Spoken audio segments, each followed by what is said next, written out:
Koiki Media, we're bringing the world closer to your doorstep.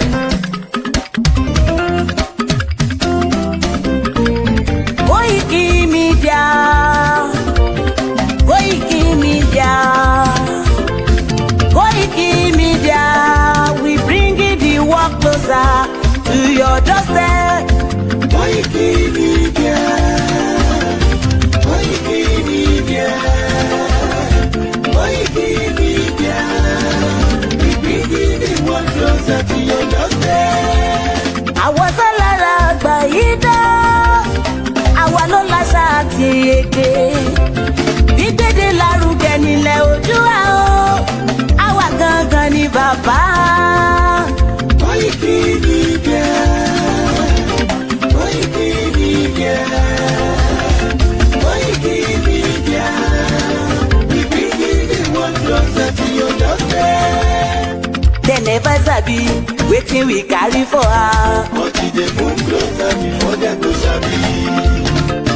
I said they never know wetin we carry for body. But they move closer before they go sabi. Ọ̀kín lọ lọ́jà ẹyẹ, kìnìún ló ló lajú. Ẹyẹ tó lórí kòtò bí àdán, ọgbẹ́jẹ lẹ́nu. Ká ṣiṣẹ́ fún ilẹ̀ bàbá wa, ká ṣiṣẹ́ fún ìlú bàbá wa, ká jùmọ̀ sowọ́pọ̀ ká lè gbó Odùduwà. Odùduwà kò bá lè gbé wá. Ọmọ Odùduwà ṣe gírí, ẹ dìde fún ẹ̀tọ́ adúláwọ̀, ká lè jọ jùmọ̀ gbé délẹ̀ ìlérí, káwa lè gba ògo ilẹ̀ wa, ká ṣiṣẹ́ ká lè jọ gbàdé, ká lè gbàdé adé adúláwọ̀, àwa ni ìmọ̀lẹ̀ tí yóò tàn káàkiri. Ọmọ Odùduwà ni wá. Koiki Media, àwa là ń gbé tó lárugẹ. Ètò tó gbójú òwò tí wọ́n máa ní.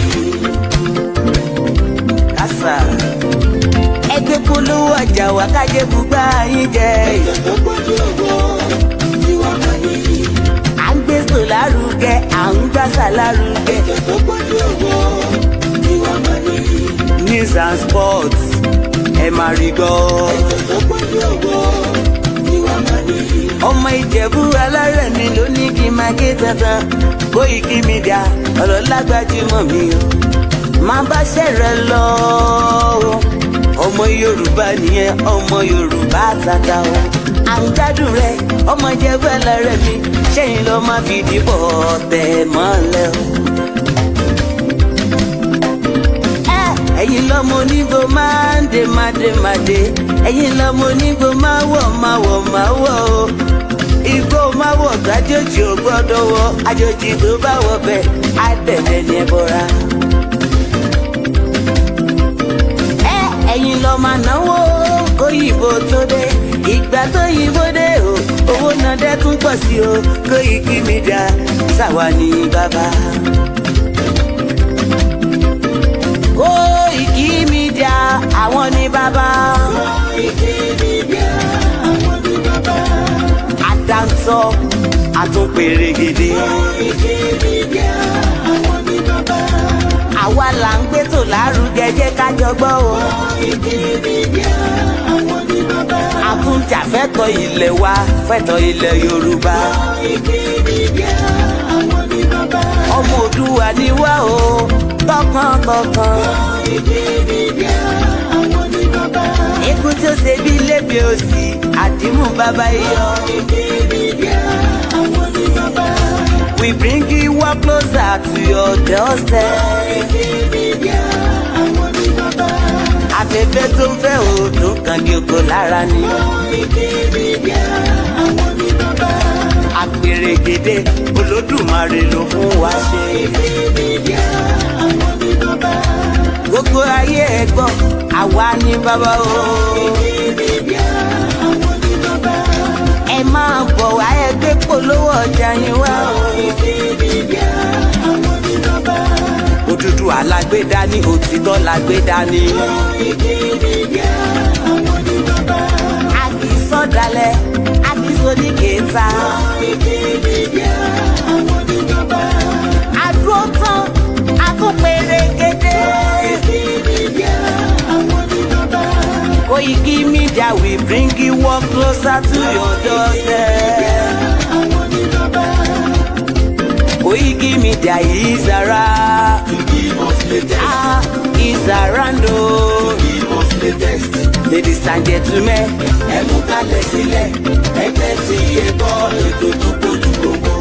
ladies and gentlemen,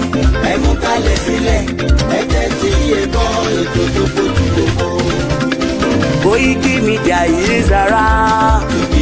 Koiki Media.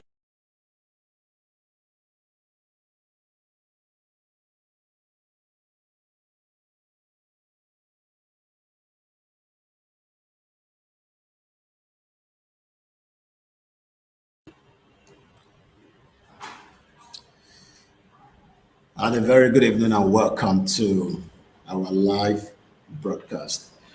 Mo kí gbogbo ọmọ Yorùbá káàkiri gbogbo ibi tí ẹ ti ń darapọ̀ mọ́ wa lórí ìkànnì wa Koiki Media. Èní ní 16th 06 2025. 5 days into the Yoruba mega rally. Update and everything we need to know as we continue to forge ahead. Ká tó tẹ̀síwájú, ẹ bá wa pín podcast yìí kí ẹ lè bá wa pè àwọn èèyàn wọlé.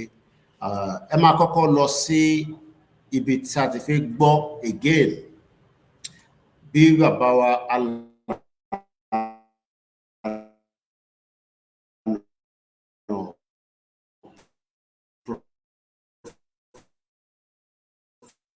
Professor Adebanji Akitoye.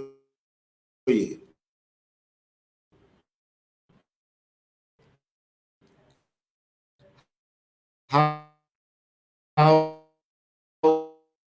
he made that and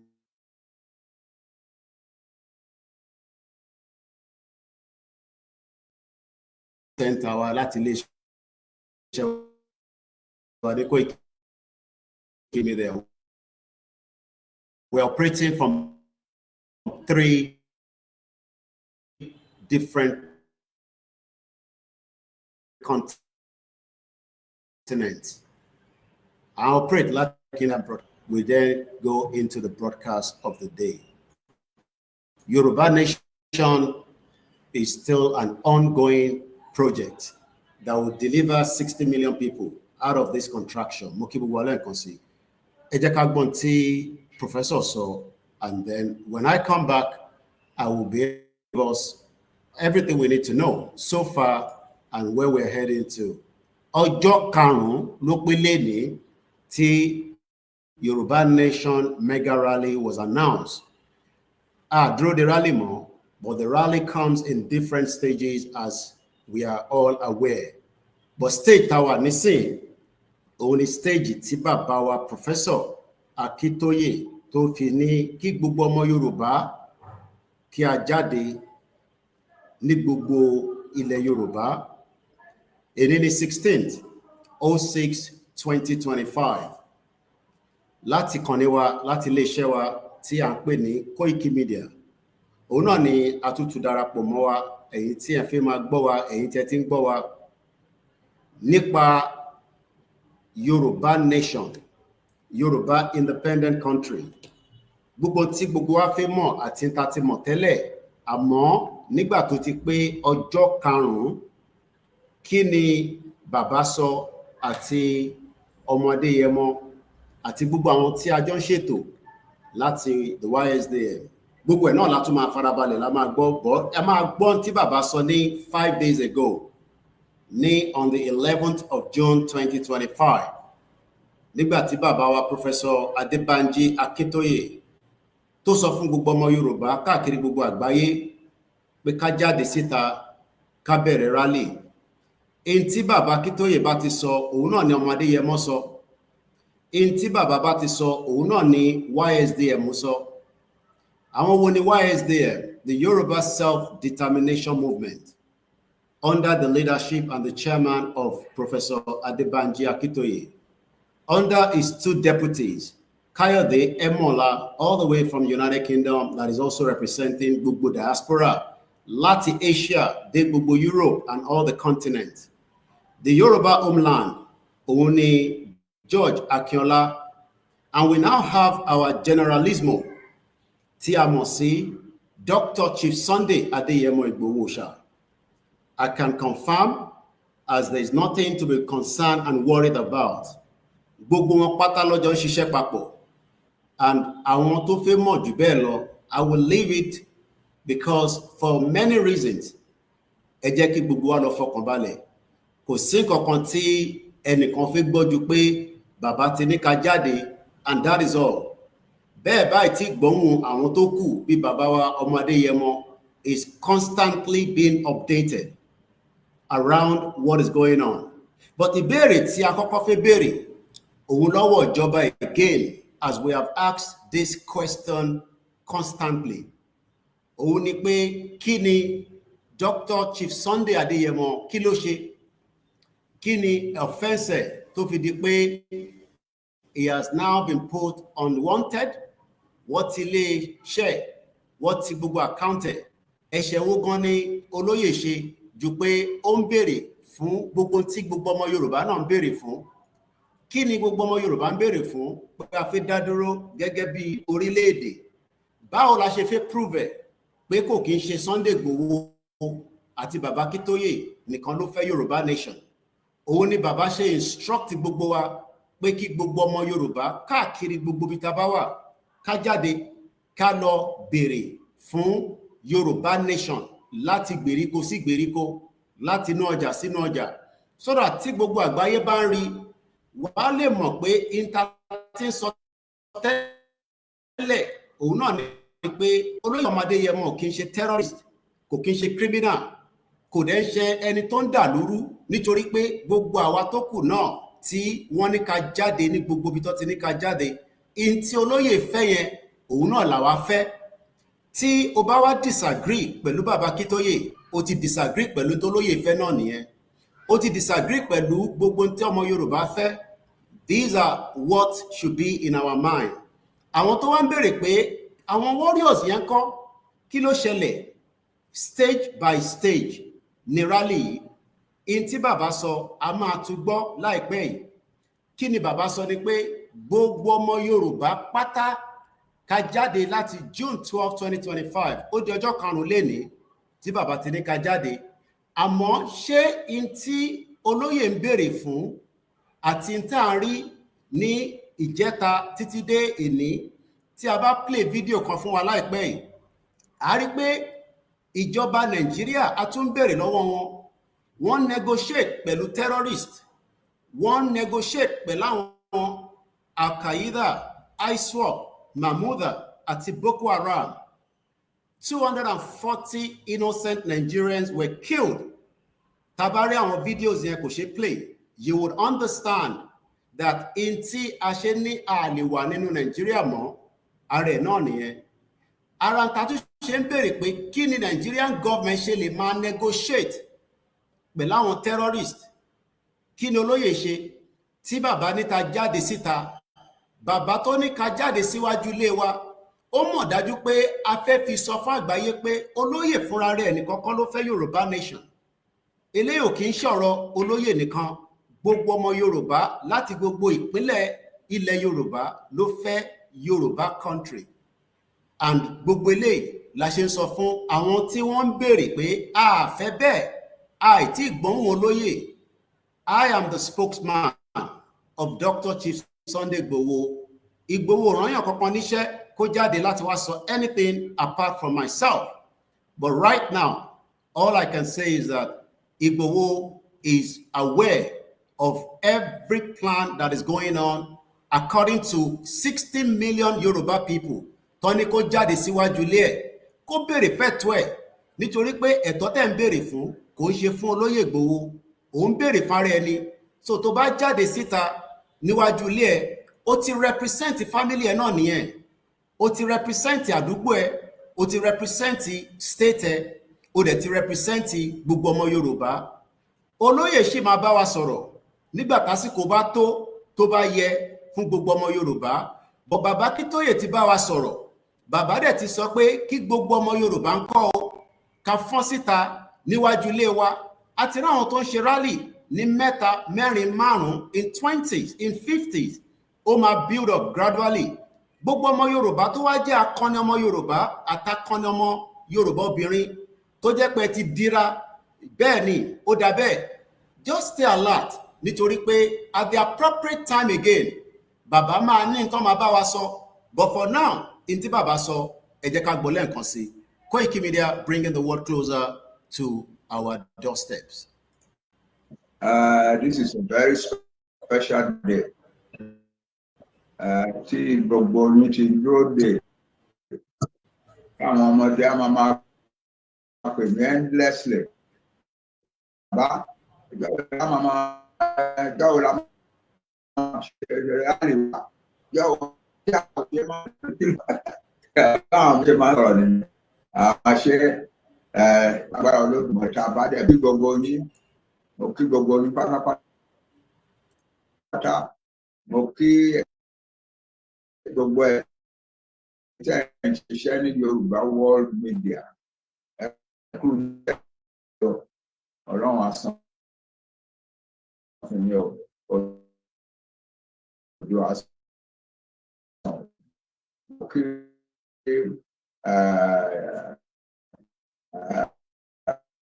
announcement lẹ́yìn. Ẹ̀lẹ́ ní ká lọ ṣe announcement. Bàbá 90 years old kò ní jáde láì jẹ́ pé bàbá wa ọmọ Adéyẹmọ is fully behind everything he's doing. Ẹ má dá confusion sílẹ̀. Ẹni tó bá gbọ́ ọ̀rọ̀ tó dẹ̀ mọ̀ tí bàbá sọ, ẹ lọ padà gbọ́ fídíò tí bàbá sọ. Baba is working in conjunction with everybody and everybody without anybody that doesn't want to have the progression. Àwọn tó fẹ́ progression is understandable. But as I speak to us, as not just the spokesman, but also one out of the 60 million tó fẹ́ Yorùbá country, gbogbo wa ni bàbá fún ní instruction. Instruction yẹn ni ká tẹ̀lé. Instruction yẹn náà ni bàbá wa Olóyè Ìgbòho ń tẹ̀lé. Tó fi ní kí gbogbo ọmọ Yorùbá béèrè lọ́wọ́ ìjọba Nàìjíríà pé kí lẹ̀ṣẹ̀ tóun ṣe nítorí pé wọ́n fẹ́ pàṣídé ní 1st of July 2021. Tí wọ́n bá wá disagree pẹ̀lú in tí bàbá Akintoye sọ, á jẹ́ pé in tó fẹ́ ṣẹlẹ̀ sólóyè Ìgbòho tó fi di pé wà níta títí di wákàtí. You believe in it? Tí bàbá ti ní ká jáde yẹn, nítorí pé in tó mú olóyè wà níta títí di wákàtí kò ju pé ó béèrè lọ́wọ́ ìjọba Nàìjíríà kí ló dé tẹ̀ ń pa àwọn èèyàn òun, kí làwọn èèyàn òun ṣe fún yín. And this made him to be the target out of the 60 million. Gbogbo 60 million Yoruba people now have to protect him. Báwo la ṣe fẹ́ protect ẹ̀? Ẹ jẹ́ kí gbogbo àwa náà kó má jẹ́ pé ojú olóyè nìkan ló wà níta. Ojú olóyè nìkan kọ́ ló mọ̀ ní gbogbo àgbáyé. Gbogbo àwa náà wọ́n gbọ́dọ̀ rí wa pé lóòótọ́ lódodo. Bẹ́ẹ̀ ni gbogbo wa sì máa jáde sí ibi tí gbogbo wa sì máa jókòó sí nígbà tá a bá máa jáde fún gbogbo bí rally ṣe ń tẹ̀síwájú when it comes to the big one. But for now, instruction Professor Akintoye ni pé go out there and tell the world pé kò kí ń ṣe àwọn àtolóyè Ìgbòho nìkan làwọn fẹ́ Yorùbá nation. Ìjẹ́ wọ́n ti ń ṣe or you are still grumbling? Òun béèrè pé kí ló dé tó lóyè ò tí sọ̀rọ̀ nígbà tí bàbá ti sọ̀rọ̀, tí bàbá dẹ̀ sọ fún wa pé in tóun wá sọ yìí àwọn ọmọ àwọn olóyè Ìgbòho ó ní káwọn lọ sọ̀rọ̀ síta. Kí la tún fẹ́ kí bàbá yìí tún ṣe ju bàbá ṣe ń sọ̀rọ̀ lọ? This man is 90 years old, for crying out loud. Bàbá ò kì í ṣe ọ̀dẹ̀, bàbá ò kì í ṣe ẹni tó ní dementia. He knows what he's saying. Kò sẹ́ni kankan tó ń ti bàbá Akintoye. He is 90, he's an historian. Bàbá ti ń kọ ilẹ̀ Yorùbá as far back as 1977. And as of today, I believe every sons and daughters of Yoruba should give him all the support. Bí Olóyè ṣe fún bàbá ní support. Bàbá is constantly and Olóyè having serious conversation nípa the next move, the next stage. Tẹ́ ẹ̀ báyìí tí gbọ́lóyè, this is not 2021. Nígbà tó lóyè ní à ń bọ̀ lÉkòó, mo dÉkòó tán. Gbogbo wa náà la mọ̀ tó ṣẹlẹ̀ nígbà tí wọ́n fẹ́ lọ pa Olóyè sínú ilé. He was almost killed in July 1st, 2021. I could have been killed as well if I was in the house. We were lucky, but èèyàn méjì ò lucky. Wọ́n pa Dogon, wọ́n pa Alhaji Fatai. Kí ló dé tí ẹ tí wá ní a gbọ́dọ̀ tó bí a ṣe tó ní 2021? Kí ló dé tí ẹ ṣe jẹ́ ká re-strategize ẹ̀ bó ṣe ní ká ṣe yìí? I want us to dàrú. I want us to go into the crisis mode, but we have to follow the instruction. And that instruction is what we are going to follow until the next stage of this movement. Ẹ jẹ́ ká gbọ́ tí bàbá tún sọ sí lẹ́ẹ̀kan sí. Program mo kí ẹ o ẹ̀yin lẹni ká lọ ṣe announcement lẹ́yìn fún àwọn ọmọ kéékèèké wa kán bá lè gbà pé ó ti tó. Mo kí deputy mi ní ilé George Akínọlá, mo kí deputy mi ní diaspora Káyọ̀dé Ìmọ̀lá, mo kí gbogbo ẹni chairman YSDM in every country of the world, mo kí gbogbo ẹni YSDM chairman in every state in our own homeland in Yorubaland, mo kí gbogbo ẹni secretary, members of the executive council, world council of YSDM, mo kí gbogbo yín o. The big question on every tongue láàrin wa, ìjọ wo la máa bẹ̀rẹ̀ láti pẹ̀lú ìrẹ̀lẹ̀ níwájú Ọlọ́run láti wá sọ fún yín báyìí lálẹ́ ìpẹ́ tó bá di láàárọ̀ ńlá gbogbo wa ká jáde síta nílé wa. Ẹnìkan kan máa lóhun wọkọ̀ lọ sílẹ̀ ìlú ẹlòmíràn lọ ṣe rálì. Ọ̀tọ̀ Èkó àti Ìbàdàn ní center of attraction nílẹ̀ wa, but this time around the center of attraction will be your own village. This time around the center of ibi tá ti fẹ́ jẹ́ kí gbogbo àgbáyé mọ̀ pé à ń ṣe Yorùbá Nation rally kò ń ṣe àwọn méjèèjì tó jẹ́ leader wa àtàwọn deputy àti gbogbo committee nìkan ló fẹ́ Yorùbá Nation.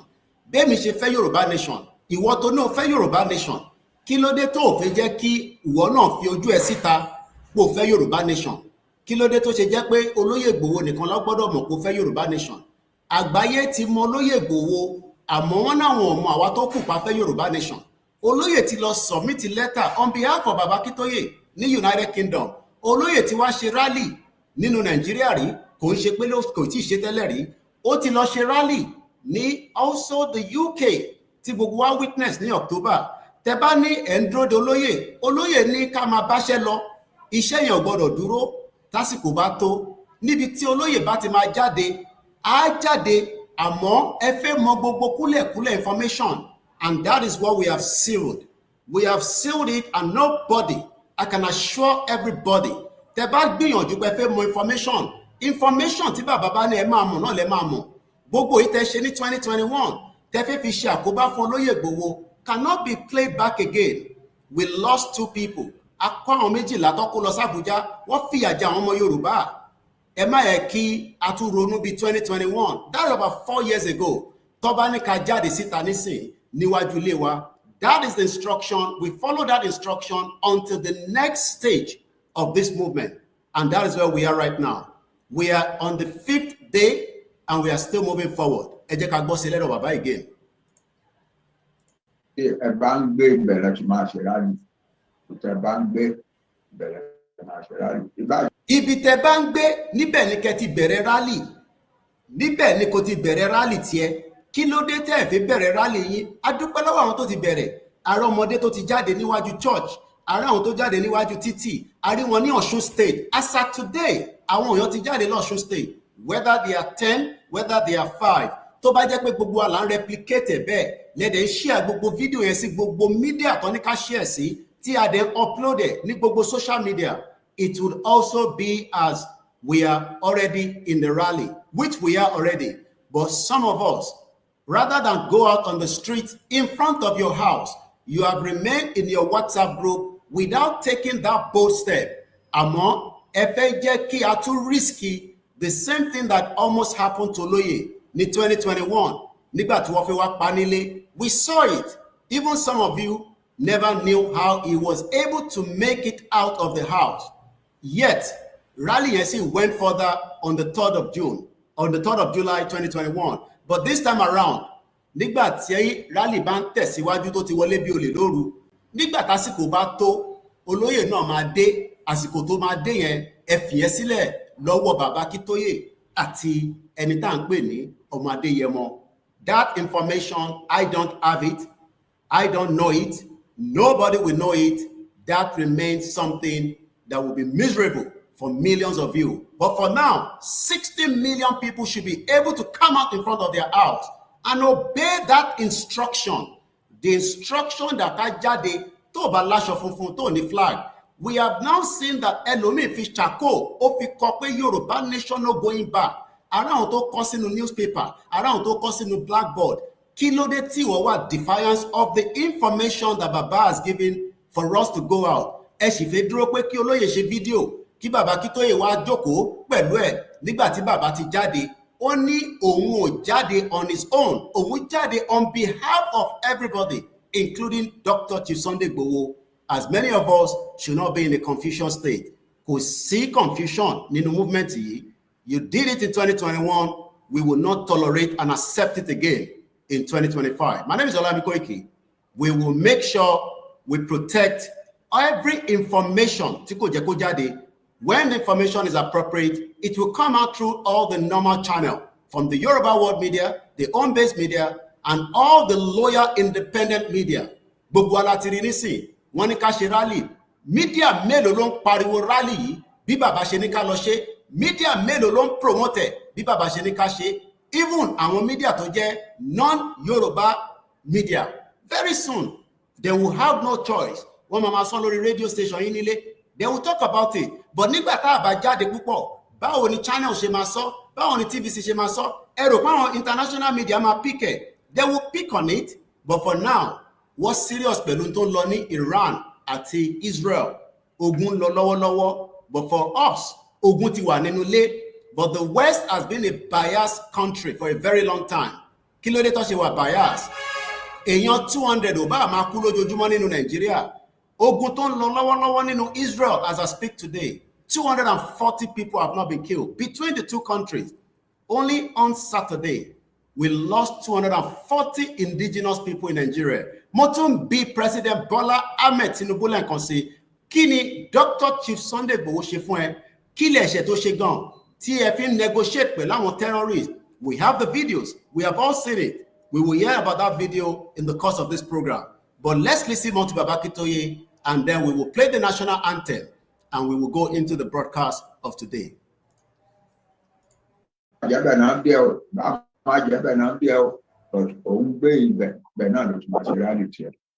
So mo fẹ́ bẹ̀ gbogbo tó bá di lọ́la lágbára Ọlọ́run tomorrow the 12th day of June 2025 a máa bẹ̀rẹ̀ rally wa and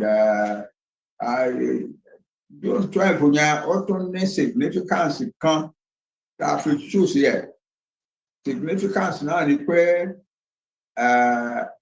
ìjọ Freedom Day nílẹ̀ Yorùbá nìyẹn. Ìjọ tí gbogbo wa tá a jáde tá a dìbò dáadáa fún Democracy Day. Tá a dìbò fún dáadáa ìbò sọnù lọ́wọ́ ẹ̀. Èyí ṣe pé wọ́n gba ìbò yẹn sọnù lọ́wọ́ ẹ̀ nìkan wọ́n wá gba ẹ̀mí ẹ̀ mọ́ra. Tàbá rántí lọ́la ká máa rántí pé ẹjọ́ yìí ó yàtọ̀ ní láìfà wa Yorùbá. Wọ́n rí election, wọ́n ṣe kíní kan, bàbá wa ló win election ṣùgbọ́n wọ́n rí igi kankan bọ̀ ti eléyìí ti 1992 June 1993 June 2 yẹn. Nǹkan tí àwọn Yorùbá máa ròyìn fáwọn ọmọ wa láéláé ni. And therefore, it is a good thing that we are starting our rally. Kì í ṣe pé ọ̀la nìkan ni rally yẹn o. We are just starting tomorrow.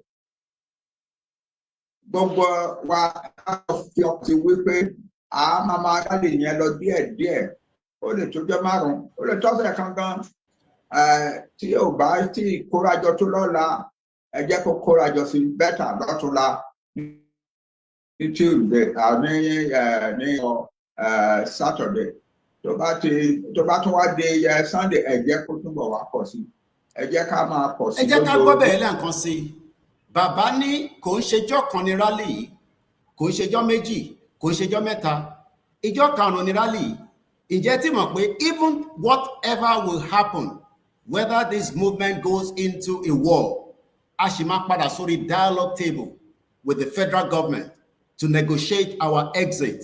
That is how it's going to happen. All Baba is doing is to kickstart the rally, and all Igboho have said, kickstart the rally. All the YSDM, kickstart the rally. All the Yoruba Nation coordinators, kickstart the rally.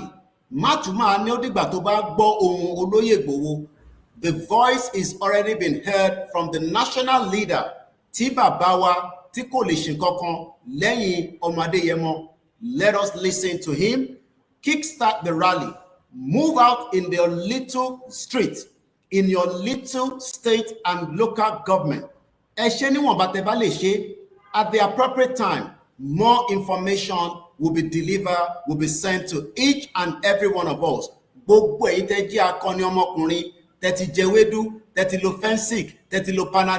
Yes, Oshimama Shishe, Konshipoma expire. But one thing is, let us follow the instruction. Instruction lama tele, and that will move it to the next stage. Let's now kickstart this broadcast as I will come back to that video again. My name is Olabi Koiki, and you've been listening to Koiki Media, bringing the world closer to your doorstep. Yoruba Nation, Day 5. Mokibu Bomo Yoruba, Nili Loko.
Nigeria has finally died.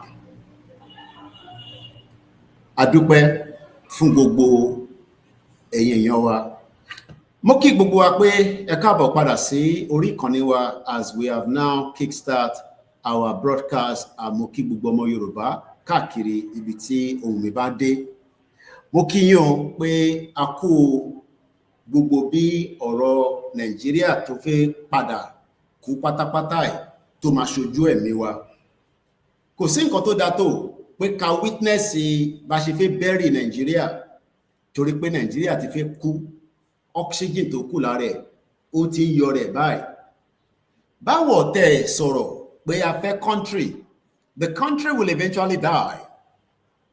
And as we're going to be taking you to some of the events that is showcasing the death of Nigeria, Latita, I would first advise us that our video kan wà tá ní lè show fún wa because of the image and the graffiti of this video.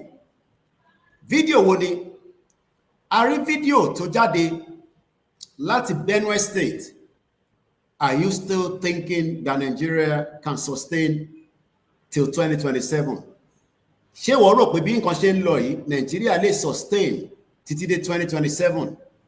I do not believe that, and I don't think so. Mo kẹ́yìn èèyàn wa, mo kọ́kọ́ kí gbogbo ẹ̀yin ìyá wa káàkiri gbogbo àgbáyé.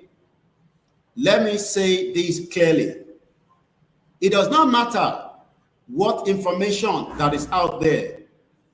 Authentic and organic information is available to every media láti make it useful for the purpose of our broadcast. Kí ni kan tí mo mean by that? In tó bá ti mú Baba Akintoye sọ̀rọ̀ lórí any platform, most importantly the Yoruba world media, ó ti jẹ́ pé bàbá ti pass message fún gbogbo wa, and ibẹ̀ ni a ti máa wá lọ mú information yẹn, àwa bẹ̀rẹ̀ sí analyze ẹ̀ kó lè yé àwọn èèyàn rather than try to distort information. Nobody has the right to distort any information. Ẹ̀yin tẹ́ ń gbọ́ wa àti tẹ́ ń gbọ́ wa, ẹ má confuse ara yín, because tí bàbá bá ti sọ̀rọ̀, àwa tá ń gbé ọ̀rọ̀ tó kù, àwa la máa wá ṣe àlàyé lé lórí, àdé máa ṣe àwọn other programs láti sọ̀rọ̀ lé lórí. But ẹni tó bá refuse pé kò fẹ́ gbé ọ̀rọ̀ tí Baba Akintoye bá sọ, if they say anything contradictory to what Baba Akintoye have said, then you should be questioned ní them pé kí ni dé tí gbogbo tí bàbá sọ, kí ló dé pé ẹ̀rí yẹn lò. This stage where we are right now, kódà Tinubu gan ti gbọ́n tí bàbá sọ, kò correspond sí ni. Baba has already sent a message to President Bola Ahmed Tinubu ní last month by telling Tinubu to divide Nigeria. Tinubu has not yet answered to that message. Òun ló mọ reason tó dá bàbá lóhùn. But whatever the reason tí bàbá ò dá, tí Tinubu ò dá bàbá lóhùn, that reason is going to bite and make a big impact on the lives of Tinubu, as we saw in the north. Wọ́n ti ń ju òkò fúnra wọn, àwọn ẹgbẹ́ APC. Àwọn tí wọ́n ń pè ní APC, they are already fighting themselves. We have seen a lot happening. Ari ní Rome, the current pope, ó sọ̀rọ̀, ó ní kí ló dé tí Nàìjíríà ń pa àwọn èèyàn ẹ̀. That shows that the country can no longer sustain itself. If anybody is still doubting that Nigeria will dissolve, message mi bó lọ síbi tó yẹ kó lọ. We are already hearing that even the Pope, the new Pope, spoke before President Tinubu in terms of àwọn tó pa ní Benue State. The question you should ask yourself is, why should someone that lives in Rome ó gbọ́dọ̀ sọ̀rọ̀ before the president of a country where 240 innocent people were massacred, burnt to death? Video yẹn kò ṣe fi wọn rárá. Even I don't want to play the audio because we are still trying to keep the remaining platform tá ní tá fi ń ṣe program. But going back to the video of Pope, I will play that for us to hear what Pope says about the killings in Benue State. Do you think that Nigeria will sustain itself? Yes, by the criminal international countries that wants to keep Nigeria going. But àwa tí wọ́n ní ká jáde fún rally, àwa la fẹ́ make sure pé Nigeria does not exist anymore. Kò ń ṣe Ìgbòho nìkan ló náà ń fẹ́ Yorùbá nation.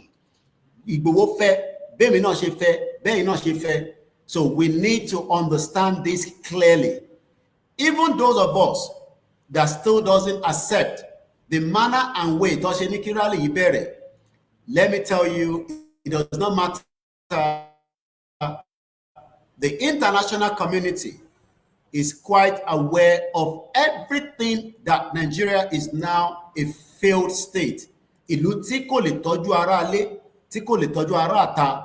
How much more do you think that this country will take before it breaks up? That is why Baba Akintoye sọ fún Tinubu in his letter that President Tinubu, he loves you.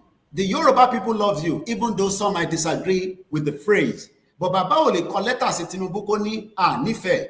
Baba lo diplomacy. I have told you, even if we go through any route, diplomacy will end the negotiation to the exit of Yoruba people. Bóun Baba Akintoye kan bá declare lálẹ́ I should not go through that final part of diplomacy. Because Nigeria government might say, Odemajija, even as Iran and Israel is fighting, OTD, I believe, day 3 of their own fighting. Nobody wants to step aside for each other. Washington bass goes for one. But round table. As I heard Donald Trump on his way to Canada for the G7 summit, that is coming up in the next couple of days or in the next few hours. What be Donald Trump? How do you think that the situation will be dissolved between Israel and Iran? Only koshi koko lo bara won ja die sino. Tó bá wá jà dáadáa, we would then intervene. Àwọn ìtí ìjà kò ṣe pé a tó bẹ́ẹ̀, kò ṣe pé a wà capable to shut down and stop the operation of Nigeria on Yoruba land. But as we are doing it right now, in the last 5 days, ọlọ́pàá ìtí pààyàn, ọlọ́pàá ìtí kìkèyàn kankan, ọlọ́pàá ìtí mìíyàn. Yes, even in Osun State today, I was told that the DSS was monitoring them. But DSS ò tí gbé wọn, because DSS mọ̀ pé tóun bá gbé wọn, Bàbá Akíntóyè máa béèrè pé kí làwọn ọmọ yẹn ṣe tẹ́ fi gbé wọn. That is why we are saying to you, ẹ̀yin tí ẹ ṣì ń fi ìbẹ̀rù sí ibi tó kù sí, this is not the time to be scared. This is not the time. Baba Akíntóyè has given Tinubu that final notice. But if you do not accept Nigeria to break up, then you will be disgraced from outside, as we have seen in this next video that I want to show you, as Tinubu failed to address the killing in Benue State before Pope, the new Pope, came out. Láti sọ fún gbogbo àgbáyé pé this happened in Nigeria, and that tells you Nigeria has finally died. Di giugno, nella città di Yelewata, nell'area amministrativa locale di Guma, nello stato di Benue, in Nigeria, si è verificato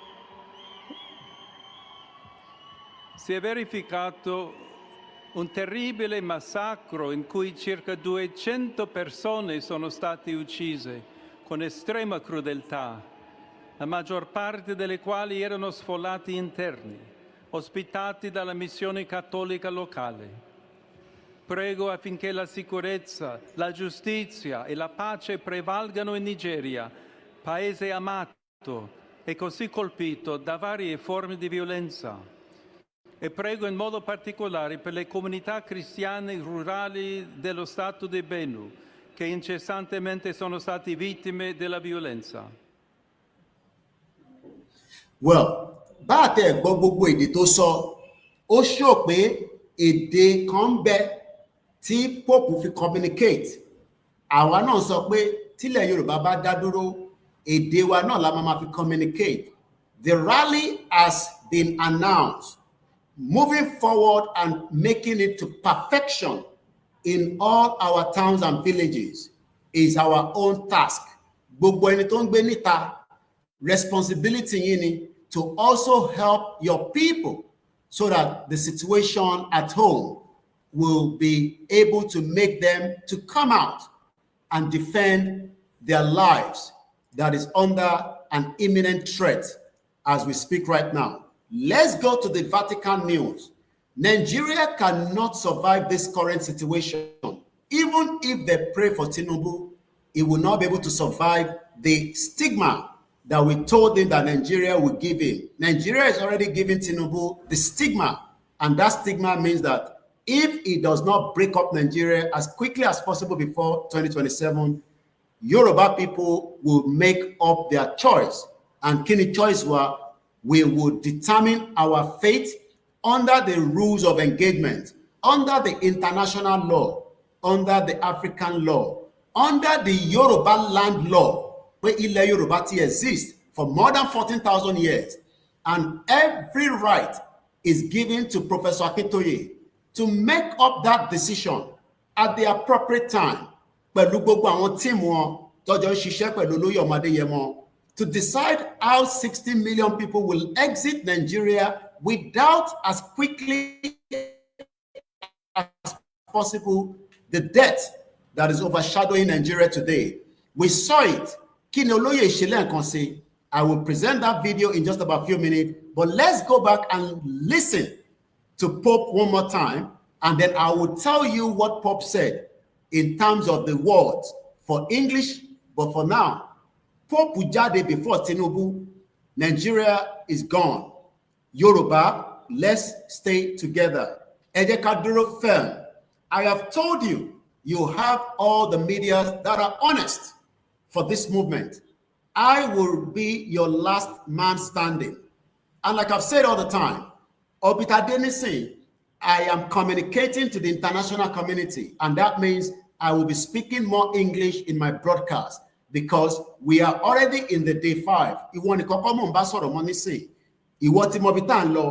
But the world that we live today are not convinced that Nigeria should not break, but they are waiting for me and you to activate it. We can only activate it under the leadership of Professor Akintoye. And then I'll see the Vatican website where they told us exactly what Pope said in his address, which was just on Sunday, which was just yesterday.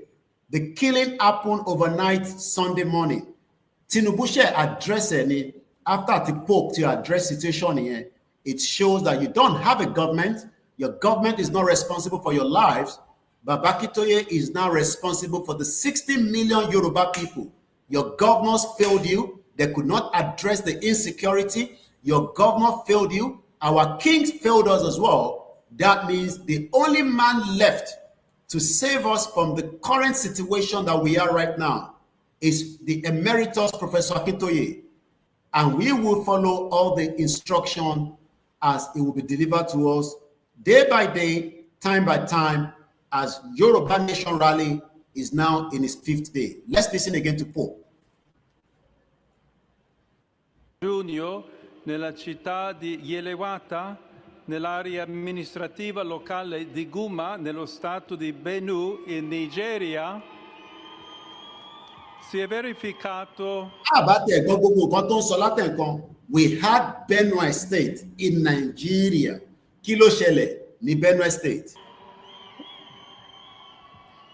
Si è verificato un terribile massacro. A terrible massacre occurred. A terrible massacre occurred. How many people do you think that Pope was talking to on Sunday? Give me a number. Do you know how many Catholics are around the globe? Iwowa in Nigeria must sustain for another 2 years. A Pope came out bold enough to challenge the government of Nigeria and the international community. Let them divide this shit old bloody country that is milking the lives of millions of indigenous people.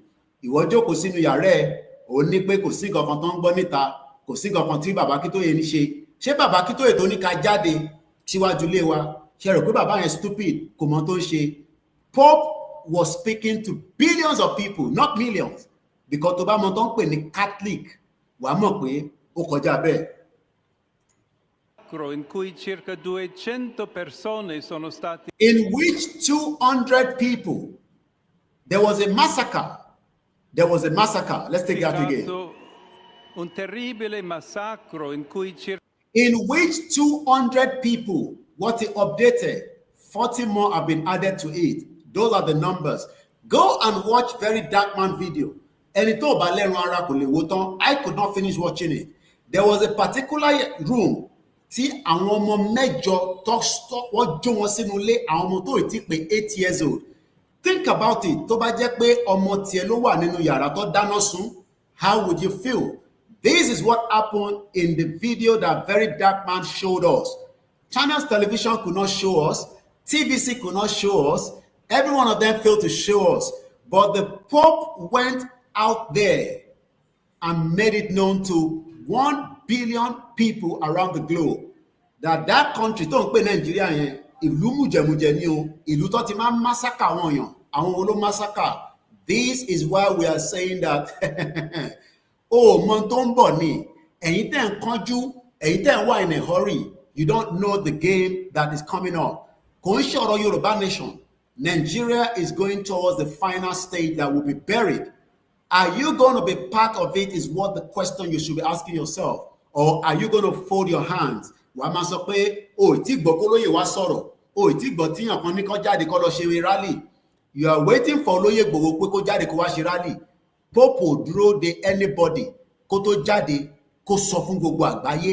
Kí ló dé tí wọn náà fi jáde kó tẹ̀ ṣàánú olóyè Ìgbòho pé gbogbo ìdààmú tí gọ́ọ̀mẹ̀ntì gbélé lọ́wọ́lọ́wọ́ báyìí kó lè ní ìyànjú kíákíá. Kí ló dé tẹ̀yàn fi jáde pé wàhálà tí gọ́ọ̀mẹ̀ntì gbélé Ìgbòho lọ́rùn àwa náà dìde tán, kò ń ṣe olóyè nìkan ló náà fẹ́ Yorùbá nation sẹ́ẹ̀, àwa náà fẹ́ Yorùbá nation. Àwọn ò ṣe jẹ́ ẹni tó fẹ́ lọ represent olóyè níwájú ilé wa, wọn ní kó bọ́ta sójú títì, stay in front of your house. Òun náà ní flag àti rí evidence pé o ní the flag, àti rí àwọn tó fi paper àti pen àti marker tó fi sọ pé 1914 amalgamation. Some of you fail to even do that, just to do that alone. Ẹni ẹ ti jàkàrà, ẹ ti jẹ mọ́ínmọ́ín, ẹ ti jẹ fencing, yes, there's nothing wrong in that. Gbogbo èèyàn kíkanjú ọmọkùnrin, ẹ stay alert, ẹ wà awake, because olè bí òru náà la ṣe wà. When the next stage will come, I don't know. Bàbá Akíntóyè ló máa sọ fún wa, Ìgbòho ló máa ṣàlàyé fún wa. Don't relent before that. Continue to encourage people.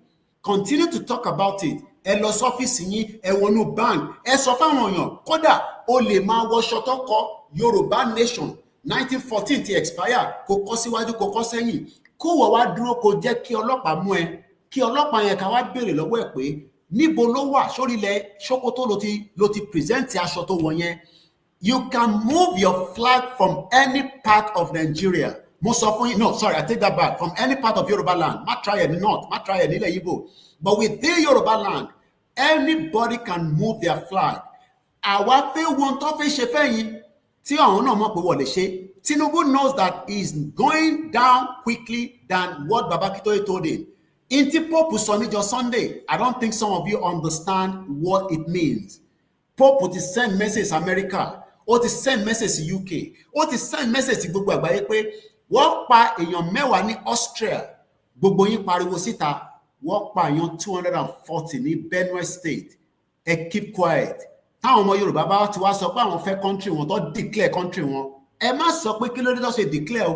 Táwọn ọmọ ìjọba declare country wọn, ẹ má ní kí ló dé tó ṣe declare. And the same thing goes to all others, but my focus is our ọmọ Yorùbá, that we would exit this messed up country, and we are already on that stage. Let's go further back and listen to Pope. Circa 200 persone sono state uccise con estrema crudeltà, la maggior parte delle quali erano sfollati interni. Àwọn tó lọ pa yìí, àwọn tí yà ń jẹ already ni tó ń pè ní IDP. Tá bá mọ̀ IDP láti 2015, they have not lived a better life in the fake country created by Britain.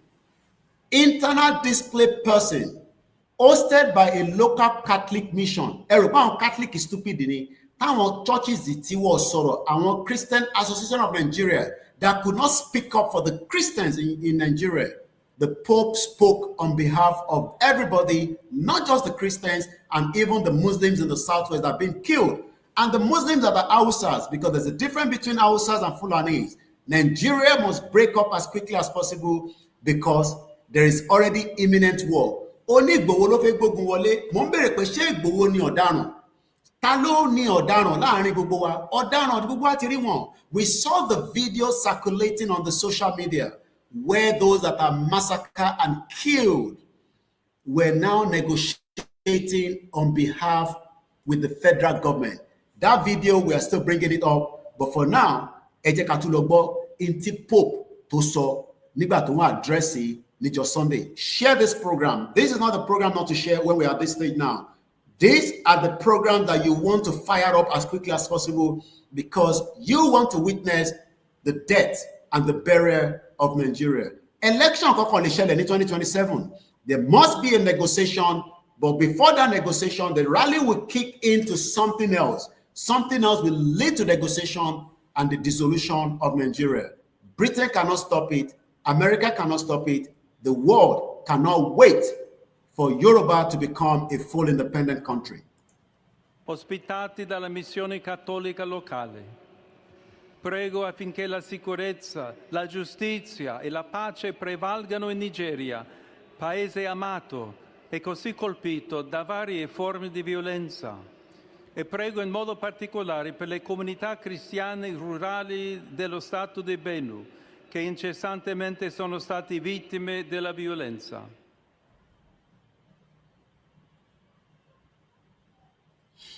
Well, we've had Pope there, and now I will take us back to every word he said in the format that we will understand. Let's quickly go back to there.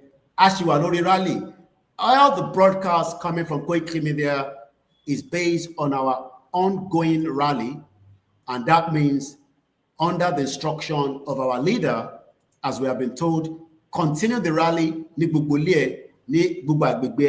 as much as you can do it. And if you can't do it that way, then let us just understand that nobody is coming to save us.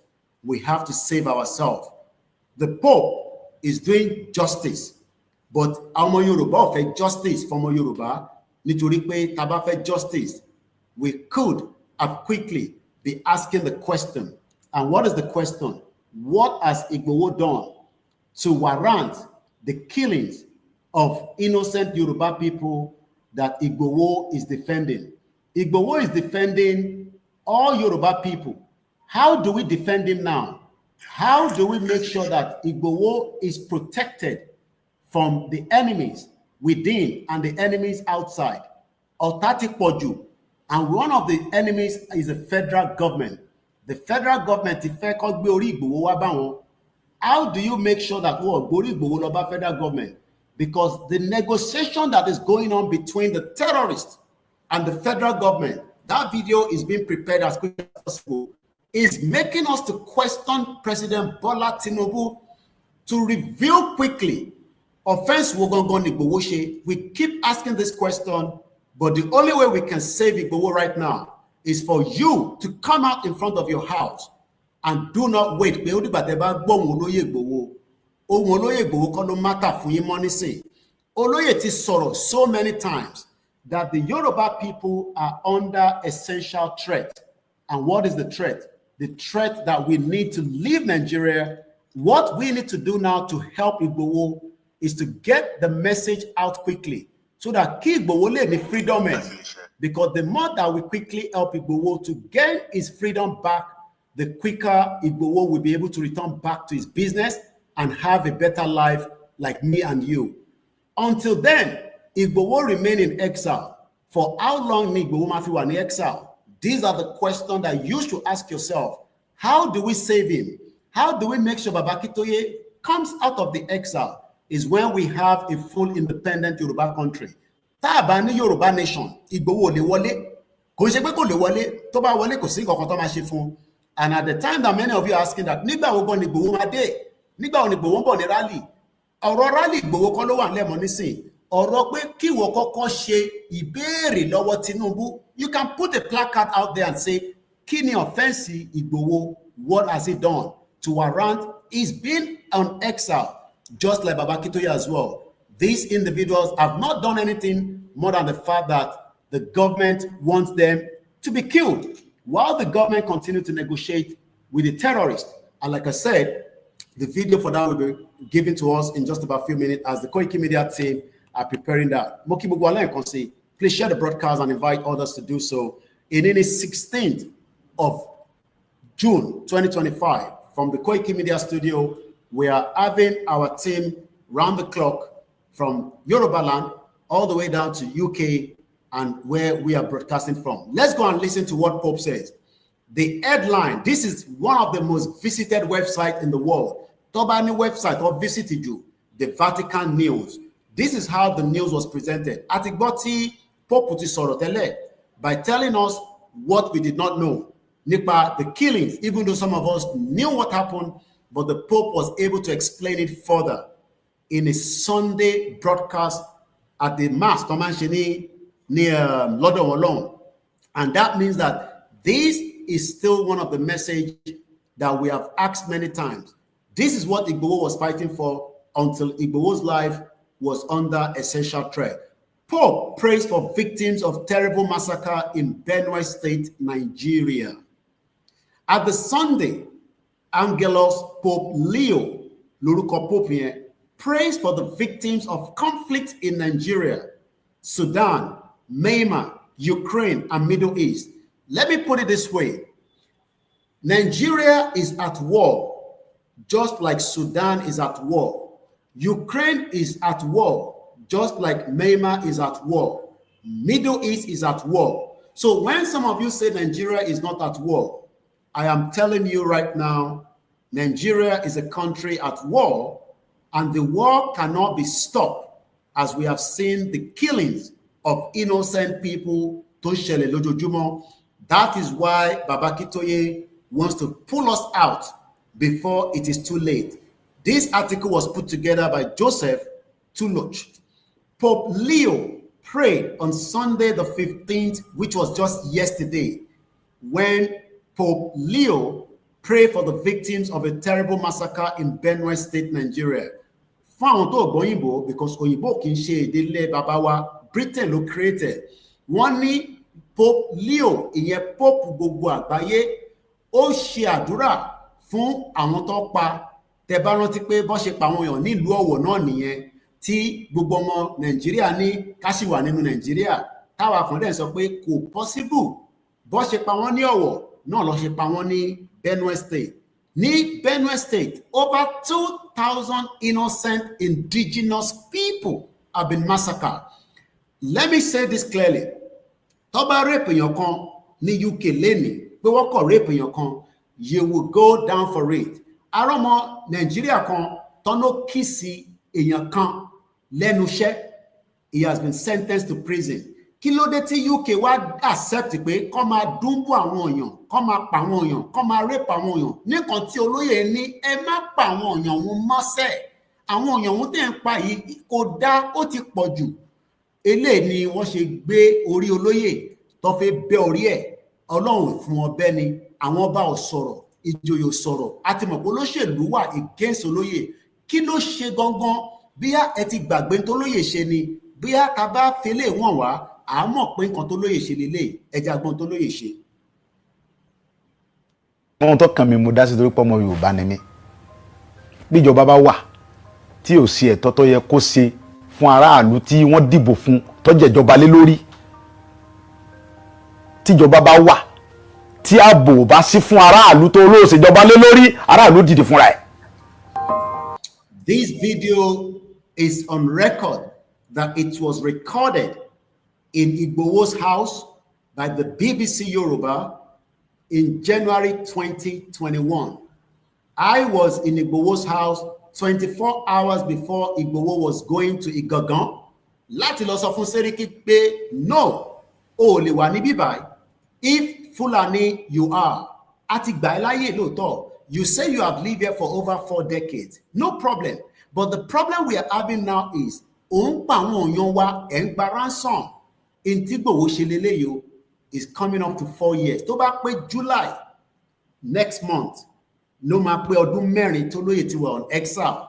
Mo tún bi gbogbo èèyàn bá wa lẹ́ẹ̀kan sí, ṣé torí pé olóyè ń béèrè pé wọ́n pa wálẹ̀ ṣe support ẹ̀ ni àbí torí ó ń béèrè fún Yorùbá nation? Nítorí pé Yorùbá nation tá à ń fẹ́ yìí, òun ló máa fún wa ní the future government that can defend and protect aráàlú. Àwọn olóńpẹ̀ láráàlú, àwọn aráàlú ni olóyè ń jà fún. Àwọn wo aráàlú náà ní kó jáde nísìn tó ń question ní Baba Akintoye. Wọ́n náà wọ́n gbọ́ tó lóyè sọ̀rọ̀. Wọ́n náà wọ́n ti gbọ́ pé olóyè sọ̀rọ̀ pé ká jáde. The same aráàlú tí olóyè náà ń jà fún, bàbá ní ká jáde ká lọ fẹ̀dùn ọkàn wa wọn. Lóòótọ́ gbogbo aláfẹ́ kó di bó ṣe máa dì ní the other stage, but wọ́n ní ká sì jáde náà. Ǹjẹ́ ìtẹ̀ jáde bó tẹ̀ jẹ́ pé torí olóyè Ìgbòho tẹ́ ń sọ pé ń dúró dè yẹn náà kẹ́ lọ fẹ̀dùn ọkàn ara yín wọ̀n, because gbogbo àwọn tó ti jáde nísìn, we have seen the implication and the impact. Ẹ̀yin lè má mọ impact yẹn ni torí pé ẹ̀yin ò mọ tó ń ṣẹlẹ̀ on the other side of this movement. Kí ló dẹ̀ ń ṣẹlẹ̀ ni pé gbogbo fídíò tó ń release yẹn àti fi proof fún gbogbo àgbáyé, bó kò tí pọ̀ tó pé olóyè ò kì í ṣe criminal now. In tó ṣe òun náà là ń gbọ́ ẹ̀, in tọ́nà olóyè ṣe òun náà lè fi gbọ́ lẹ́ẹ̀kan sí i.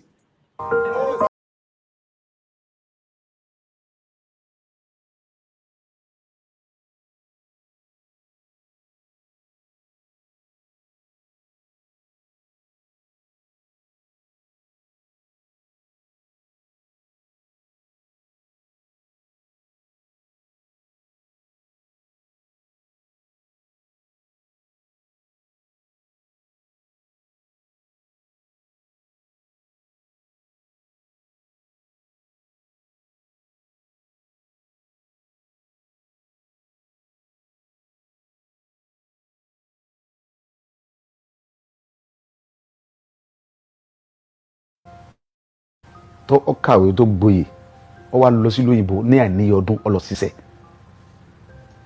ó wá dé ó kó dé ó wá lọ lu bàbá ẹ̀ ní gangan ó dá oko àgbàdo ẹ̀gẹ́ iṣu oríṣiríṣi nǹkan soya beans ó dẹ̀ gba ọmọ wa ní gangan bẹ́ẹ̀ náà sí bẹ̀rẹ̀ pẹ̀tẹ́ tán bá ṣiṣẹ́ Fúlàní wá jẹ oko ẹ̀ ó wá gbéra láti lọ bá àwọn Fúlàní yìí sọ̀rọ̀ láti lọ bá Sẹ́ríkì Fúlàní pé ẹ wá wo ohun tí àwọn ọmọ yín ṣe lórí oko mi pẹ̀ kó rí báyìí lórí ilẹ̀ bàbá mi wọ́n dì lókun bẹ́ẹ̀ wọ́n dẹ̀ sàpà àìmọye èèyàn bẹ́ẹ̀ tá a lè múrúkọ wọn làwọn Fúlàní yìí bẹ́ lórí tí wọ́n pa wọ́n jí àwọn kan gbé ẹni tó bá gbowó tó kéré lọ́wọ́ rẹ̀ wọ́n gba 7 million wọ́n gba 10 million wọ́n gba 11 million lórí ilẹ̀ bàbá wa ọ̀rọ̀ yìí dùn mí ó bà mí lọ́kàn jẹ́ gan pé tá a bá torí pé tó Ọlọ́run gbà fáwa àwa ará àwọn ọmọ tí ń tẹ̀lé wa tó ń ṣààbò fún wa àwọn tí ò lẹ́ni tí ó tẹ̀lé wọn kọ́ mú ilẹ̀ pé sóńgbó tí ń ṣẹlẹ̀ yìí lórí ilẹ̀ wa sọ́dá ẹ ti ń gbé pẹ̀lú wa adẹ̀fàyè gbà yín àbá yín jà á ṣe nǹkan jàǹbá fún yín.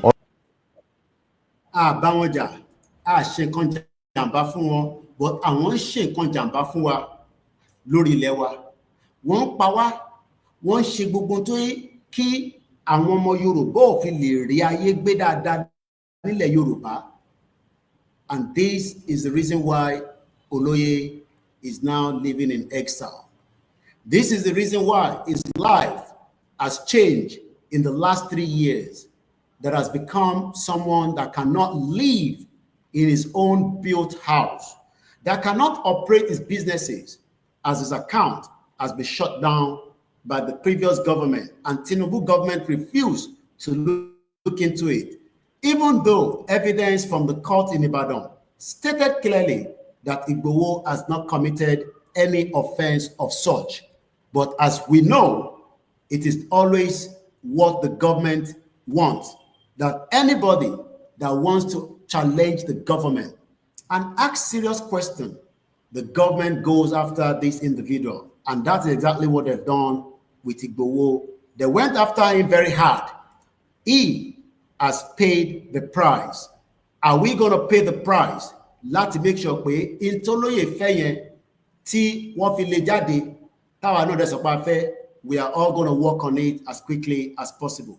Let's go back again to the Pope, where he was addressing those that were massacred. 240 innocent people. May their soul continue to rest in peace. But the question is, the peace of Nigeria is gone. We cannot live with each other as a country. The Prime Minister of India, Modi, is on his way to Canada for the G7. He has had a stopover in the country. When I was reading and watching the news this afternoon, I was asking myself, this country to Alimosho local government, yet India wants to sign a security pact. I will give you the name of the country in just about a few minutes. But one thing we need to understand is that at the appropriate time, many countries will like to work with the Yoruba country. But akoko gbọ́dọ̀ lọ by stage, even tó bá di gbas gbos, whether we like it or not, mutuni tó bá di gbas gbos, the interests of some country will align with us. Nítorí pé wọ́n mọ tó máa favor nígbà tá bá jọ ní pact. Whether you like it or not, there will be some pact tó máa ṣẹlẹ̀ láàrin àwa àtàwọn ìlú kan, because if we start our country today, we will not have every technology to protect ourselves, but we will use countries that have their technology to defend and protect Yorubaland, that the federal government that we know was never going to do anything meaningful to come and protect us. If we wait for the federal government, our life will be taken away from us. And that means the chances of us surviving will be very, very slim. So, if you do not understand, taba talk pé a fẹ́ gba country ta fẹ́ gbà yìí náà, a sì máa move pẹ̀lú àwọn ìlú kan tó máa ràn wá lọ́wọ́ in terms of security hardware. Nǹkan gun nìyàn fi ń jà láti fi defend ìlú, kò ń ṣe prayer lẹ máa fi defend ìlú yín. Even Israel is not using prayer to defend the attack that is coming, the barrage. Kò ń ṣe missile kan ní Iran ń jù sí wọn. Tó bá ní Iron Dome, Israel will have paralyzed in the last couple of days. Tẹ́ bá lọ mọ̀ tó ń pè ní Iron Dome is not a prayer. Kò ń ṣe pé wọ́n gbé prayer síta pé ẹ máa gbàdúrà kí kíní kó má sọ̀kalẹ̀ náà.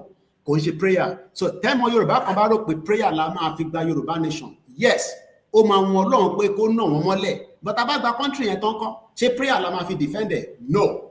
We will need some countries to help us to make sure that our borders, our seaway, our airspace will be maximally protected from anybody. It does not matter whether they the enemies that are outside. We have enemies within and we have enemies outside. We are living with enemies already, and that is why we are saying to Gbogbo Yoruba pé Inti Pope Shenijo Sunday is just as many of what Baba Akintoye have told us.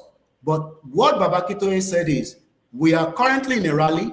The rally will progress from stage to stage. The rally will advance from stage to stage. But the stage where it is right now is that way, Gbogbo yan fẹ́ mọ̀ ta ni ó máa support wa tá bá parí in tá ń ṣe.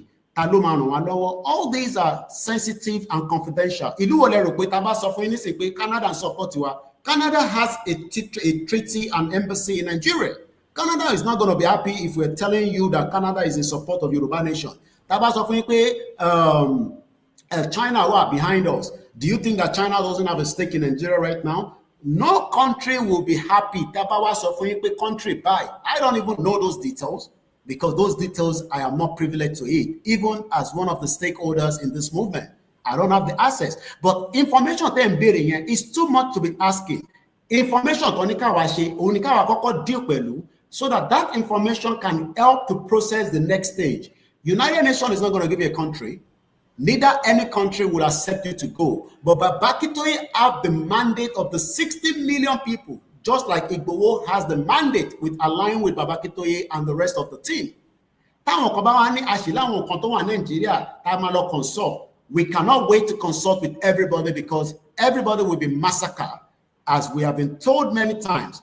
And the evidence is there. It might not have happened, but it is happening because this man warned every one of us that one ball, one man day, whether to Nigeria. And what they are waiting for now is to make sure that whatever the plan of Tinubu, they will make sure that they put a hell in Tinubu's heart. Tinubu knows this already. And I'm sure Tinubu is calculating whether he will run out of Nigeria and leave us in limbo. That is not what we can tolerate. We need to forge ahead and have our own independent Yoruba country away from Nigeria. It can be done by the 60 million people. So what only oti dira, yes, oti dira loto. But what we are saying is that the game that was played in 2021 is not what is going to happen. Tobaro Kobo Shima Shell in 2021, Lufi Shell in this time around. Stay in front of your house and run the rally from there. If you are not pleased, continue to mourn. Kedemadro pe koloye wa sọ̀rọ̀ keto jáde. Ṣé olóyè ni wọ́n pa? Bólóyè bá jáde ní inú ilé ẹ̀ tó wọnú Nàìjíríà nísìn. Fúlàní 1 million ìdádúró. Èmi àti Ella were in danger. Let us come out and do as we have been told so that we can forge ahead. Listen to this man as in lo Pope, because Pope has spoken to 1 billion people around the world that Nigeria cannot sustain itself. So going further now, it is a privilege, it is an opportunity. But Pope to sorrow yen, to indicate the lifespan of Nigeria completed, finished, even on Sunday, even in 2014 or 2017, I can't remember now, when the end SARS, and many more crises like that. Cohesion in Nigeria, what makes it unique is that Yoruba country for you. All they've done is that inu yara won lo ti ngba oloye ti prove are ejeka wa no prove ara. Then we will go to the stage by stage as instructed under the leadership of Baba Akintoye.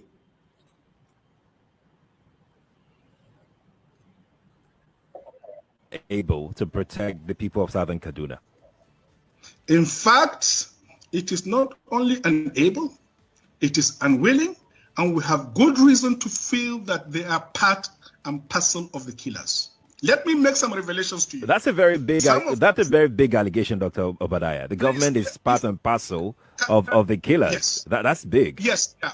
Okay. How would the government just say, oh, it is revenge killing and so on? Then you leave it there. Oh, because it is revenge killing and so on and so forth.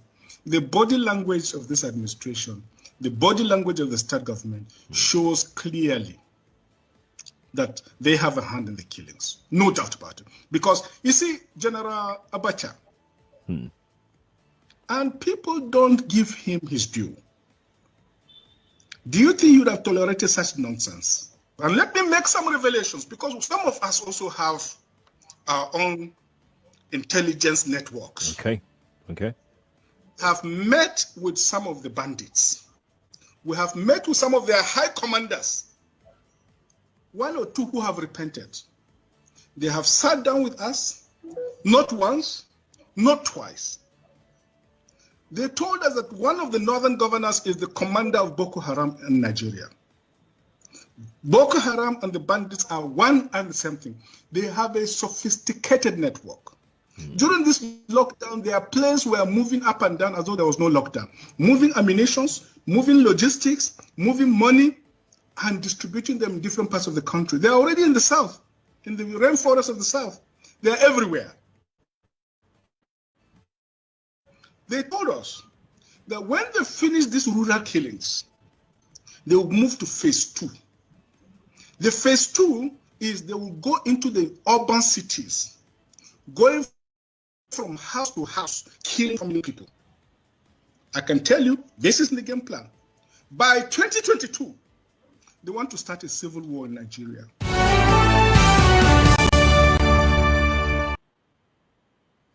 We are in 2025. 240 innocent Nigerians were massacred, and the Pope prays for them all the way from Rome. The question to you is, how long do you think that Nigeria can sustain itself? How much more before Nigeria will eventually collapse? The death of Nigeria to bury is just getting closer, and we should not back down. We should not relent. This is not the time to mourn. This is not the time to grumble. This is the time to fold your t-shirt, your everything, whatever means you can use to communicate the message of hope, the message of Yoruba people to exit Nigeria. Wherever you are, I want diaspora ni, Africa lo ni, ibikibi to ba wa. Your job now is to make sure that we can quickly defend Yorubaland to exit Nigeria. Your governments are playing with fire. They cannot stop it when the invasion comes. We have been told, evidence is pointing out that the terrorists have been in the government for a very long time. They have been protected. They have been shielded by the previous administration. Tinubu is aware of the current situation that Nigeria is no longer a country, it's a terrorist country. But Tinubu can live in denial with all the governors in the Southwest. But the mandate is now given to Professor Akintoye to forge ahead as he has started and kickstart. Slowly the rally, it will pick up at the pace when it will become very fast. When you are doing a 400 by 4 meter run to Bansari, you start at the pace and then you move speedily. Lately, win race here. We are winning the race, and there's no doubt about it that you should be scared, you should be concerned, you should be worried. Let's go back to Pope and hear more of what Pope have said regarding how many people died. Pope told us 200, but as of today, 40 more people have been added to it. So we're going with the number that Pope says, but adding the extra 40. These are just people to you, but these are names. One inspiration, one hope. You are not any hope. Any hope. These people slept in their house. They did not know that they would be killed. When I was listening to the very Dark Man video, the guy that was narrating it says they operated for more than 3 hours. If I was traveling to London, that means I would have done half of the journey. Nigeria military has helicopter to project during the rally, the protest that the Benue citizens were doing.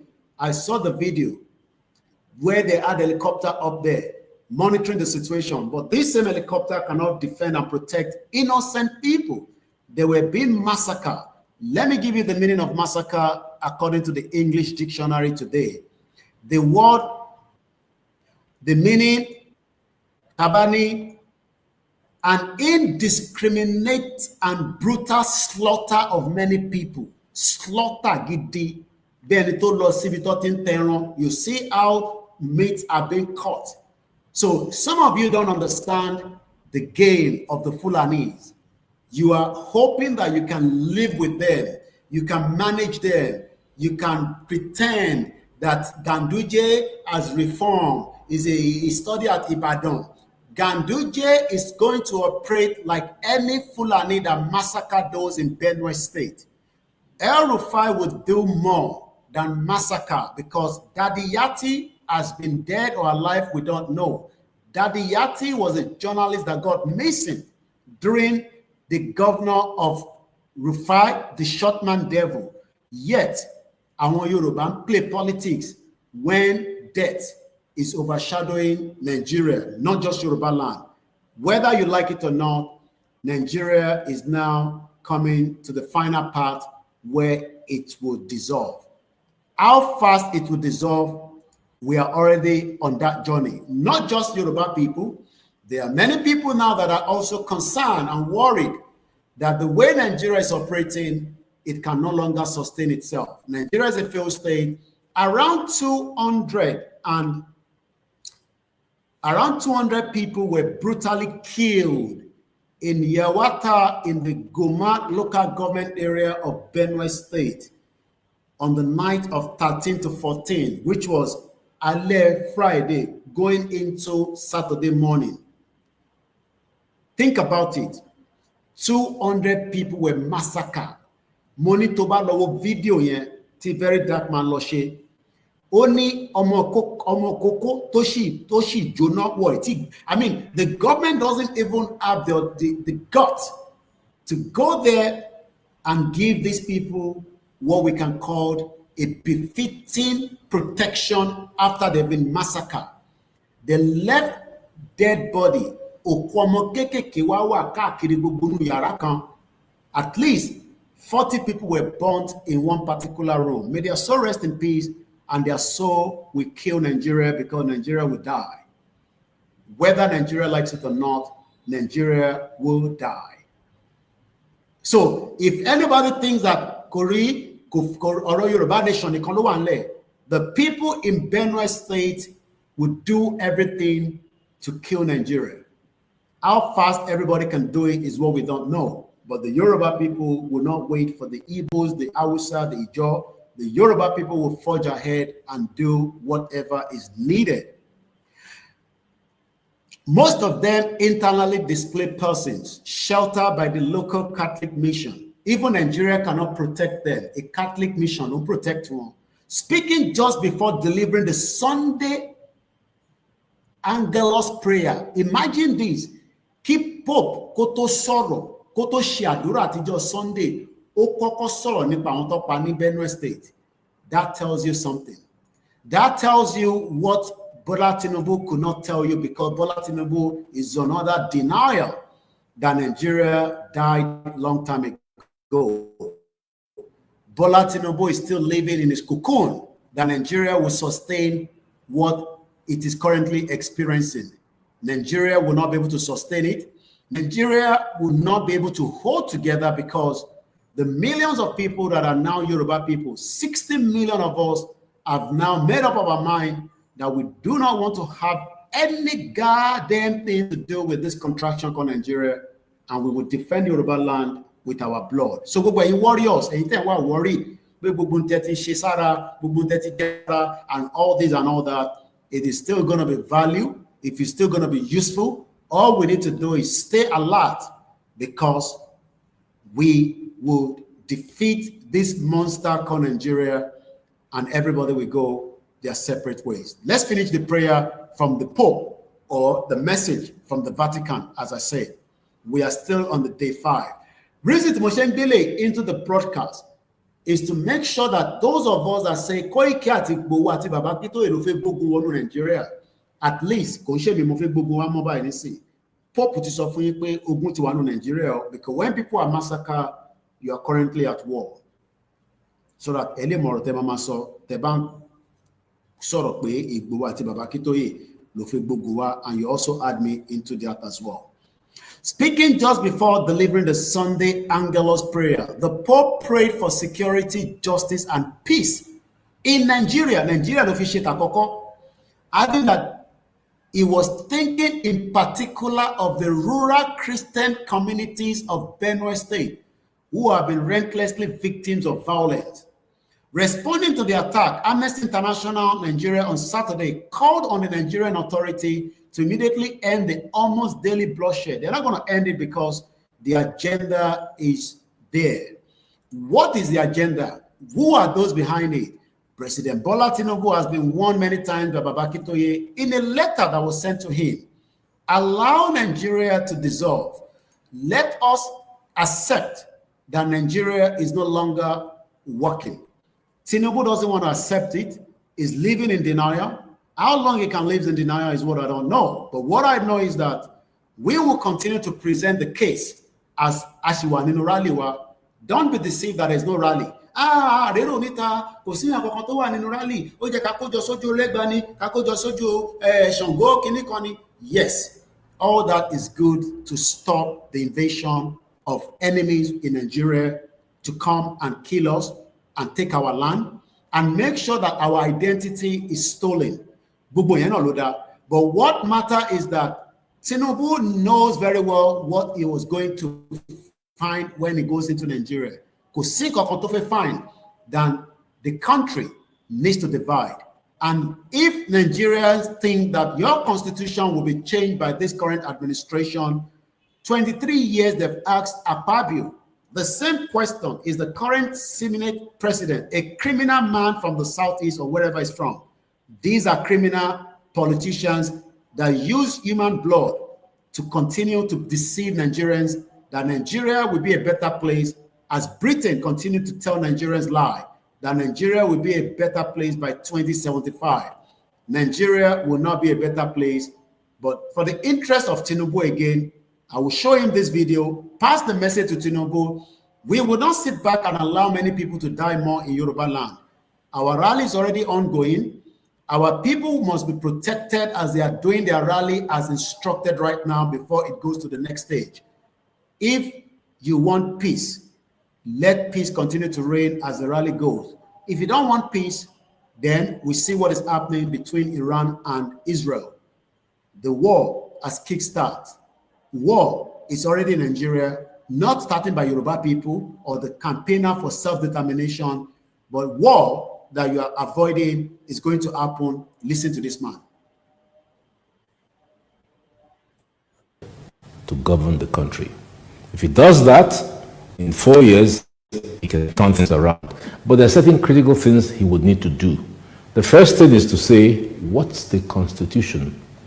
If, for instance, me and my wife, Lillian, don't agree in our marriage of 45 years, then we can't do anything. People will need to ensure that Nigerians all agree to be one country. You recall that Bolaige asked those two questions. Do we want to be one? It's not by force. If we want to be one, how? We haven't answered those questions, which is why I told President Akpabio of the Senate that it has taken 23 years to solve the problem of the Constitution.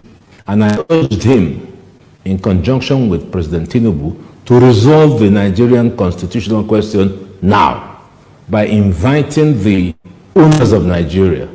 The owners of Nigeria, mark you, were those who owned Nigeria before Lugard brought his amalgamation in 1914. Call them in. These are the people who own the country, and ask them questions. What do you want to see of the Constitution? Because without a Constitution, we're going nowhere. And no one will doubt the fact that the Constitution bequeathed by the military in 1999 is unsatisfactory. You can't build anything out of a weak foundation. The economic development policy of President Tinubu, the political development policy of President Tinubu and everything else he wants to do rests on a very solid foundation. So let him immediately resolve that. How can we spend 23 years looking for a foundation for building a house? Does that make sense to anybody? So that's my number one issue. We need to resolve this issue of, do we want to be one? And mark you, the flip side of the question is that we mustn't be one, because Yugoslavia, which was... The flip side of the question is we don't have to be one. And that is why Tashenshi Yoruba Nation. And let me put this on record. Some are saying that awareness Abirali. I'm hearing that coming from many people. We are awareness la one button on shit.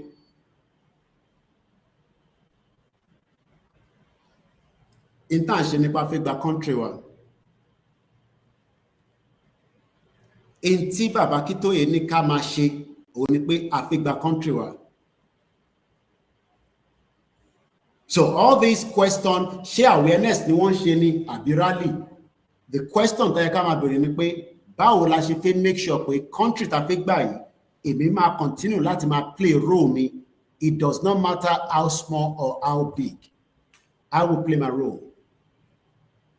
Rather than asking the question, share awareness ni wọ́n ṣe or this and that. My name is Olami Koiki, and you're listening to Koiki Media, bringing the world closer to your doorsteps. Let me put it out again.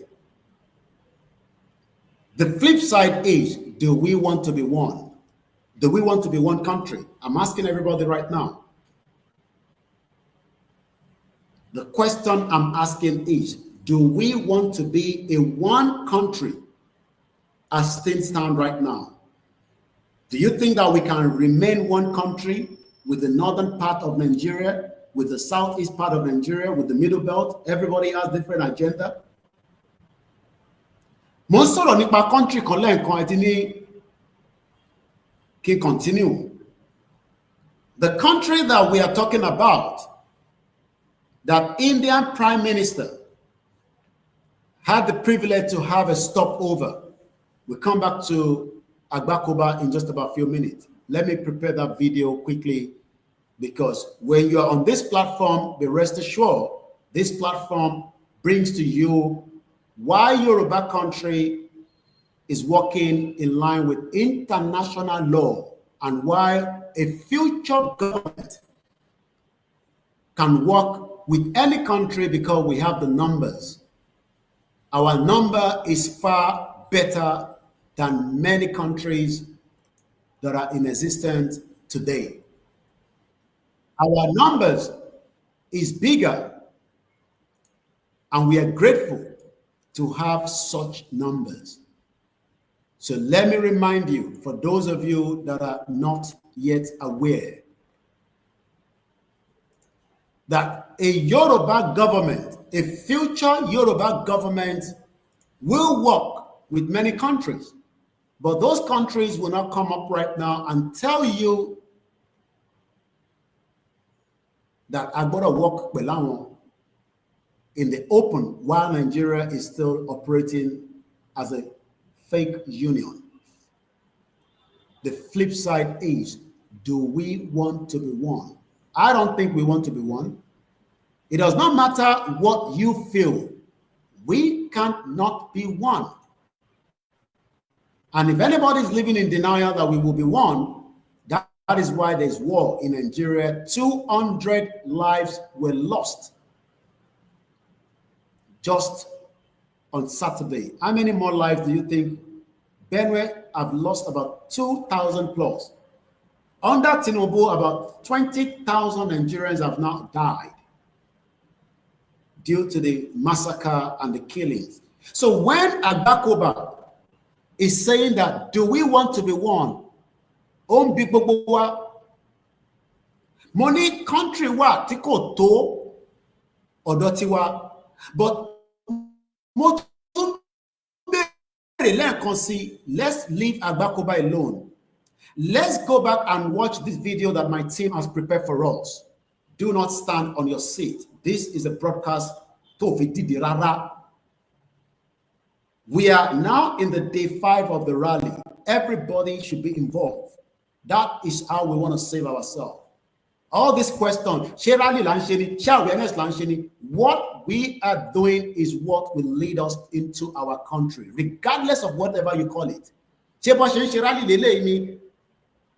But what you forgot also is that Yoruba nation, or digital. Yes, most of you find out through the digital. All the crowd that Igbo put across all the Yoruba land. Níbo kọ́kọ́ gbọ́ nítorí pé Igboho jáde wọ́n ṣe fídíò ó wá jáde in person. But what you forgot is that technology also owns the world. And that's exactly what we have done to beat Nigeria to it. Nigeria could not stop Pope that prayed for the victims of the massacre. Kotobere prayer on Sunday. Some of us need to understand that we are using everything moving forward to save the lives of our people. Beat President Tinubu. Why are you negotiating with the terrorists? What is Igboho's offense that we don't know? Maybe you want to tell us, Tinubu, because this video that I play for you is another victim that will have the impact if government continue to talk to terrorists. Who are the victims? The Benue, the people in the plateau axis, the northerners that are Hausas, not the Fulanis that took over their land in 1806, the Yorubas, the Middle Belt, the Southeast. But Igboho Kile offense to whom is asking President Bola Ahmed Tinubu, because myself and him had a conversation after watching this video together. I want to be Tinubu Kini Igboho Shigongon. Because video this is one of the terrorist leaders that the military had a meeting with in the last couple of hours. And that means probably maybe yesterday, when I mean hours, because actually now another 24 hours. Ṣé nígbà tó lọ pa àwọn èèyàn kan ní Benue State ni wọ́n bá wọn jókòó pé ẹjọ́ ẹ má bínú ẹ má pa àwọn èèyàn mọ́. Ẹ jẹ́ ká gbọ́ fídíò yẹn kó má jẹ́ pé látẹnu mi ni.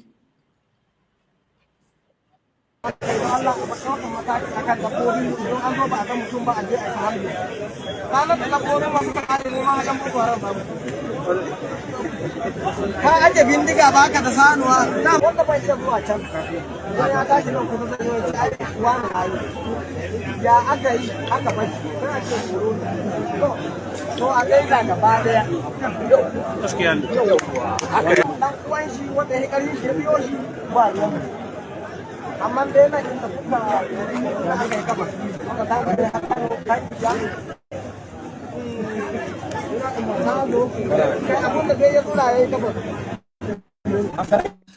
You see why Agbakoba was asking this question. Let's go back to Agbakoba quickly and ask, can we live with the people that the federal government is having meeting with? A full terrorist the government is having a meeting with. Who is the government? Tinubu. I'm asking again. Igboho is not the terrorist that you're looking for, yet you are negotiating with terrorists in a Yoruba land.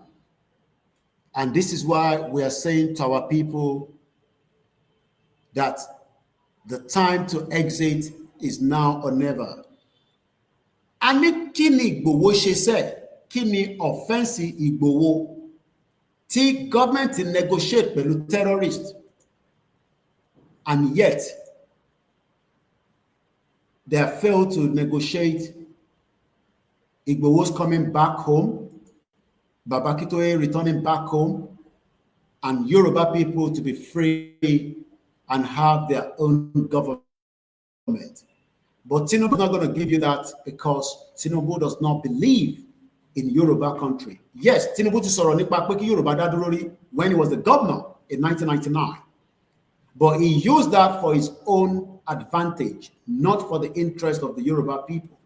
Tinubu make use of Yoruba nation la fẹ́, Oduduwa nation la fẹ́, but he knew deep in his heart that he doesn't have the interest for such. Ìyẹn la ṣe ń bi Tinubu léni again pé ṣé Ìgbòho ṣẹ̀ ni òun negotiate pẹ̀lú àwọn terrorists? Ìgbòho kì í ṣe terrorist, ọmọ Yorùbá ni. Day 5 of the Yoruba Nation Mega Rally continued.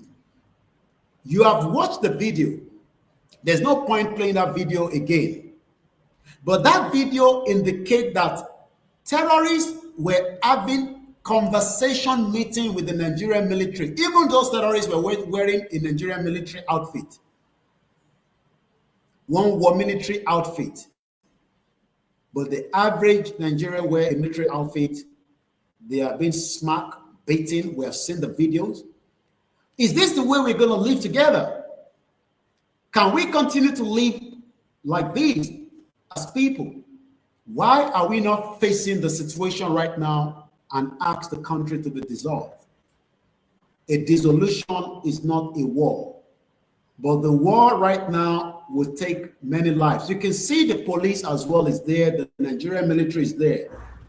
The man that they are speaking to right here is a terrorist that they're looking for, a full-blown terrorist. But unfortunately, nobody is saying anything. The Benue State cannot say anything because the Benue State government told us last week that those behind the killings and the massacre. Now I'm hearing that Tinubu wants to visit the trouble spot on Wednesday.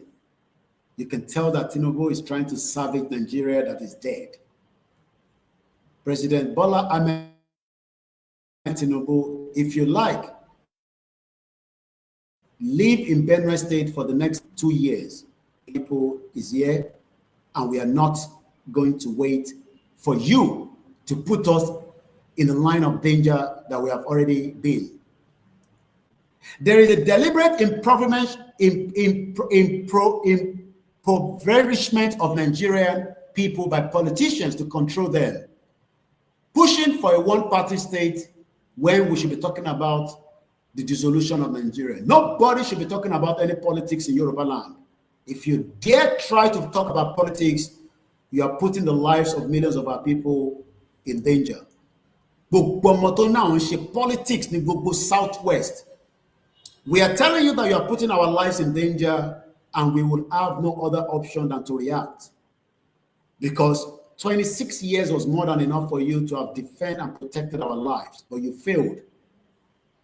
And we don't believe that going forward in 2027, our life will be protected and defended properly. And that is why what you're watching right now on your screen, these are Fulani terrorists having an open meeting with the federal government of Nigeria under President Bola Tinubu. The question then is, Tinubu should prepare that Nigeria might end up like Yugoslavia. Whether Tinubu agree for Nigeria to break up or not, it is too late. He doesn't have what it takes to stop it. We don't have to be one. That is what Agbakoba said. Do we want to be one? And mark you, the flip side of the question is that we mustn't be one, because Yugoslavia, which was 6 countries under Marshal Tito, when he died, decided to break apart. And today, a lot of them are very strong countries: Macedonia, Croatia, Slovenia, Slovenia. Money countries. What is the name of this country? Let's leave Agbakoba alone. Day 5, the Yoruba Nation Rally. Gbogbo ẹ̀yin màmá wa, ẹ̀yin bàbá wa, ẹ̀yin ọ̀dọ́, tẹ́ ẹ sọ pé kò jẹ́ kó rí báyìí, báyìí ló ṣe jẹ́ kó rí. Kò sí ọ̀nà tí kò ní rí bákan. We are still on the right pace and on the right track. and we should not have any reason to doubt our leaders. From Oloye Igboho to Baba Akintoye, we must never have any doubt in them. They might not give you all the information in one go. Nígbà tí phone máa kọ́kọ́ bẹ̀rẹ̀ tí mo dé UK in 1998, mo mọ irú phone tí mo ń lò. After that, phones started becoming smartphone. We are running a smart rally. Do not be deceived that this is a joke. If you think that this is a joke, tẹ́ bá rò pé joke ni rally tá ń ṣe. We are telling them that Yoruba ló lọ́gbọ́n, ló lóye, ló ní gbogbo strategic lórí. Ibi tó ń rò pọ̀ fẹ́ já tó máa gbà jáde kọ́ lọ́ ṣì ń rò. They are still thinking. They are worried. They are concerned because they cannot hear the voice of Igboho, so they don't know what is happening. But Baba ti sọ̀rọ̀ on behalf of Igboho.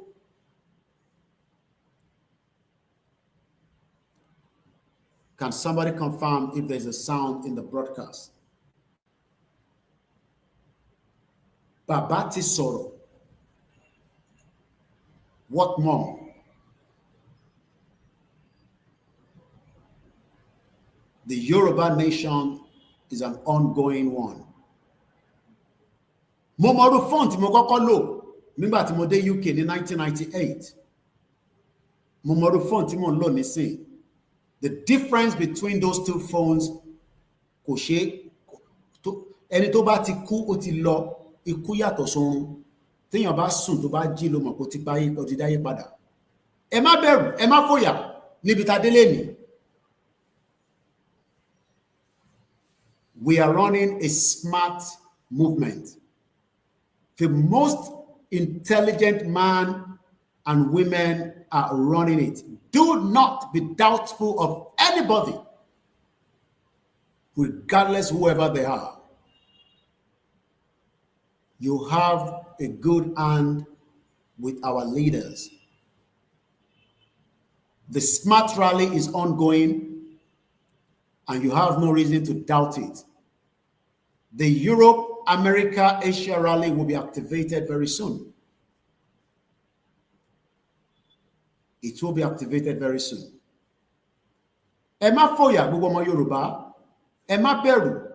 Ẹ má kó ẹ̀mí yín sókè with all headlines or anything that can bring your spirit down. Igboho's spirit is high. Baba Akintoye's spirit is high. So the 60 million Yoruba people's spirit must continue to be high, regardless of whatever Tinubu or the international community are throwing at us. They know that if Yoruba people are free, that means that the game to the international world would also change. The country, this country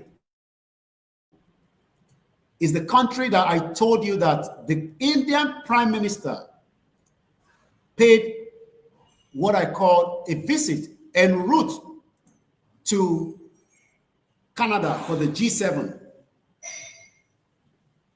This country doesn't have what Yoruba people have. Kí ló ń ba ọmọ Yorùbá lẹ́rù? Kí ni nǹkan tó ń bà yín lẹ́rù ni mò ń béèrè? Kí ni nǹkan tó ń bà wá lẹ́rù? We are not cowards. Baba Akintoye is playing their mind game that they can never understand. The intelligent Igboho, they cannot calculate what is in his head. They betrayed him in 2021.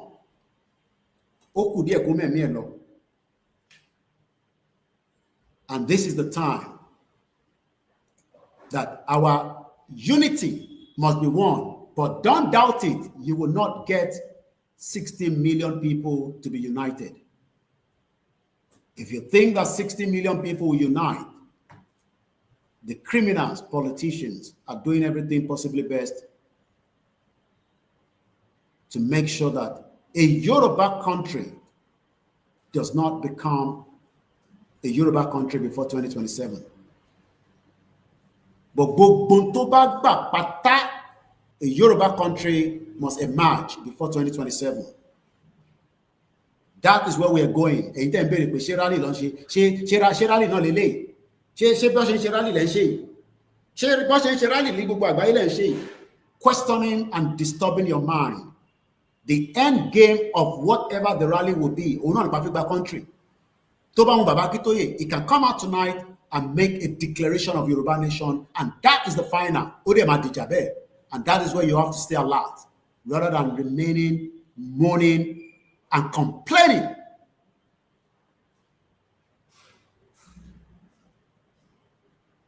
Baba Akintoye has the mandate to give us our country before 2027. And Igboho will work in line with him. And the rest of us must assemble to do everything possibly best when that time gets closer.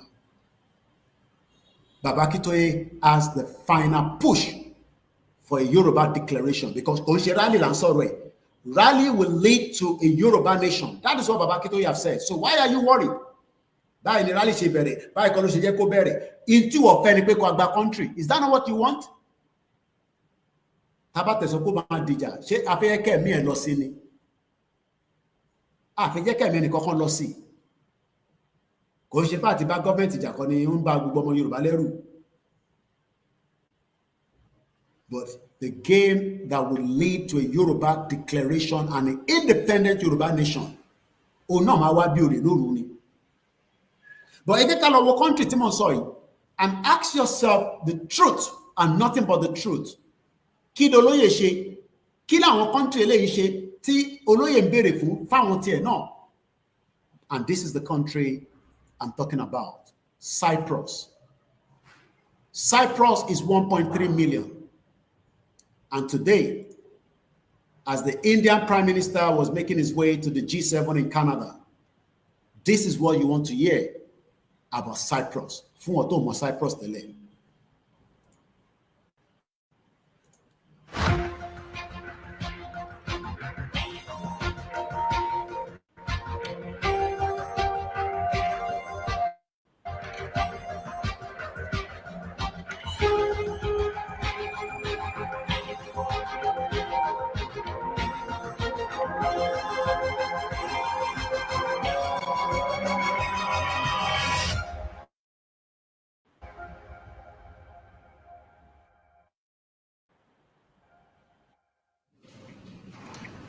Symbols play a key role in diplomacy. Sometimes images are more Cyprus has demonstrated. Let me first give a complaint, then more. Money don't pay smart tí Baba Akintoye play. Symbol.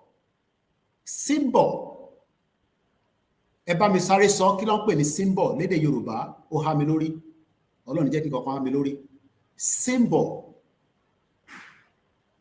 Kí ni à ń pè ní symbol? Some of you don't know, ẹ rò pé à ń bá gọ́ọ̀mẹ̀ntì ṣeré ni. Wọ́n ní ká mú nǹkan kan síwájú ilé wa. Symbol. Symbol plays a vital role. But because I believe that gbogbo wa ti wà charged, which there's nothing wrong in that. Ẹ̀gbọ́n kan tárábìnrin sọ, ó ní symbol plays a vital role. Àmì, ẹ ṣé gan ni. Àmì, ẹ ṣé ẹ̀yin wa tẹ́ ń darapọ̀ mọ́ wa. Àmì, ó ní ipa tó ń ṣe. Ẹ dúró síwájú ilé yín, wáṣọ funfun, oníṣàṣọ funfun ló ń wọ̀ lọ sógun. Ẹ kó ìtójà aṣọ ogun yẹn sábẹ́ náà kó dẹ̀ gbaṣọ funfun lé lórí. Tó bá dẹ̀ fi wáṣọ funfun, wáṣọ ogun ẹ kó dúró síwájú ilé ẹ, kó na symbol, na àsíá síta. Nasia, lọ printed, kọ sínú paper, kọ sínú bag, I have this ready. So that tèmi náà bá ti jáde níwájú Ìjẹ̀bú Òde, I can have my pali cardboard nílé ẹ má bínú pé ẹ̀rí dáadáa ìtẹ́wà lórí broadcast. Cardboard yìí.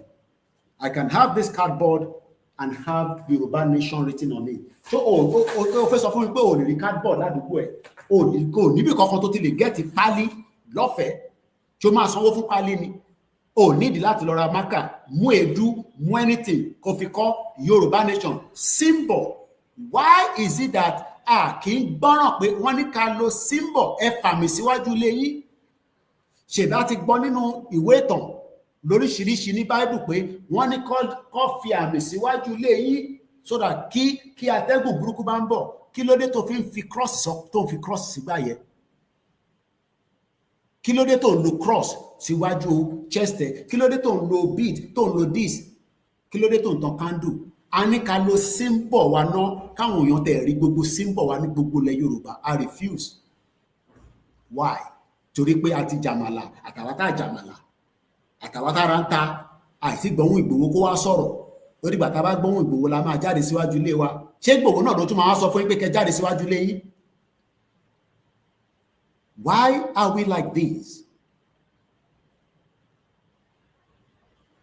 Ẹ̀gbọ́n tí woman yìí sọ, màá tún rewind lẹ́ẹ̀kan sí, farabalẹ̀ kó gbọ́ bẹ́ẹ̀ yẹn. Ìlú tó fẹ́ sọ̀rọ̀ lórí ẹ̀ yìí, gbogbo population ìlú is 1.3 million, kò tó àdébọ̀ṣọ́ local government. Listen to it again.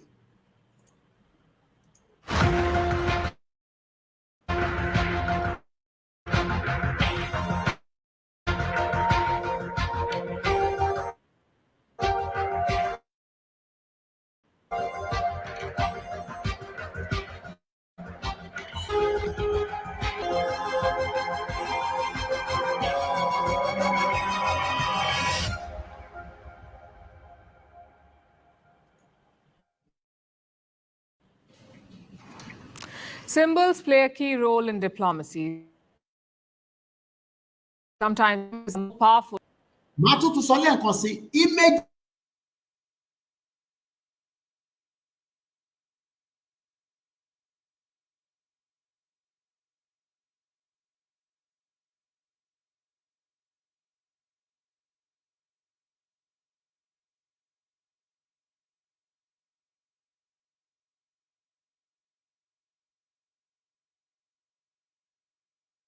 my mic is muted. Yeah. Ìgbòho ti ní ká jáde, la máa lọ jáde láti show symbol. Kí irú symbol wo ló sọ? Ẹ jẹ́ ká lọ wò. Ṣé a ti rí symbol lóòótọ́ láti 5 days tó ti ní ká jáde nísìn? Yes, a ti rí. And I guess we can give us just a very small one. A dúpẹ́ lọ́wọ́ gbogbo ẹ̀yin tí ẹ ti fún wa ní symbol yẹn. And we are grateful. Gbogbo bí tí symbol yẹn ti jáde, ẹ jẹ́ ká wo symbol yìí. Ẹ jẹ́ ká wo symbol yìí ká tó padà sí ọ̀dọ̀ Modi visiting. Let us listen to this.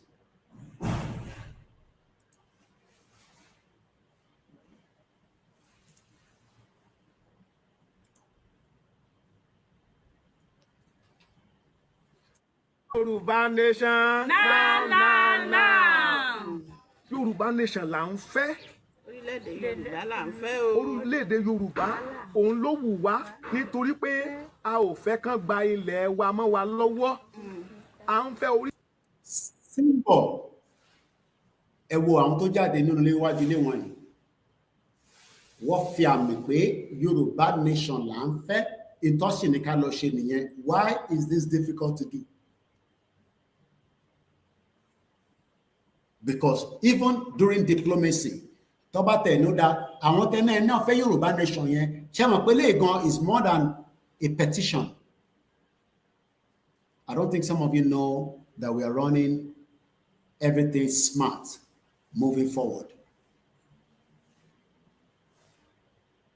Tá bá ní káwọn èèyàn bẹ̀rẹ̀ sí sign petition, tó bá ní pé fake ni petition yẹn kan, ṣé wọ́n lè sọ nísìn pé AI ní fídíò tí ìyá tó kọ́ ọmọ síta dáadáa, àwọn ọmọ alálùbáríkà, àwọn ọmọ dáadáa, àwọn ọmọ ògo ọ̀la ilẹ̀ Yorùbá, àwọn tó máa ṣe governor, tó máa ṣe president, àwọn tó máa bá wa jẹ́ scientist, researcher. Why is it feeling difficult? Kí ló ń fà tí wọ́n ní ká fi àmì síta and we have refused to do so? That is something that we need to question ourselves. And I pray that moving forward, a máa rí ọ̀pọ̀lọpọ̀ àmì níta. Because if 10 million people have given us a video ẹ kàn imagine pé a tẹ̀rí 500,000 people. Why do you want to stay in the just Okolongbo broadcast? Ofemagbo broadcast. Èyí tó ní ká lọ ṣe after 4 years. O dẹ̀ lè ṣe. Onítorí pé o fẹ́ wà lójú ẹlẹ́gba, o fẹ́ block gbogbo títì, o fẹ́ dáná sun hospital, dáná sun this, shut gbogbo ẹ̀ down. Yes, ohun èmi náà bẹ́ẹ̀. But eléyìí tó ní ká ṣiṣẹ́ náà àmì yẹn ká lè lò. Táwọn eléyìí ò bá ṣe nísìn ṣé màá rí gbé jáde? Táwọn ìyá alálùbáríkà yóò bá ṣe léyìí ṣé màá rí gbé jáde?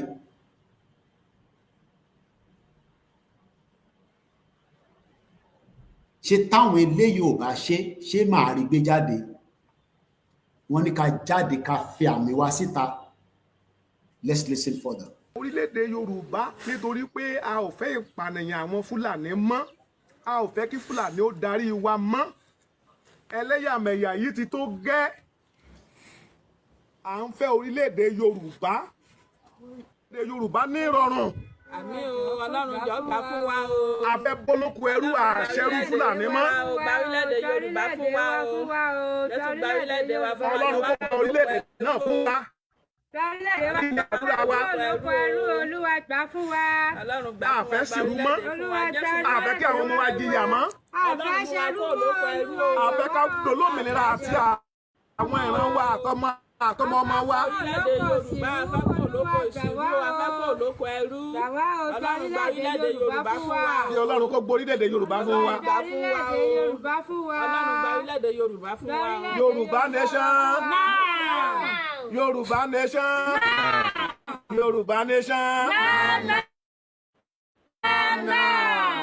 Yoruba nation. No going back.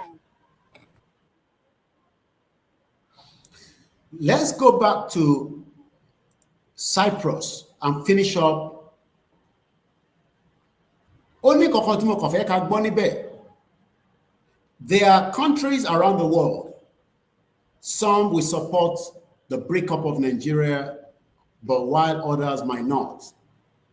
Èwo náà àwọn ìlú yẹn àìtí mọ̀. Ó dìgbà tí Nigeria bá dé stage tí that breakup yẹn tó ti ń farahàn ní gbogbo àgbáyé. Ìlú tẹ́yìn kan rò pé ó máa support yín tó bá support yín kọ́. Ìlú kékeré àti ìlú ńlá wọ́n lè bára wọn ṣe.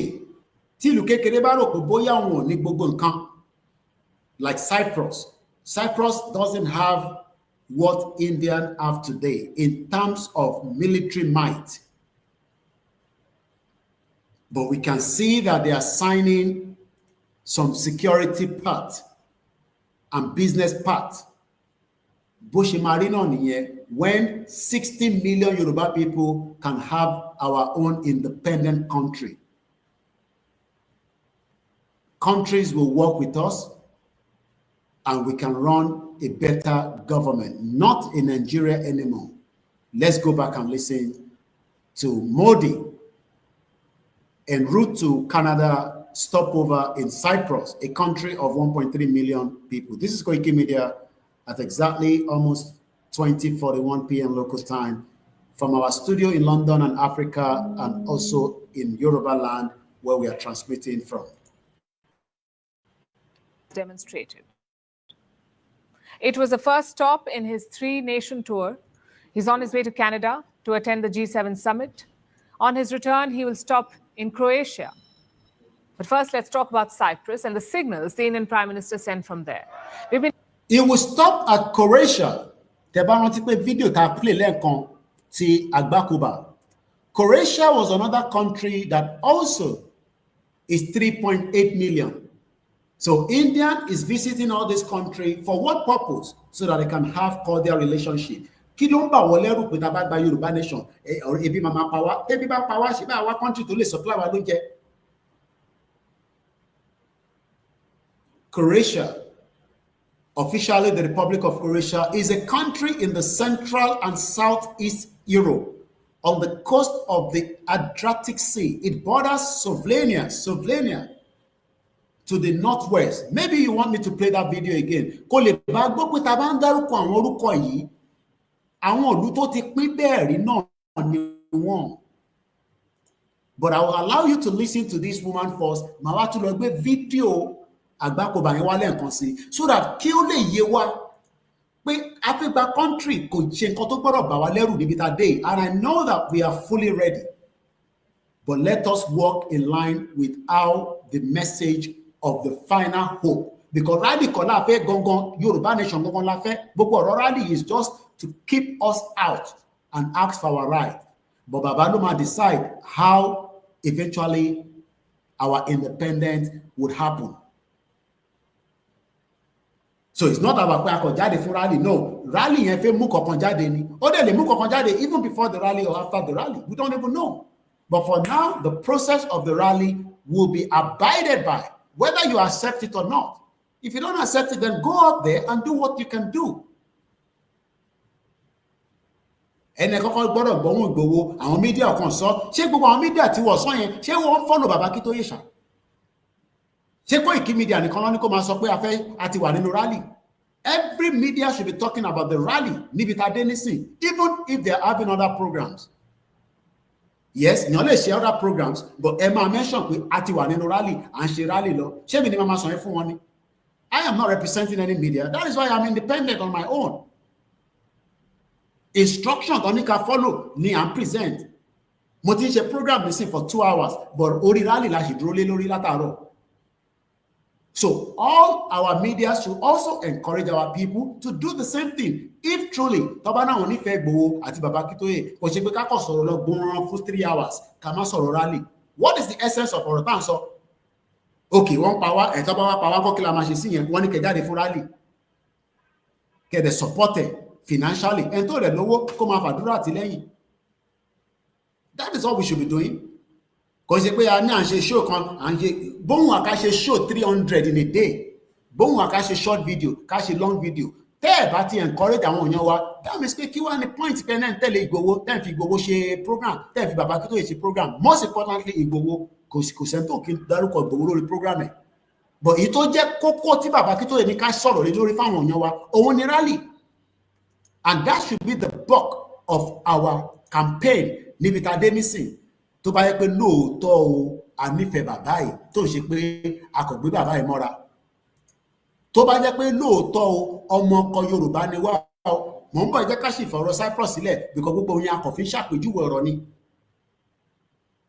Níbi tá a dé lálẹ́ yìí nísìn, gbogbo mídíà tó náà ń ṣe ti ìyẹn lè máa ṣe many other things, but tó bá sì sọ pé o believe in Baba Akintoye o, then o gbọ́dọ̀ encourage àwọn èèyàn wa kó jáde fún rally, because it seems that some of us are thinking that oh Koiki nìkan ló ń push narrative fún rally. Ṣé mi náà ní kí n máa push fún narrative fún rally? That is the job of every media. Ẹ náà ṣe Yorùbá nation media, aṣáájú àwọn tó ṣe Yorùbá nation media, and they are doing their to avoid rally. Tẹ́ ẹ̀ fi dárúkọ rally nínú program yìí, ẹ̀ ń dúró kí Ìgbòho ṣẹ̀ wá ṣe fídíò. So tí Ìgbòho bá ṣe fídíò nísìn, ẹ̀ ní sọ̀rọ̀ nípa rally. What the hell are we humans at all? Why are we like this?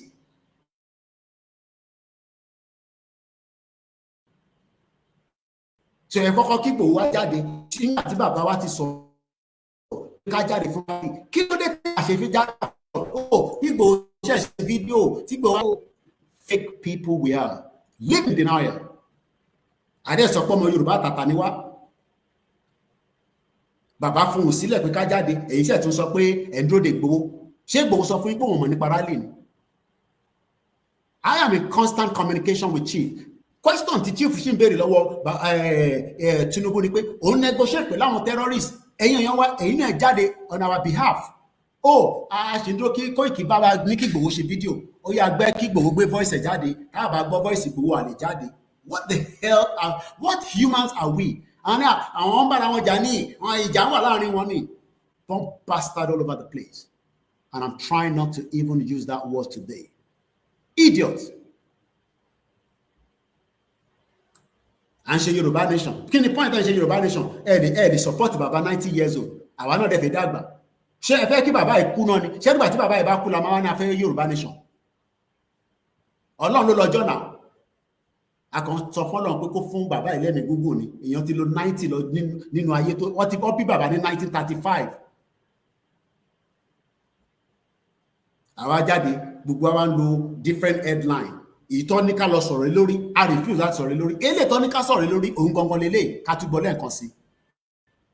We can play this for the rest of the program. We can play it all the time throughout the program because òun gangan ni bàbá ní ká lọ ṣiṣẹ́ lé lórí nísìn.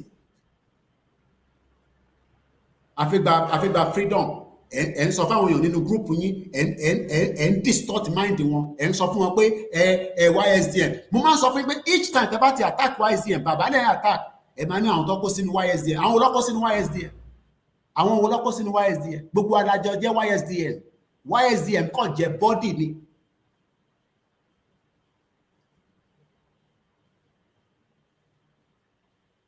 What do I want to be reading about the comments? Can't read the comment because I'm busy concentrating.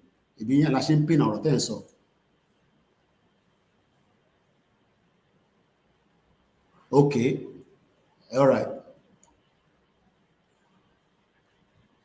Mumbo, I just play video.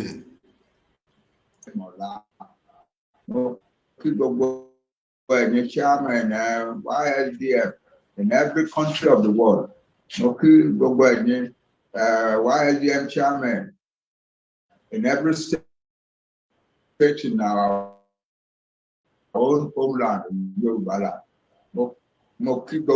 Secretary, members of the executive council, World Council of YSDM, the beyond on every tongue. That you should be just saying pé ìjọ wo la máa bẹ̀rẹ̀ rádìí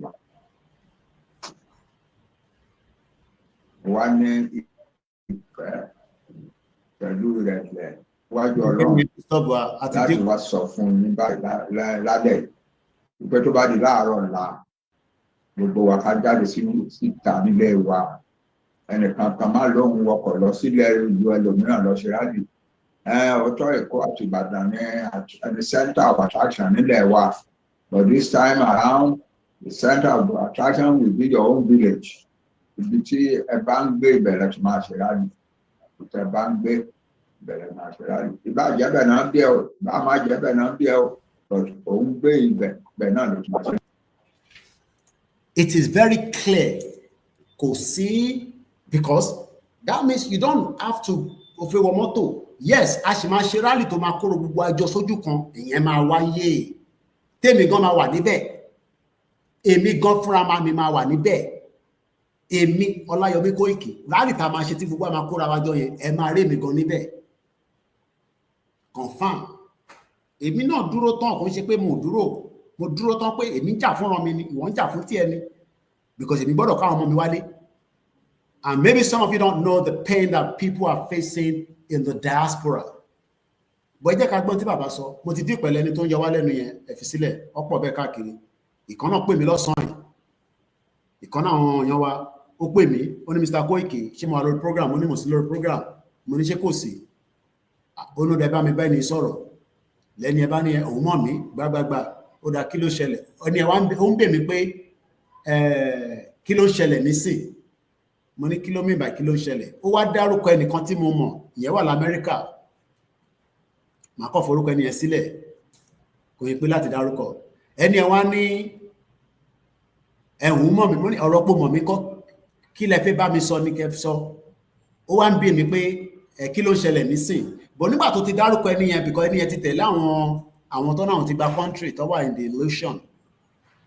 And I realized that definitely ara wọn náà ni wọ́n sọ fẹ́ ni ẹ pé tó bá jáde síta nísìn kó sọ fọ́lọ́pàá pé àti wà ní country wa táwa bá jáde nísìn tá bá sọ fún àṣẹ rally wọ́n bí bàbá ńlá ẹni mo ní ọlọ́pàá tẹ wọ́n bí bàbá ńlá àwọn gọ́fúnà yìí dá kó ní pé rally tá à ń ṣe yẹn pé kẹ wọnú lé gbogbo ẹnu mo fi sọ state tẹ bá jáde níbi tá a dé nísìn tí gọ́fúnà yẹn tó bá jẹ́ pé wọ́n forí ẹ̀ wọ́n fi fún àgbọn mẹ́ta tó bá bíbà bá gọ́fúnà yẹn la tó bá ṣì wà láyé àbí màmá ẹ̀ tàbá jáde nínú ilé yín o níta ilé yín o àbẹ́rìn lójú títí o ẹ wá gbé placard o ẹ náà ń ṣe Yorùbá nation o ẹ wá ń kọrin o ẹ ń sọ̀rọ̀ gọ́fúnà ẹ wá ní kọ́ mú yín ẹ̀yin má jẹ́ kí n sọ tá máa ṣe ìyẹn lẹ́yìn ẹ̀yin warrior máa fi wà tàlát ṣẹ̀rẹ́ yìí tẹ́ ń pẹ̀lú ayé warrior yẹn ibi tẹ́yìn máa ti wà tàlát nìyẹn èyàn má worry níta máa ṣe kò sí ẹ̀rọ máa sọ lórí social media àti kọjá stage yẹn a máa ṣe kinní yẹn fúnra wa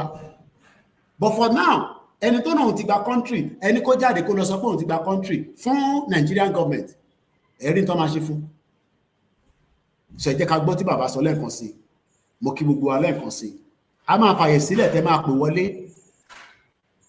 gbogbo tẹ́ fẹ́ sọ mo ti analyze láti beginning kíkọ quickly summarize ẹ̀ ṣé bàbá ti gbowó ń jà wọ ọjà so kí lẹ̀ fúnra yín ní high blood pressure fún èmi ní agbẹnusọ Ìgbòho òde ní kí wọ́n sàn kankan fún yín we are playing a mind game pẹ̀lú ìjọba Nàìjíríà ẹ fi ìjọba Nàìjíríà sílẹ̀ pẹ̀lú àwa ṣé dandan ni kó gbọ́hùn Ìgbòho níta ni ẹ ti gbọ́hùn bàbá Akíntóyè kí lẹ tún ní ìdòwò Ìgbòho fún ẹ nídìí okay so yín mídíà tẹ́ ń dúró tẹ́ fi sọ̀rọ̀ yẹn ẹ ṣe dúró kí Ìgbòho wá sọ̀rọ̀ that means pé ọ̀wọ̀ wo lẹ fẹ́ fún bàbá Akíntóyè ẹ ṣú ọ̀pẹ fún bàbá Akíntóyè lọ́wọ́ ṣá ẹ fẹ́ fún Ìgbòho lọ́wọ́ ẹ fi fún bàbá Akíntóyè ní ọ̀wọ̀ ìyẹn ọ̀dà ẹ máa ká ṣe yẹn tẹ bá kúkú sọ pé ẹ ṣe Yorùbá nation mọ́ àti àṣẹ pé ẹ ṣe Yorùbá nation mọ́ but ẹ lè máa fi orúkọ Ìgbòho tajà kẹ máa lo orúkọ Ìgbòho because Ìgbòho is a catchphrase kódà Oríyọmí Hamzat gbogbo ẹni mo fi sọ ó sì lórúkọ Ìgbòho nínú progress kẹgan èmi ò bẹ̀rù Oríyọmí Hamzat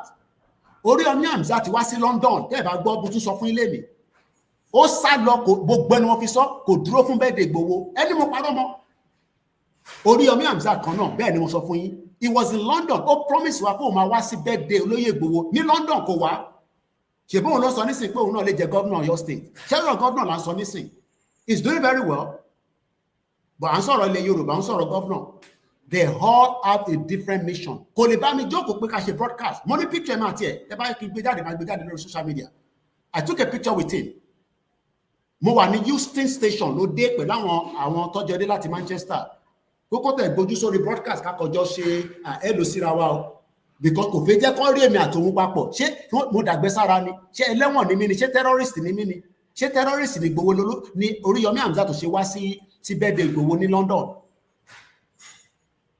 mo ní èmi ni last man standing gbogbo yín information tẹ́ fẹ́ gbà lẹ́nu Ìgbòho yẹn ẹ tí ní dẹ̀ bàbá Akíntóyè ti sọ̀rọ̀ ohun tí bàbá Akíntóyè fi síta ẹni ká sì máa lò lọ́nà ẹ fi tìgbòho sílẹ̀ at the appropriate time wọ́n ní eégún ńlá ló ń gbẹ̀yìn ìbàlẹ̀ eégún dẹ̀ wà ní ẹ̀mọ̀ kébì ògbọ́n Yorùbá dáadáa eégún wà nínú ìbàlẹ̀ àwọn kan tẹ̀ ní ṣèbí mo ní wà ní Germany ibi tó bá wù Ìgbòho ló lè wà mo lè sọ pé wà ní Germany kó wà láfíríkà problem tèmi nìyẹn mo lè sọ pé wà ní London kó wà lamẹ́ríkà ẹ fẹ́ ká máa sọ fún tí Ìgbòho wà fún yín ni kí lẹ fẹ́ mọ̀ bí tí Ìgbòho wà fún anywhere ni Ìgbòho lè wà kò ń ṣe terrorist ó lè wà London ó lè wà lamẹ́ríkà ó lọ́mọ ní Canada bó bá òun kan lè wà ní Ìjẹ̀bú Òde kó máa sùn kó máa jí níbẹ̀ nítorí pé Aláàfin gan sọ fún kò ṣe pé wọ́n sọ fún èmi Aláàfin náà sọ fún Buhari pé Ìgbòho tó ń rí yẹn mẹ́ta ni o original sí nílé o confam ni mo sọ fún yín o confam ni mo sọ fún yín kò ń ṣe márùn ni mo rí Aláàfin o the late Aláàfin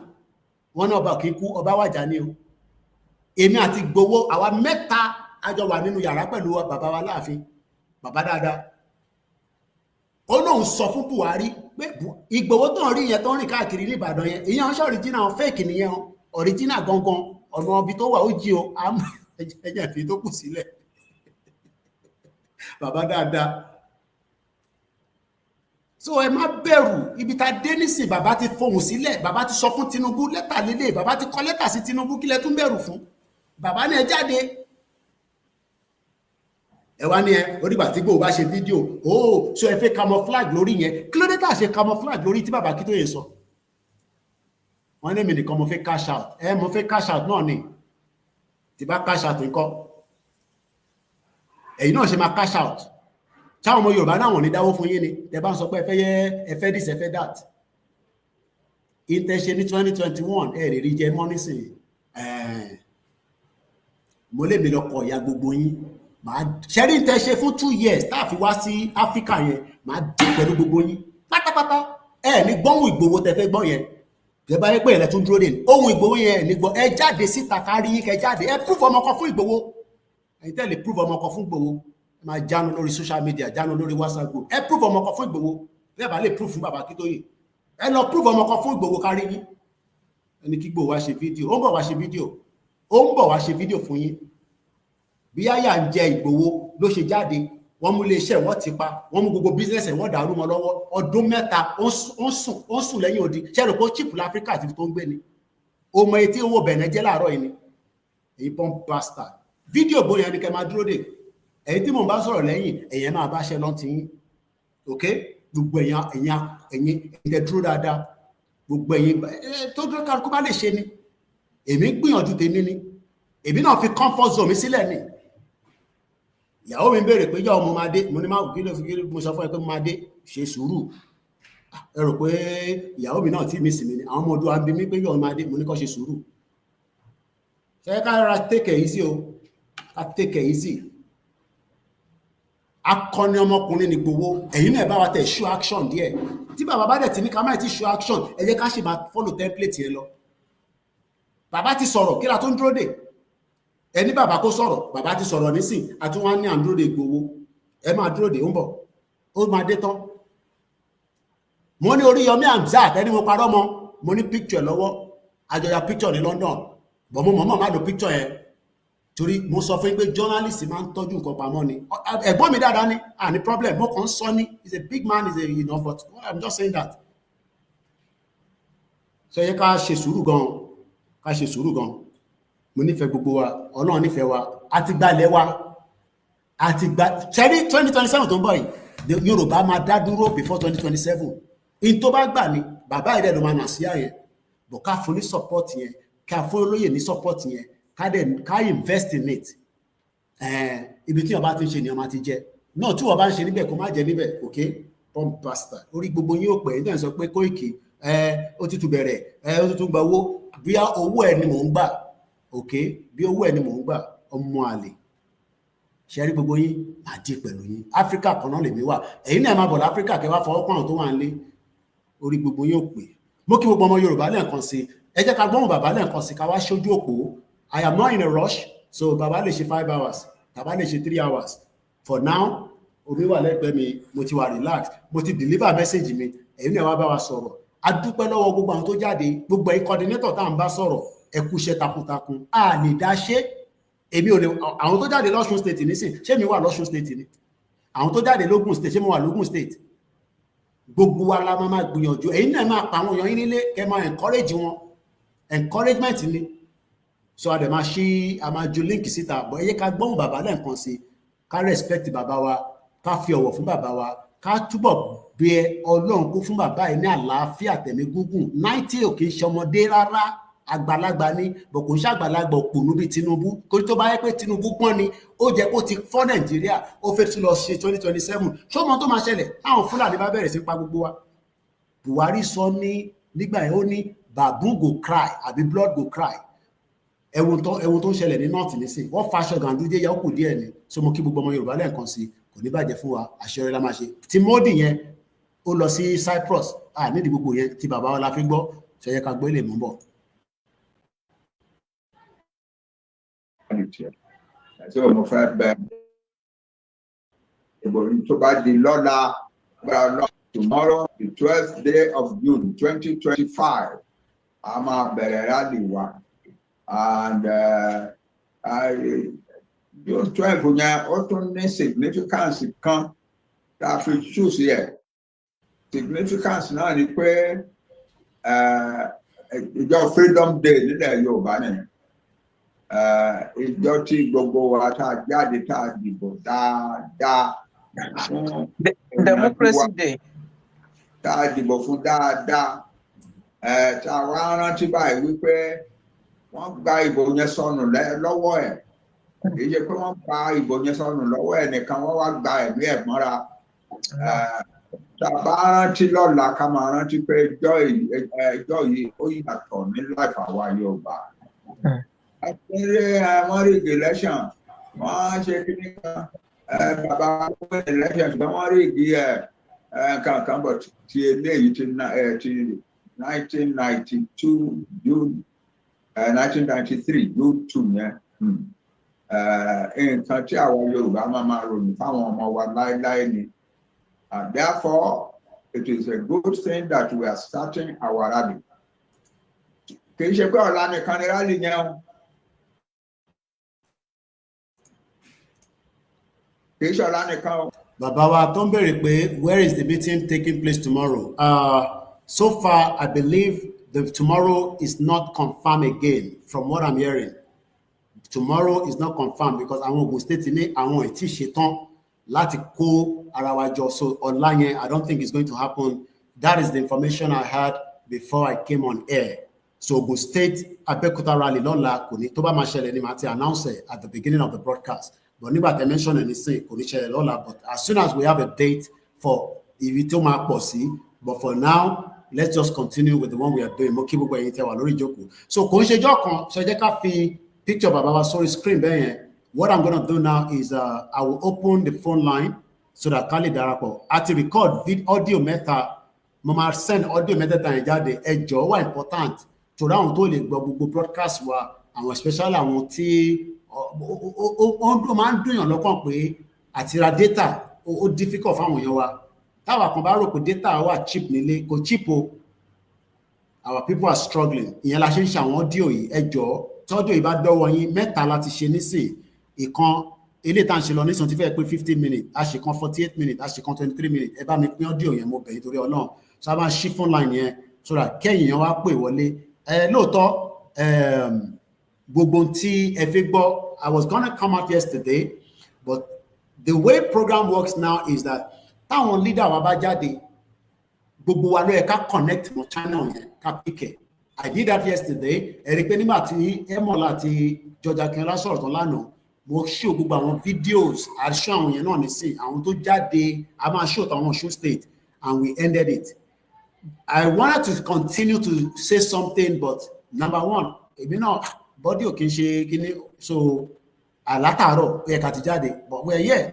So what I'm saying is that whether I am out or not, tẹ́ ẹ bá rí wa, intẹ́tí gbọ́ síta tẹ́lẹ̀, òní ká ṣe máa work lé lórí. If there is any more update, tomorrow now, bí a níjọ Wednesday, bí a bàbá máa tún wá bá wa sọ̀rọ̀, I don't know. But anytime tí bàbá bá ti fẹ́ bá wa sọ̀rọ̀, àwa máa play àwọn fídíò yẹn continuously. Mo kí gbogbo wa lẹ́ẹ̀kan sí. Ẹ má wá gbàgbé, a máa gbowó fún support Koiki Media. StreamYard tí mò ń lò yìí, ó cost mi nísìnyí because ẹ bá rí pé nígbà tá ní a fẹ́ lo StreamYard, a rí pé okay, ó sì better ju ti tẹ́lẹ̀ tá à ń lò lọ. Tí bá dé London, I will not be able to use it. But màá fún àwọn staff mi, àwọn á máa lò, èmi á máa lo èyí tí mò ń lò pẹ̀lú network in UK. But for now, the StreamYard is working for me. It's very good platform. Gbogbo àná là ń gbádùn ẹ̀. Ó dẹ̀ connect sí 4 channels simultaneously. 3 YouTube là ń run, 1 Facebook. Àwọn tó kù àkàn lo fóònù wa, mo kí gbogbo ẹ̀yin tẹ́ kí mi látẹ̀kọ́ máa farabalẹ̀ kí yín. But kò ń ṣọ̀fẹ́,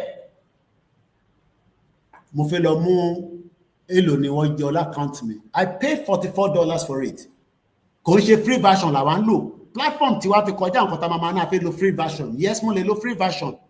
But at the end of the day, it is anything worth doing well is worth doing properly.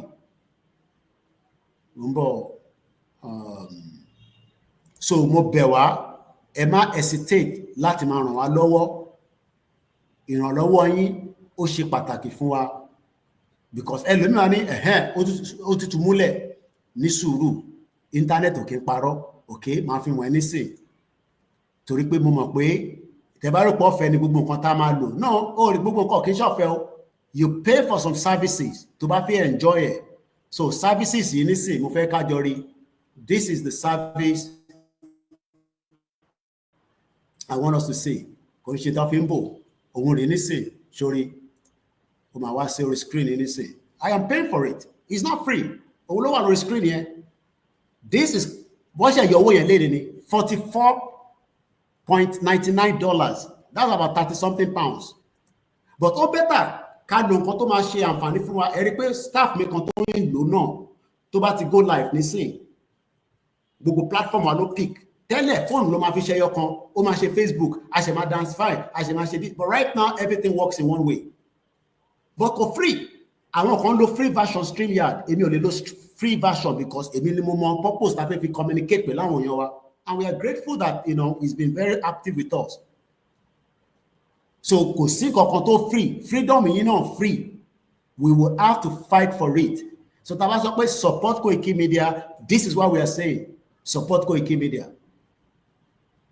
Mo dẹ̀ dúpẹ́ lọ́wọ́ gbogbo ẹ̀yin wa pátá tẹ́ ràn wá lọ́wọ́. Without you, organization ó máa difficult láti operate.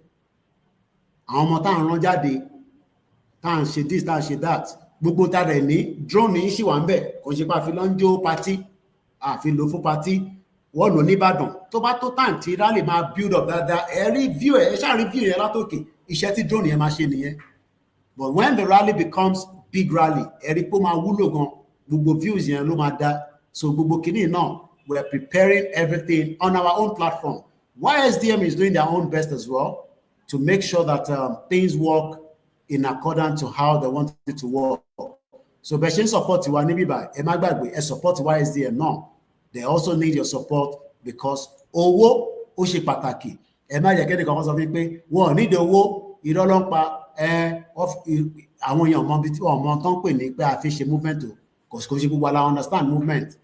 Mo ń bọ̀, àwọn screen mi nìyẹn nísìn. So mo kí gbogbo alẹ́ nǹkan sí. Ẹ wá rántí kẹ́ follow channel wa, ẹ follow wa dáadáa. Mo kí gbogbo yín tẹ́tí darapọ̀ mọ́ wa. The numbers is quite good. We open the phone line now. Tabarẹ tó fẹ́ pè. So mo fẹ́ share àwọn audio yìí síta nísìn. Tó bá ti dórí platform ti yín, Yorùbá ni mí, ìfẹ́ ló dùn, gbogbo yín náà la kí. Àwòrán ṣàṣà bàbá mo kí gbogbo yín warriors, akíkanjú, gbogbo yín pátá, gbogbo yín coordinators, gbogbo yín tó bá ní the state coordinator ẹ pè wá. Gbogbo àwọn medias wa, gbogbo wọn pátá ni wọ́n ti ní àwọn coordinators wa lọ́wọ́. Ẹ pè wọ́n, kò bá jẹ́ Ọ̀gbẹ́ni Bobby lẹ pè, kò bá jẹ́ Pavilion, ISIN, every one of them has our state coordinator. Akọni come out for details and síta for security reasons. But ẹ bá pè wọ́n, you know, ẹ lè mọ ta ló wà ní state yín. This is the time to connect as well. Ẹ tó bá dẹ̀ rò pé bóyá ẹ máa lo Yorùbá Nation láti fi kó bá wa pẹ̀lú DSS gan a fi ṣe gbàsìgbòsì ni. So ara ń kan wá.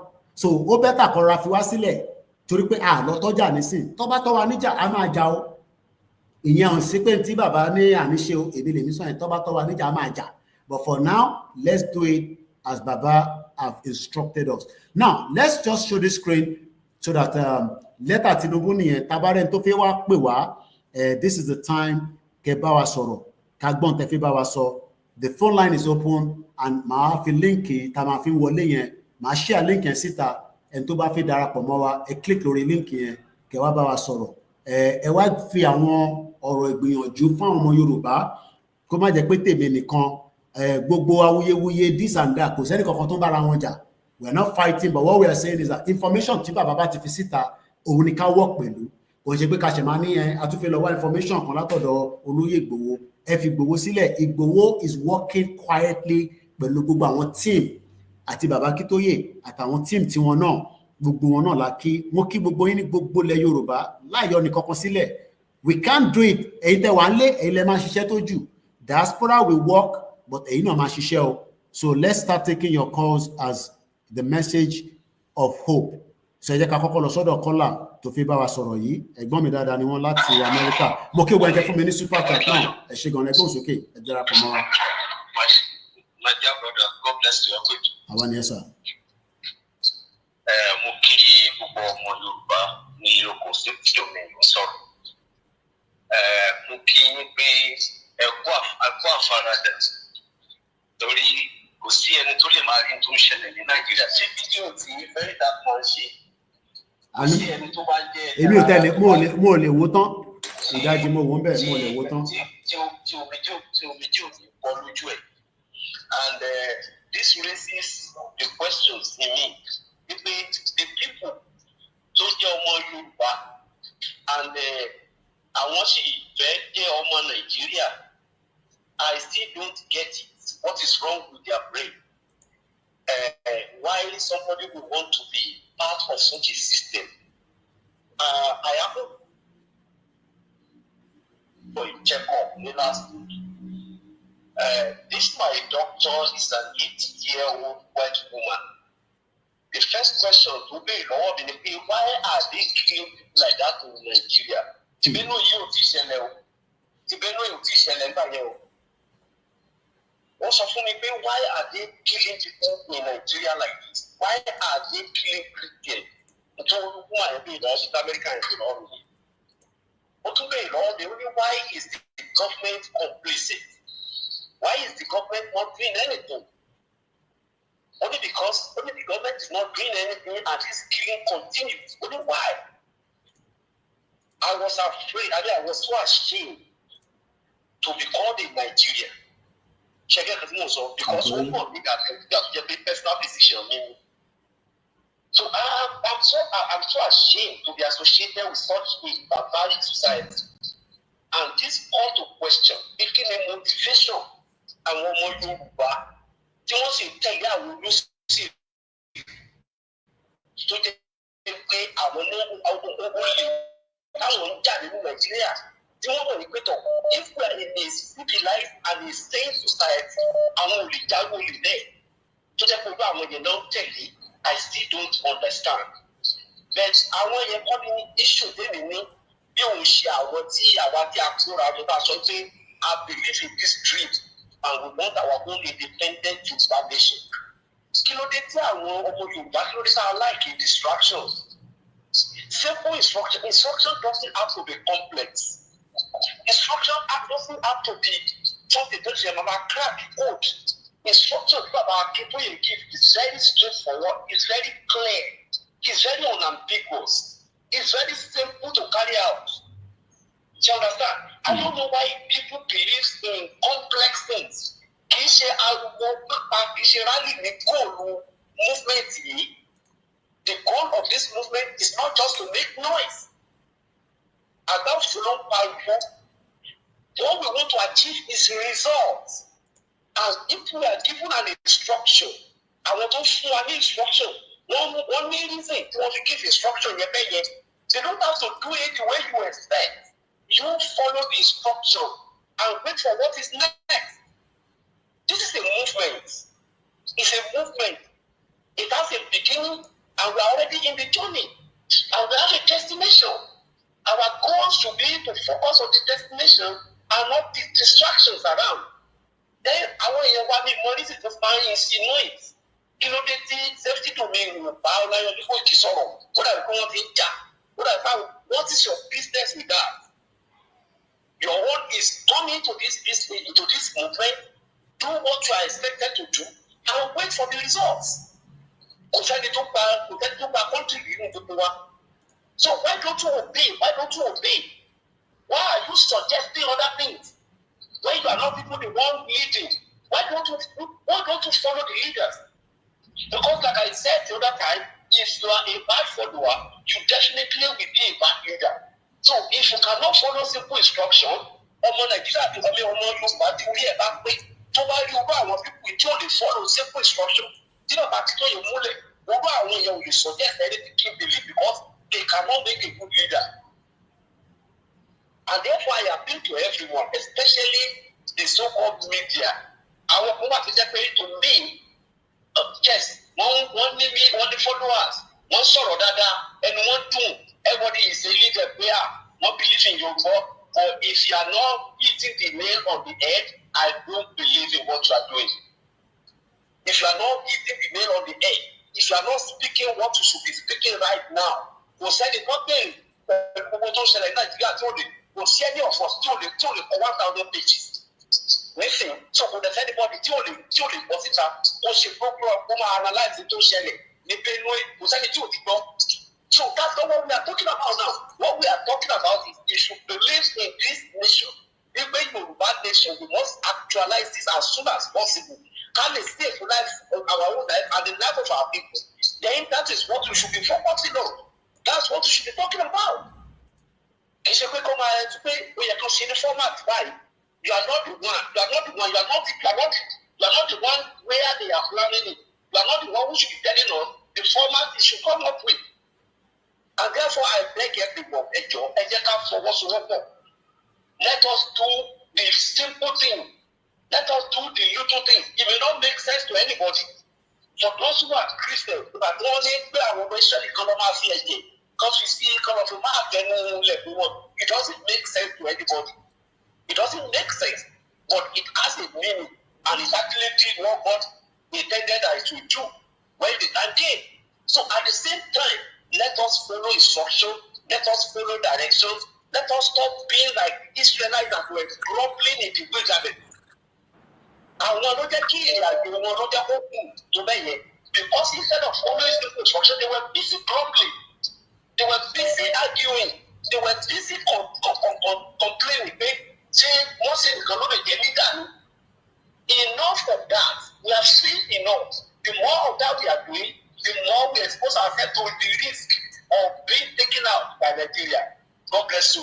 Ẹ ṣé gan ni, Anna, ẹ ṣé gan ni, mo dúpẹ́, mo kí gbogbo yín, ẹ ṣé gan ni. Adéwálé Venture, mo kí ẹ, brother mi, Níyì. Thank you so much for those that are non-speaker or speaking Yoruba.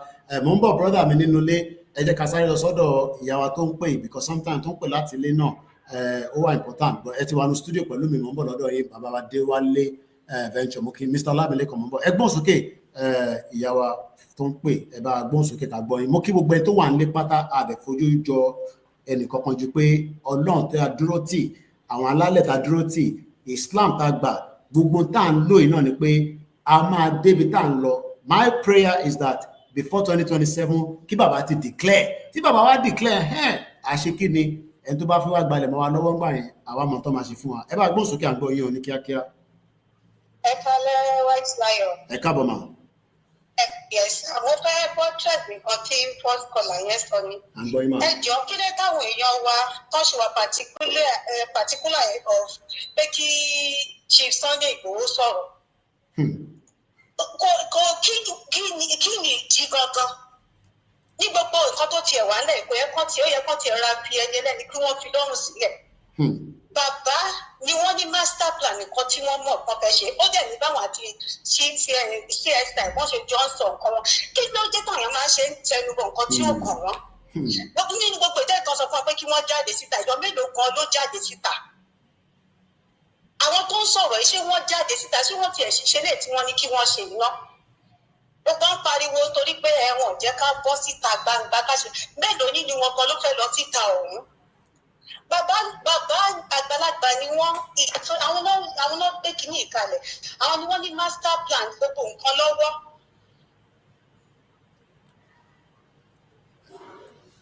Ọ̀dà, ẹ ṣé gan ni o.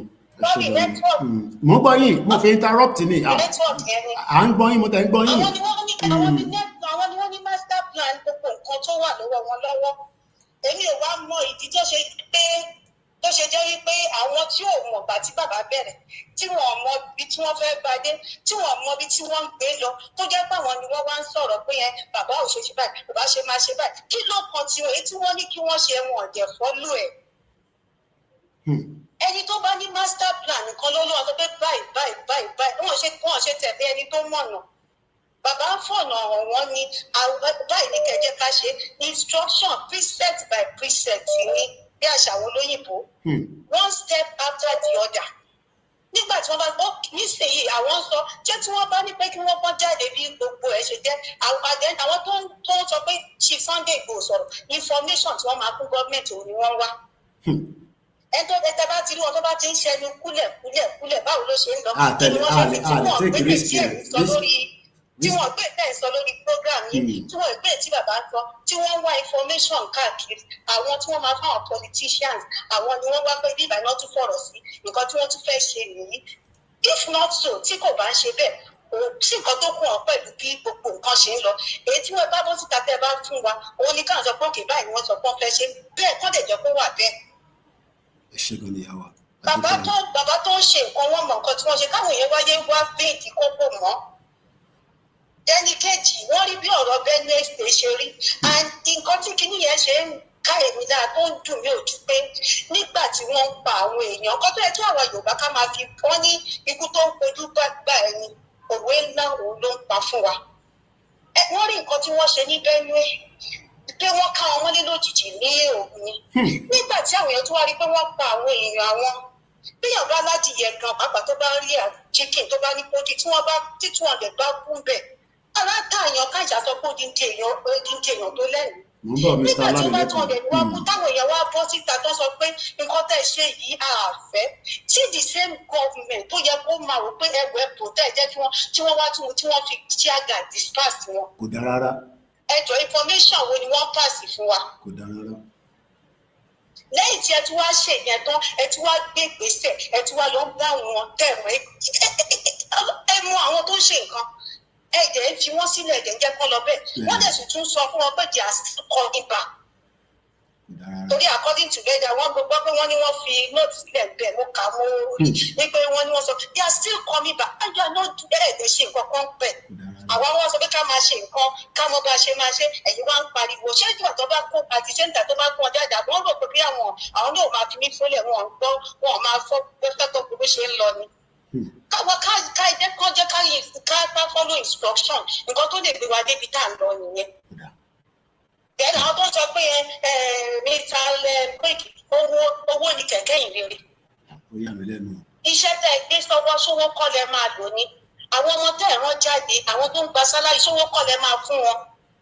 It is what you are doing iṣẹ́ yìí ni media house ní so ibi tẹ́ ti máa rówó tẹ́ máa lò náà yẹn nígbà tí ṣe pé ọ̀kọ̀ọ̀kan ń gbé advert àbí nǹkan kan wá. Àtẹ̀gbà advert kan láti gbé 5 years. Ẹ má já wọn lóhùn ìpàkọ́ ọ̀gbọ́sùtì ní kẹ́bí ṣe ẹ jẹ́ kí ẹlẹ́ni ló dẹni ẹ jẹ́ kí wọ́n fẹ́ ni wọ́n sọ̀rọ̀ tó bá ń wò we just want to appreciate you.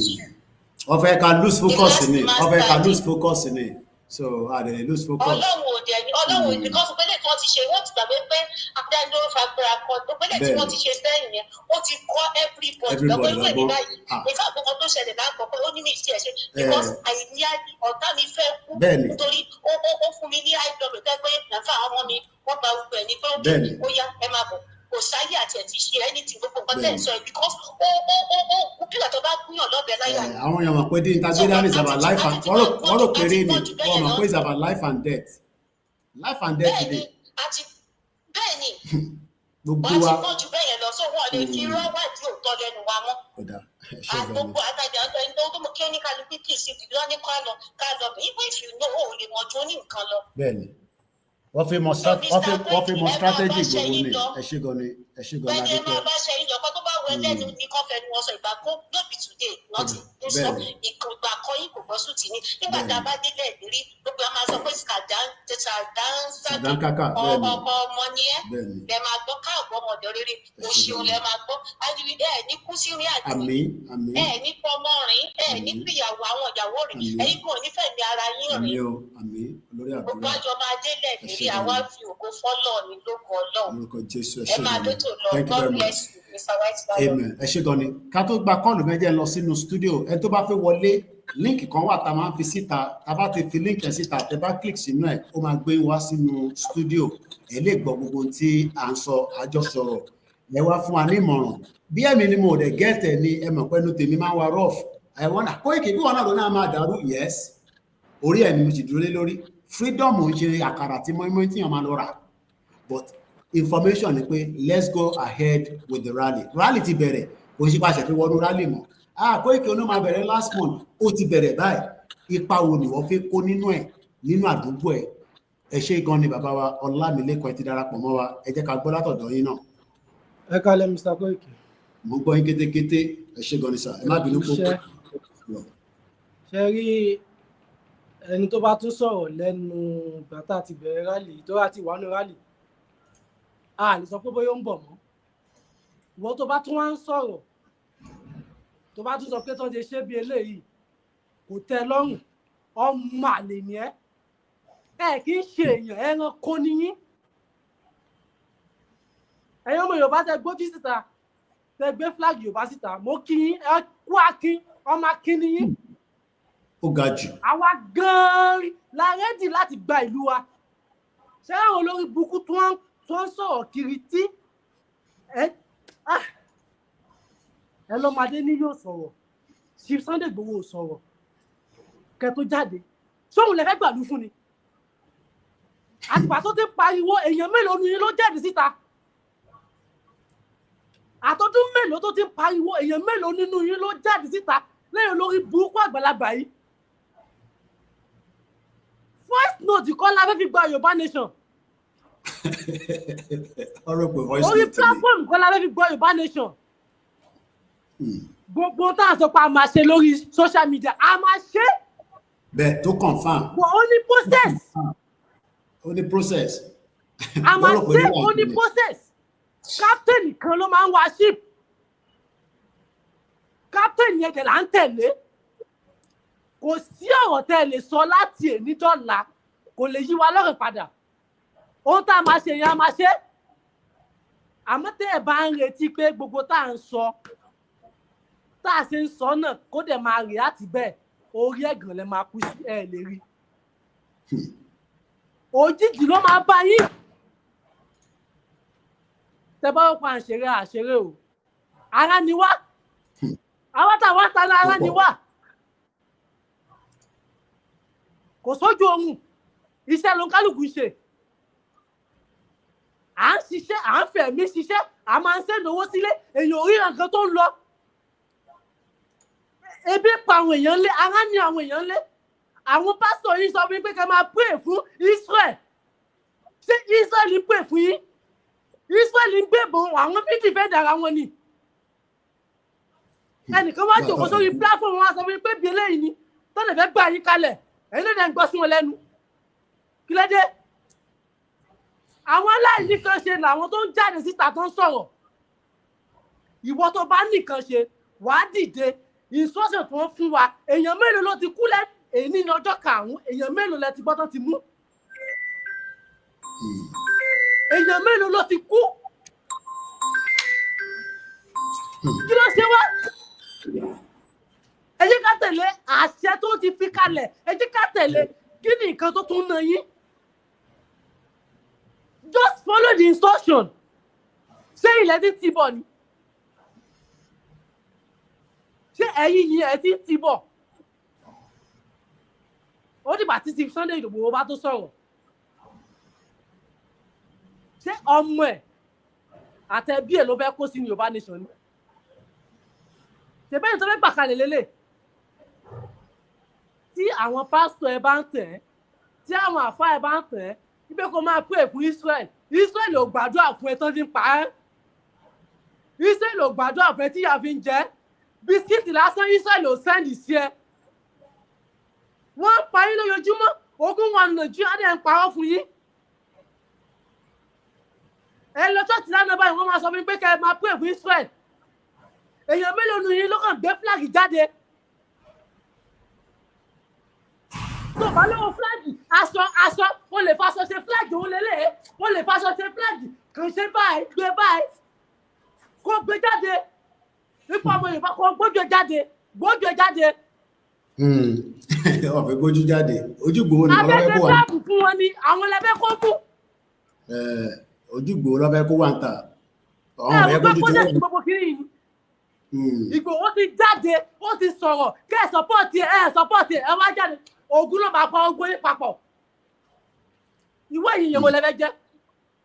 Àmọ́ èyí tẹ wà ń lé, tẹ gbójú síta, mo kí yín ẹ kú akin, ẹ̀yin tó ló máa kí.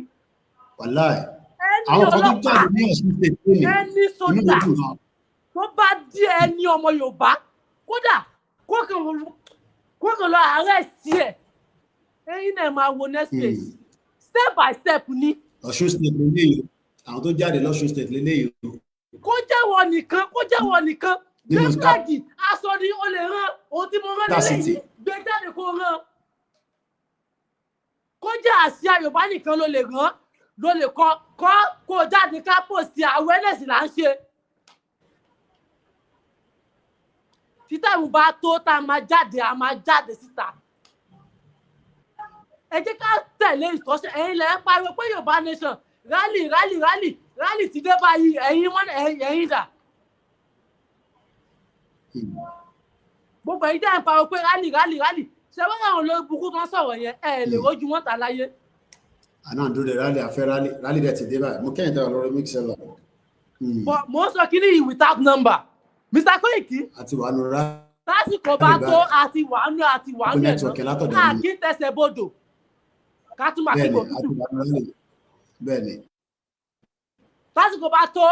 Bẹ́ẹ̀ni. Gbogbo tó máa ṣẹlẹ̀. gbogbo àwọn tá à ń pín wọ́n wá bó ṣe kíní bóyá lè fi ọ̀rọ̀ padà bóyá lè yí pinnu padà wọn ò lè yí padà ajá tó bá máa sọnù lọ́rọ̀ wọn kò ní gbọ́ fèrè ọlọ́dẹ ohun tá a máa ṣe a máa ṣe.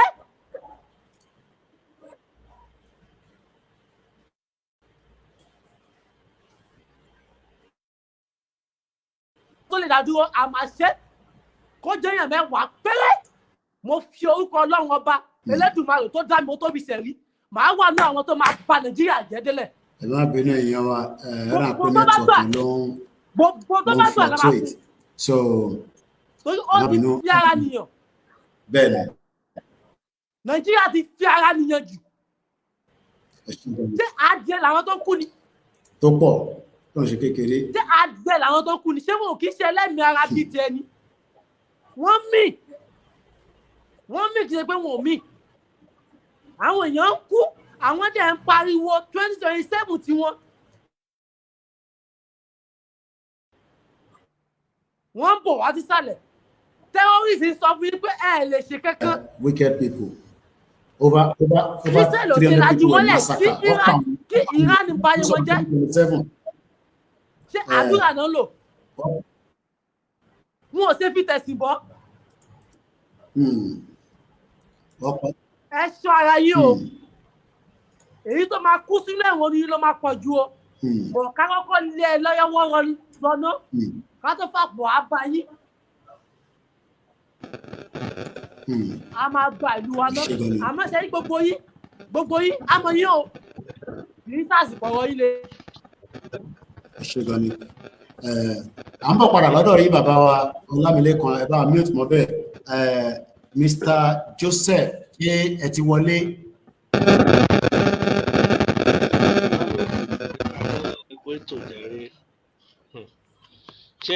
ẹ̀gbọ́n sódà ẹ̀gbọ́n mi dáadáa.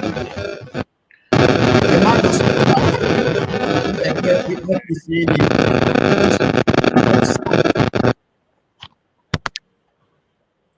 ṣé ń gbọ́ mi báyìí. kílẹ̀ ẹ̀rọ alátalẹ̀ connect mọ́ tẹ́lẹ̀ ní kí ló le tó yẹn.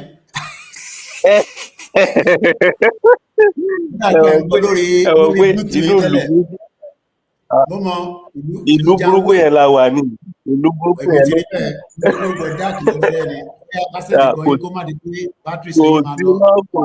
kò sí ẹni ẹ̀rí bó ṣe blackout nǹkan tá à ń sọ fáwọn òpònú nìyẹn tó ń fẹ́ ronú ẹ sọ fáwọn òpònú nìyẹn ojú wọn ò là mí mọ nǹkan tó fi bò wọn lójú kò tiẹ̀ yé mi àwíwí asọsọsọ afátòwé afọmẹdálọ wọn ò gbọ́rọ̀ tí wọ́n dí kíní máa ń dùn mí pé bí àwa ṣe ń ronú ṣé ọpọlọ kan ẹ̀ náà kọ́ ló wà lórí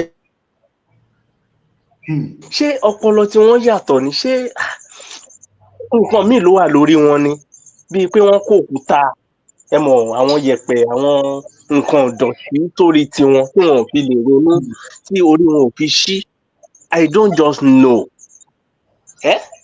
kò tiẹ̀ yé mi kí ló ń ṣe àwọn èèyàn kí ló ń ṣe wọn ọdún náà ṣé ok àti ẹ̀gbà pé àwọn kan ní owó láàrin wọn wà òkè àwọn yẹn ò tẹ̀ èmi ti yó lọ́rọ̀ wọn mọ̀ pé bóyá ebi ń pa ọmọ ẹnìkan kan àwọn kan ṣì wà bàbá tó jẹ́ pé wọ́n tálíkà ju èkúté ṣọ́ọ̀ṣì lọ ṣùgbọ́n ṣe rí agídí wèrè inú wọn yẹn agídí burúkú yẹn ibi tán ti fojú wọn mọ̀ yẹn agídí yẹn ò jẹ́ kán lè ronú kán mọ̀ nǹkan tán ń ṣe mọ́ ṣé rí mo ṣe ń bá yín sọ̀rọ̀ lálẹ́ ẹlòmíì inú wọn wà tí ò jẹun sùn lálẹ́ tó dẹ̀ jẹ́ pé ó ṣe bìbí pé something good ṣì ń bọ̀ wá jáde ní ìlú burúkú tá a wà yìí I don't know ṣé wá rí tó bá yẹ pé ẹbí wọn àbí àwọn fúnra wọn wà ní àwọn incident tó ń ṣẹlẹ̀ ẹ wo àwọn tó másákà ní Benue yẹn ká ní ẹbí wọn wà nínú wọn bóyá ìgbà yẹn orí wọn máa wá ṣí wọn wá lè ronú díẹ̀.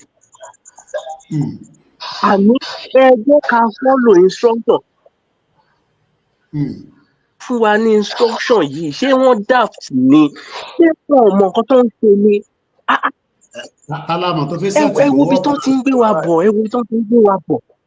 tọ́ba fi sẹ́ẹ̀tì gbowó ọ̀pọ̀ wà láti fi mọ̀ tán ní kí àwọn fi gbóhùn ìgbowó àwọn fi rí voice note ìgbowó àwọn fi rí fídíò ìgbowó and all this nonsense and all these messages.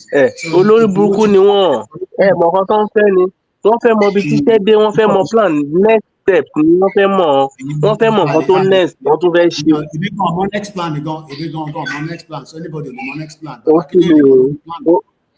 ó sú mi o nǹkan tó fẹ́ mọ̀ nìyẹn ariwo ọjà lásán ni wọ́n kàn fẹ́ distraction ni kò yé wọn wọ́n fẹ́ mọ̀ nǹkan tó ń ṣe wọ́n fẹ́ mọ̀ ibi tá à ń lọ ẹ mọ̀ pé wọ́n ṣe bẹ̀rẹ̀ wẹ́rẹ́wẹ́rẹ́ nìsín àwọn náà ti fojú wò pé in the next 1 month wọ́n mọ̀ bí tó fẹ́ padà já sí náà ni strategy tí bàbá ń lò strategy tí olóyè lò wọn ò mọ̀ kò yé wọn kò yé olóyìnbó ni bàbá ńlá bàbá wọn ẹgbẹ́ má dé olóṣì ni wọn ẹ wò ẹ má dé tó bọjá yìí. ẹ ṣe gan ni ẹ ká gbé our money man ẹ má gbàgbé money man àwa náà money man ni wá níbí wa candidates ló wà nínú screen yẹn mo kí gbogbo wa pátá nínú broadcast ẹ ti rí i pé àwọn èèyàn ti ń gbọ́ wọ́n ní wọ́n gbọ́ tẹ́lẹ̀ ṣe rí i pé àwọn tá a mọ̀ tẹ́lẹ̀ wọ́n ti darapọ̀ mọ́ wa lórí screen báyìí àwọn tó ní tìrì kan wà lẹ́tẹ̀ báyìí tó fẹ́ mọ̀ bó ṣe ń lọ Bishop ẹ ti wọlé mo dẹ̀ mọ̀ pé tẹ bá ti wọlé èmi gbọ́dọ̀ dákẹ́ torí ó dà pé bí a kì í start by wọ́n ló dà pé àwọn kan ló ń control bàbá Akíntóyè ó dà pé bàbá Akíntóyè ní remote control tó fi ń control bàbá yẹn wọ́n ní bí wọ́n bá ti tẹ remote control yẹn báyìí bẹ́ẹ̀ bàbá yẹn máa ń dà sí and all that. That is not what we really want to talk about. But day 5, ọjọ́ karùn-ún láti wà nísìn. Ṣé changes ti wà láti day 1 àti tàti ń bá bọ̀ àbí kò sí changes because as of today, àwọn Ọ̀ṣun state send message sí mi pé àwọn lọ ní capital àwọn márùn-ún. Wọ́n dẹ̀ rìn ní inú ọ̀bá tó lè rìn ní 500 kilometre ní 200 kilometre mú ọmọ. Wọ́n dẹ̀ ní àwọn tún máa jáde lọ́la. Àwọn tí ń jáde láti jọ tí bàbá tó ní ká jáde. Bishop, we have been following the situation. Ẹ̀yin náà ti ṣe fídíò. A ní láti play video yẹn tó bá ní òun picture by now. Ẹ fi sílẹ̀, a ní láti lọ gbé picture video. Ẹ ti jáde pẹ̀lú àwọn ọmọ tiyín. Inú homeland lẹ́yìn náà wà. Ẹ̀yin kan lẹ́yìn ká máa sọ pé Bishop ẹ má ṣe fídíò rárá o. Kọ́ má bàa wá gbé yín o. Kọ́ má bàa wá táàkì yín o. Torí owó wa gan tó wà lọ́wọ́ yín gan kọ́ má di kọ́ máa gbé níta ní lówó gbà. Bishop, go ahead and I'll let you, have as much of your time to go into the broadcast with us. Ẹ ṣé gan ni. Thank you very much. Now, first, mo fẹ́ rán yín létí. Mo sọ fún yín the other time, mo ní ẹ lọ wo fídíò 300 Spartans. Ancient Roman king Leonidas, the war of Greece with Persia. Mo ní ẹ lọ wo fíìmù yẹn. Lẹ́yìn náà, mo tún rán yín létí ìyẹn tẹ wà nù Bible.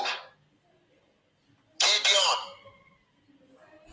nígbà tó fẹ́ rèézì àwọn àmì láti gba ilẹ̀ Judah lẹ̀ lọ́wọ́ àwọn Philistine. Àwọn ọmọ ogun tó kó dìde, Ọlọ́run ní pé ó nídìí gbogbo wọn. Èèyàn péréte ló nídìí láàrin wọn. And Ọlọ́run sọ fún tó máa ṣe tó máa fi fún ọ ní test. Just a simple test. Kọ́ lọ sétí odò, kọ́ lọ mú mi. And fún wípé wọ́n dé tí odò, wọ́n mú mi. He was able to identify àwọn tó lè ṣiṣẹ́ pẹ̀lú ẹ̀ àti àwọn tó máa jọ dálẹ̀ fún the manner at which they were drinking the water. Now, this day 5 is a litmus test. Gbogbo àwọn tó ń pariwo wípé kí bàbá declare bàbá delay kí ni ó rọrùn jù kí ló rọrùn jù nínú wípé ẹ jáde síta ẹ ṣe rálí ẹ pariwo ẹ confront ọlọ́pàá ẹ confront gbogbo kínní àti wípé ẹ dúró sí iwájú ilé yín ẹ nà fúláàgì Yorùbá sókè ẹ kọ national anthem Yorùbá ẹ gbé placard síta ẹ kọ Yorùbá nation ẹ dẹ̀ fídíò ara yín káàkiri ilẹ̀ Yorùbá ẹ sẹ́ẹ̀dì ẹ̀ kí ló rọrùn jù nínú méjèèjì. Now, why as those ones that are clamoring pé àwọn ìdílé fún wa wọn ti ní ká bẹ̀rẹ̀ wọn ti why are those ones not done that simple instruction? Why have they not done that? Now, nígbà tí wọn ò bá lè ṣe yẹn ṣáwọn yẹn ló máa lọ confront ní ojú iná. So it's just a litmus test. Ọlọ́run mọ̀ ọmọ ojú àṣírí àwọn ọ̀dàlẹ̀ tó wà láàrin wa ni. And the protest or the rally has started. Bí omi òjò ni, mo ti sọ nígbà tán, mo ní àwọn tá ò rí ojú wọn rí, tá ò gbọ́ orúkọ wọn nínú Yorùbá nation rí, tá ò mọ̀ rí. Àwọn náà máa come out, náà máa jáde, they will come into this movement. Nígbà Jésù Kristi, Jésù ṣàlàyé fún àwọn ọmọ ẹ̀yìn méjìlá. Ó sọ fún wọn, at the beginning of the movement, ó dẹ̀ sọ the head of the movement fún wọn. Ó ní at the end of the movement, ó ní àwọn ẹni ìṣíwájú wọ́n máa di ẹni ẹ̀yìn àwọn ẹni ẹ̀yìn wọ́n máa di ẹni ìṣíwájú. It must make clear that's how struggles that's how movements always be. Ẹ wo bí Ọlọ́run ṣe ń yọ àwọn kàdá káàkiri kúrò nínú ìrẹsì right from time àwọn Yonítèrì. Látọ̀ gbogbo àwọn group àwa ní group kìíní group that group ní gbogbo wọn ṣe bára wọn já dànù látọ̀ àwọn tó ń pera wọn ní vice chairman kìíní vice chairman 2 head of kìíní gbogbo ẹ̀ bọ́lá ṣe ń gbá wọn yọ. Bẹ́ẹ̀ dẹ̀ lọ́lọ́run gbé àwọn èèyàn tuntun tí ọkọ̀ wọn papọ̀ pẹ̀lú bàbá Akíntóyè láti dé ilẹ̀ ìlérí pẹ̀lú Chief Ìgbòho láti dé ilẹ̀ ìlérí ló gbé wọn dìde and we are moving forward. Kò sẹ́ni tó máa mọ pílánì ohun tó wà nílẹ̀ gbogbo everything is settled. Everything is settled. Yoruba nation is a done deal. Mọ ẹ ò ní mọ bá a ṣe máa ṣe ẹ ò ní gbọ́ lẹ́nu ẹnikẹ́ni. Ẹ ò ní gbọ́ lẹ́nu ẹnikẹ́ni. Ohun tọ́pọ̀lọpọ̀ wọn fẹ́ gbọ́ ni including some media. Ẹ lọ ra pátákó báyìí. Ẹ wá pátákó bọ́ọ̀dì báyìí kẹ́kọ̀ọ́ Yorùbá nation. Èmi kan nìkan sódà tí bá ti ń bọ̀ níta nígbà tá a bá ti jáde tán èmi náà kọ́ báyìí. Kò ṣe gbogbo nǹkan náà la máa ń lò. Ojú Yorùbá nation àná lẹ́sìn fi ń wọ̀n wọ́n pé wọ́n ṣe Yorùbá nation mọ́. And this rally tí bàbá declare yìí is a litmus test kí ẹ lè dá a mọ̀ wípé mídíà báyìí àgbọ́kúsọ mídíà báyìí àgbọ́kúsọ but mídíà báyìí sọ mídíà báyìí sọ. Àwa look like pé mídíà tó ń sọ yẹn òun nìkan ni ó ń ṣe Yorùbá nation pé ó nìkan tó fẹ́ gé nínú ẹ̀.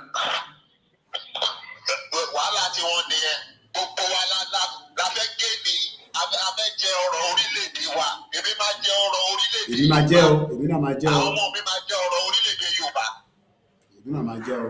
Àwọn kan kò sẹ́ni tó máa jẹ mí máa yé kò sẹ́ni tó máa jẹ mí máa yé. Bẹ́ẹ̀ni. Kò sí ẹni tó máa jẹ mí máa yé èmi á jọrọ ilẹ̀ yìí àwọn ọmọ mi á jẹ mo bá lọ sí diaspora control asset ní orílẹ̀ Yorùbá yìí. Bàbá control asset níbẹ̀. Kò sẹ́ni tó máa jẹ mí máa yé. Ọ̀pọ̀lọpọ̀ àwọn èèyàn wọ̀nyí ló jẹ́ pé arebipa ni wọ́n arebipa. What I'm saying is partially enlightenment and also intelligence. Tẹ́ bá mọ ẹni tó ń pè ní water enter house. Ẹgẹ́ ti kó dùn mí yẹn. Water enter house. Ó ń ṣiṣẹ́ pẹ̀lú ọ̀pọ̀lọpọ̀ àwọn ọmọ wọ̀nyí. And òun ló ń fún wọn ní wrong information lábẹ́lẹ̀. Wọ́n ò dẹ̀ mọ̀ wípé kò close sí bàbá Ìgbòho. Ojú àná ni wọ́n fi wò. And we can't work with this set of illiterates. Bàbá Ìgbòho lèmi fẹ́ sọ fún wípé gbogbo gúrùpù tó dálẹ̀ yẹn àwọn ọmọ wọn yẹn kọ́ ṣọ́ra fún wọn. Àbàbá fúnra ra wọ́n fojú sílẹ̀ wọ́n ń wò ṣe báyìí. Wọ́n ń wò ṣe everybody báyìí. And I know chief will gbọ́kànlé anybody. But it is clear now wípé kọ́ ṣọ́ra fún wọn. Wọ́n fẹ́ mọ bí tó fẹ́ fìdí ni. Gbogbo èmi ni Ìgbòho ṣá, Yòówó bàbá dábì, ìwọ ni kìíní àárín tí ẹ. Ṣé tí Ìgbòho bá sí on ground, ẹsẹ̀ tí wọ́n gé? So what does happen is a litmus test. It's a litmus test to be able to reveal the people that said they are available. Àwa mọ̀ pé a ò gbọ́kànlé ọ̀pọ̀lọpọ̀ wọn. Arebipa lọ̀pọ̀lọpọ̀ wọn. Wọ́n lè ta ẹ̀ dànù fún just 5,000 naira. Bẹ́ẹ̀ni, sí tó kàn wọ́n. Tó sọ báyìí, kò sí tó kàn wọ́n. Ṣèbá rí tó ṣẹlẹ̀ ìwé kó tó di bẹ́ẹ̀ lẹ́ṣọ̀ bẹ̀rẹ̀. Wọ́n tẹ̀lé Àbújá wọ́n jẹun lọ́hùn. Wọ́n wọṣọ lọ́hùn. Wọn ò ní tìjú. Ẹni tó lọ ṣe gbogbo yẹn fún náà ó ti dà wọ́n nù lénìí. Ìpè náà ṣẹ́ fún. Ṣé yẹn wá rí tiwọn rò? Ṣé irú àwọn èèyàn bẹ́ẹ̀ yẹn tí ò wà consistent ni serious mind person máa gbọ́kànlé máa gbá yẹ̀mí lọ́wọ́? No, we don't need all those people. And litmus test ṣe rally yìí ó tún ti fi ọ̀pọ̀lọpọ̀ bí wọ́n hàn nínú àwọn gúrúùpù nínú àwọn ẹgbẹ́ kákàkiri. So we shouldn't be disappointed. We are using a litmus test and we are getting results. And the rally is moving forward. And new edges will be coming in, working the way we want it. We get to where we actually want to strike. Thank you. Ẹ ṣé gan ni. Mo kí gbogbo èèyàn wa, mo kí cousin mi, A-Star Entertainment. Most of us might probably think R&B or all these Nigerian music today that most people are now enjoying in the UK. Àwọn tó gbé initiative ẹ̀ wọ Central London lélẹ̀. They have tried everything to work with Nigeria, but Nigeria cannot work. Cousin Mini is on Instagram, is watching. Hello, sorry, page. Hello. It goes around the world from Cyprus, the Motivation program. On my launch music, DJ. They have tried everything, but Nigeria cannot work. So what would they do? They've just decided to live their life in the UK. So these are the many people like that we want them to return back home in the music industry, captains of industries, business. You cannot run a functioning business in Nigeria when terrorists is killing many people, as we saw in Benue State. So thank you so much, Bishop Adeshino. Let's go for another caller. We're telling our people that it's not about Tinubu. If Tinubu likes, let him live in Benue. He's going to Benue on Wednesday. If he likes, let him live there. Terrorists will still attack him. If he's not careful, they might kill him there or pass him there. So as it's going right now, they have to give him as many security. Because àárín wọn náà ni terrorist wà. Mo kí gbogbo ẹ̀yin yẹn wá tẹ́tí comment. Ẹ bá wa túbọ̀ share program yìí. Send it out to your enemies and tell them that the end of Nigeria needs to happen, and it must happen in our lifetime. Nigeria will never work. There's no amount of what you can talk about with any fake election. Believe anything the West is telling you. The West are trying to survive. America will survive. UK will survive. Germany will survive. All these countries wants to survive. And they are ready to use any country that they can take advantage of, like they've done in Nigeria for the last 110 years of this bloody fake amalgamation that Britain created. And they'll tell you, oh, we are Commonwealth. What shit, oh, Commonwealth are you? And some of you that lives abroad, or some of you that wants to go abroad, it's okay. But make sure, time to fill us abroad, you are almost the same age like I left Nigeria to the UK. I was in my 20s. If you try say you are going abroad in your 40s, good luck to you. Bye. Baba Olawa said, and I quote, because funny laugh around she cool it temper, because the heat can be a little bit too much. Nigeria is not a nation. Why do you want to kill yourself for Nigeria? You think you are the one that love Nigeria. Mokiba Baba Joseph Boboye, Dizima 123, Yawa Code. Babawa Jen, Nikoike, have you seen VDM video? I watched it yesterday. That is why Tinubu is running there now. Fake president. 200 of his citizens were killed. Over 300. Joko Sabu Jambe doesn't have respect for human lives. Divide Nigeria until Nigeria goes into war again. Tinubu will be held accountable should that happen again. Don't be in denial. Nigeria died long time ago. Olatunji Table, shout out to those of you on the MixLR. Ogumola Biodu, Oriyomi Amzat. Ejekima mention it somewhere. Just leave it like that. Moki Bogbeya, Ei Babawa.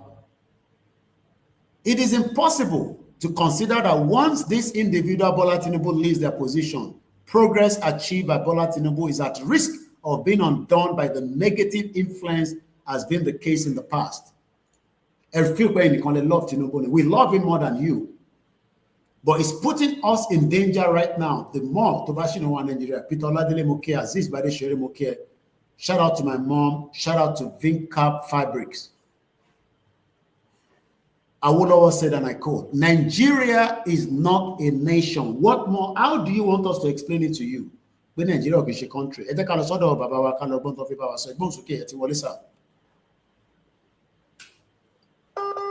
Network. Crazy country. Yoruba nation is the solution. Hello, caller Etiwole.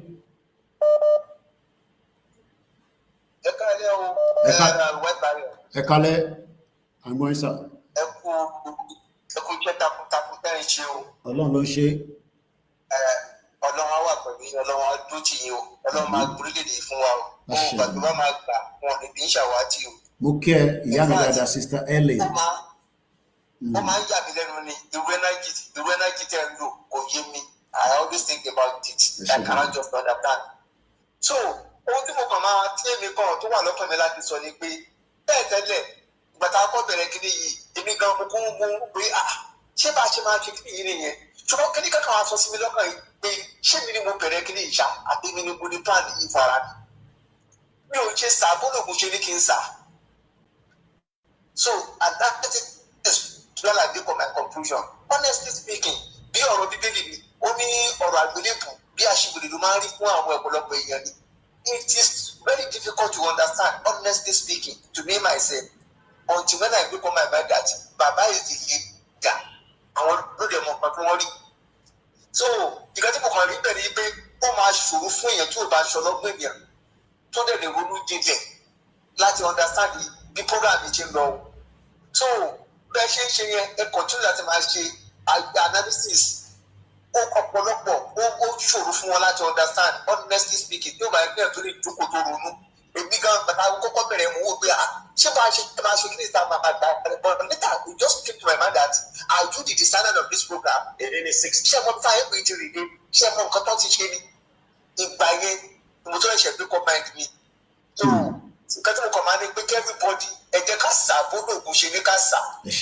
Ẹ má jẹ́ ká máa béèrè pé kí ni wọ́n ṣe máa ṣe kí la ṣe máa ṣe. Àwọn tó bẹ̀rẹ̀ program yìí for the past 5 years ago at least ẹ̀yin náà lè business gbé láti 5 years yẹn mo ò tí kì í gbà kan back out rí. So gbogbo wa let us rally round ká dẹ̀ ṣe mọ́ ṣe ní ká ṣe. So ọlọ́run á fún wa ṣe ọlọ́run á dó tì yín o. Amen. Àmọ̀ràn kékeré tí mo kàn níyẹn sà. Ẹ ṣé gan ni bàbá wa. Mo kí gbogbo ẹ̀yin tí ẹ wà lórí ètò láì yọ ẹnìkankan sílẹ̀. Mo kí ìyá wa Sister Ellen, mo kí kò gbọdọ̀ kú ìyá Jagun. Mo kí gbogbo Christians and the Muslims, whether you believe in Yoruba nation or you don't. Baba Awolowo said, and I quote, Nigeria is not a nation. It is a mere geographical expression. Why do you want to die for Nigeria? The Yoruba is already on their way out of Nigeria because Baba Awolowo told us. Baba Awolowo told the same thing to Professor Banji Akintoye because as at that time, Baba Awolowo was already an elderly man. Baba Akintoye was a youth that was part of the product of Awolowo.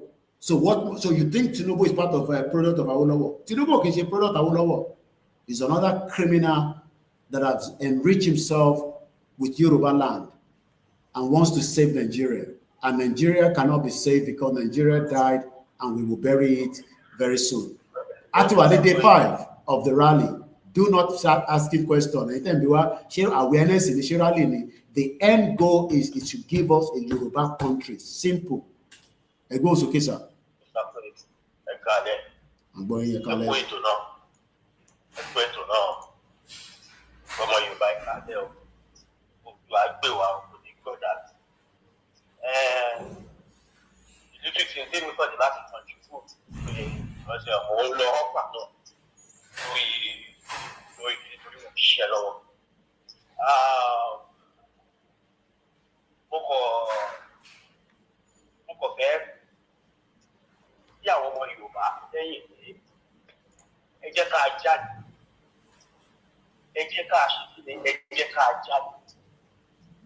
Ẹ wo nǹkan táwọn Fúlàní dánwò ní Benue State.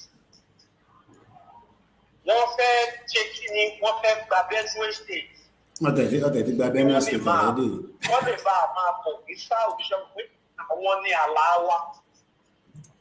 Nǹkan tí wọ́n ń ṣe nìyẹn. A dẹ̀ ń sọ wípé àti kékeré la ti ń pẹ̀ka ìdókò. Bàbá tètè pẹ̀ka wọn sì á di ohun tó jẹ́ pé ó máa ṣòro láti ṣe. Ẹ wọ́n ṣe àwọn lọ́kùnlọ́kùn àwọn lọ́gbọ̀lọ́gbọ̀. Wọ́n pa àwọn tó tún wá ìfẹ́ẹ̀dì ara wọn. Àwọn yẹn làwọn á lè tún kọjú sí àtọlọ́pàá ẹ̀. Àwọn yẹn ni wọ́n tún kọjú sí. Kẹ́dìmọ̀ yìí pé nílùú Nàìjíríà ò kìí ṣe tí ọ̀nà gbọ́kàn sí. Ẹ jáde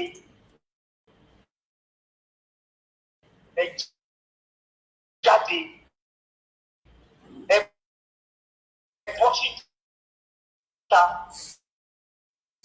ẹ jọyà àwọn tó ń ṣe yáàgì.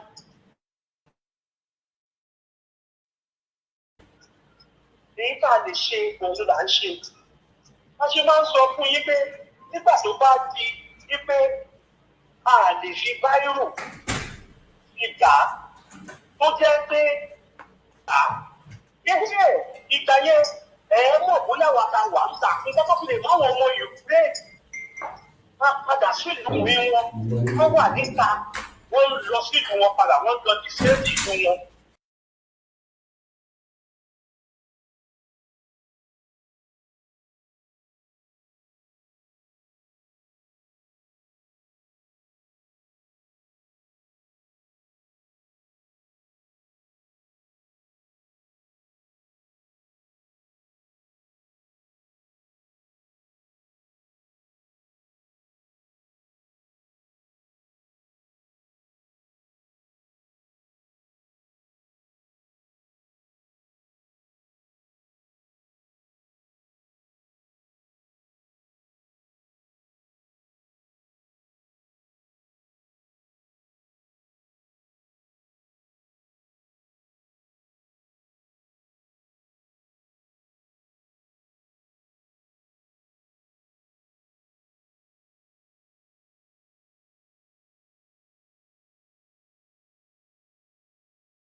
As if nothing is happening. As if nothing has happened, rather. Mad people all over the place. Chanoma. Nigeria is very rich, what are you guys doing here? Your country is your country. Nigeria is not a master. Part of Nigeria who believe in education, who believe in civilization, who believe in anything Western agenda. Agenda. Believe in let's just put it the word.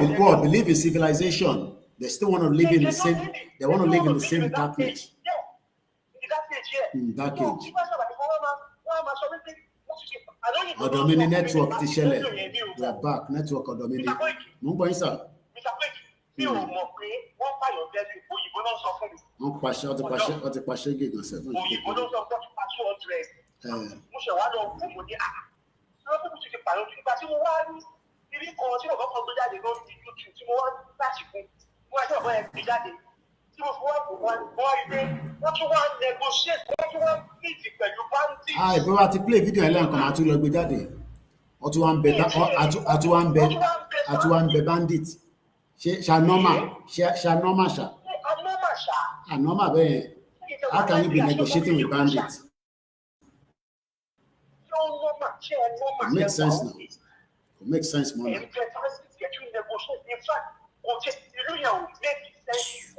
It makes sense more now.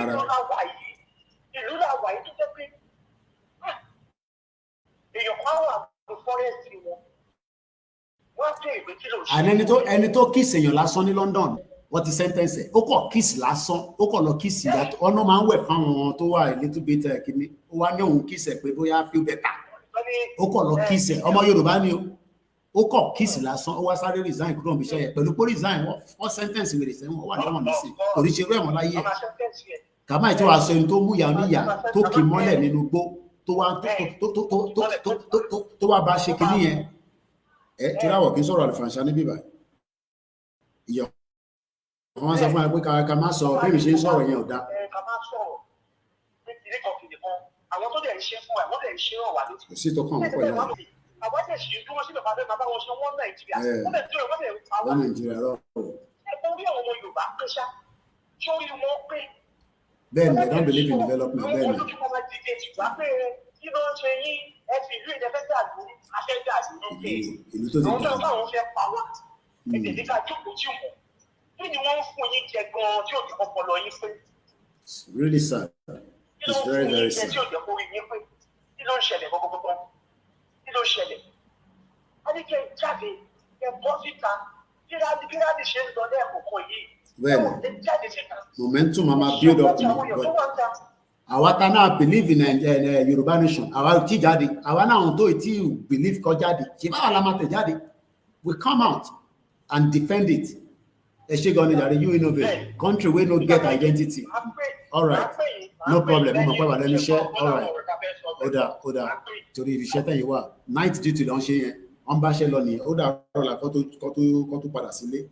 So ẹ̀yin èèyàn tẹ fẹ́ pè tẹ́ bá ní studio number ẹ má bínú ẹ ká ti fi number yẹn síta ni. So tá bá ní kẹ́ pè.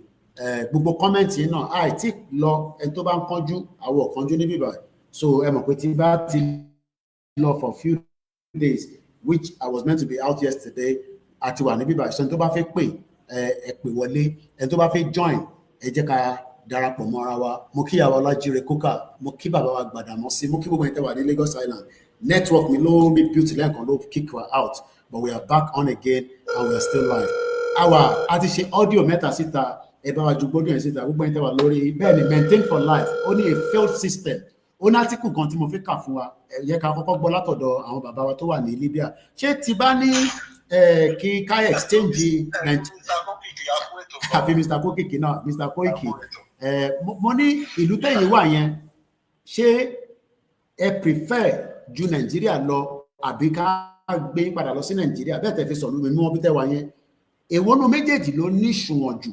Torí ṣé bí tẹ́ wà yẹn ló dá ní àbí Nàìjíríà as it stand? Kò ṣe pé ilẹ̀ Yorùbá dá, but Nigeria as it stand ni mò ń sọ. Torí when people say níbo là ń lọ gan sẹ̀ tó ìkéde bá náà ń lọ bì kan, ilẹ̀ wa náà la ṣe máa wà. But nílò Nàìjíríà ti Britain fún wa ní 1914. Orúkọ yẹn máa dá padà sí Odùduwà nation ní Yorùbá Republic ní Yorùbá Kingdom ní àwa la máa decide yẹn. But àkọ́kọ́ gbọ́dọ̀ pull out kúrò lórúkọ yẹn. Ẹ bá gbóhùn sókè kẹ bá dá sọ̀rọ̀ náà. Mr. Obi, lọ́wọ́lọ́wọ́ tí mo wà ilé mi ṣe ọmọ Nàìjíríà, ọmọ Yorùbá. Bàbá ẹ̀ ti bínú tán. Ọmọ Yorùbá country, Oòduà country, jẹ́ mi ṣe ọmọ Nàìjíríà. Àti bí ọdún kan sọ́dún méjì sí mẹ́ta mo máa ń sọ fáwọn èèyàn pé mi ṣe ọmọ Nàìjíríà. Torí ìwà burúkú ló wà ní àwọn ọmọ Nàìjíríà, ọmọ Yorùbá lè. Ọmọlúàbí dẹ̀ làwa, à ń bára wa jà, ọmọlúàbí ni wá. Ṣé ní alẹ́ ìyè mi o, àwọn Yorùbá ni mo fẹ́ bá sọ̀rọ̀, especially àwọn students àti àwọn òbí wa tó máa ń lọ sí ṣọ́ọ̀ṣì yẹn, àwọn ni mo fẹ́ bá sọ̀rọ̀. Ṣé rí àwọn students yẹn wọ́n bá ti increase owó school sí wọn á di ajáde wọn á pariwo pé wọ́n increase owó school. Wọ́n wá ní kán wá sí orílẹ̀-èdè tí wọn ò ní máa san owó school mọ́ rárá, pé kọ́kọ́ jáde kán ṣe rally fún ọ̀sẹ̀ kan àbọ̀sẹ̀ méjì. Wọ́n grumble problem wọn. Ìyẹn ìkan ṣe rí àwọn òbí wa yẹn wọ́n ń lọ sí ṣọ́ọ̀ṣì, wọ́n máa lọ ń gbàdúrà pé Ọlọ́run lọ ṣàánú fún mi. Ọlọ́run ti ṣàánú fún wọn ní orílẹ̀-èdè Yorùbá. Kò sí nǹkan tí Ọlọ́run ò fún wa bẹ́ẹ̀. Ọlọ́run fún wa ní everything. Gbogbo ẹ̀ pátápátá lọ́lọ́run tó gbé wa. Ó ti ṣàánú wa. Ó wá kù fún àwa ọmọ Yorùbá tọ́lọ́run dá sí orílẹ̀-èdè Yorùbá yẹn láti. Mr. Rijo Julius okay. Ẹlẹ́ tó wá lọ jókòó sí ṣọ́ọ̀ṣì tó lọ gbàdúrà Ọlọ́run tó ṣàánú fún mi, ṣe kíní fún mi. Ọlọ́run á kàn máa wò wọ́n ni kò ní dá wọn lóòótọ́ ló di wọn, ó ti ṣàánú wọn already. Àwọn wá kù sí wọn lọ́wọ́ láti neutralize nǹkan tí Ọlọ́run fún wọn yẹn. Tẹ́lẹ̀ àwọn tó lọ sí ṣọ́ọ̀ṣì yẹn bí sọ pé kẹ́lẹ́bọ̀dì má gbàdúrà sí Ọlọ́run o, bọ̀ tó bá ti tó àsìkò tó yẹ kéèyàn fi ọwọ́ ara ẹ̀ láti ṣe destiny ọ̀pọ̀lọpọ̀ àwọn ọmọ Yorùbá, nítorí pé dáṣọ ẹ̀ láti ní láti jáde kúrò nínú Nàìjíríà, torí orílẹ̀-èdè ni Ọlọ́run dá Yorùbá.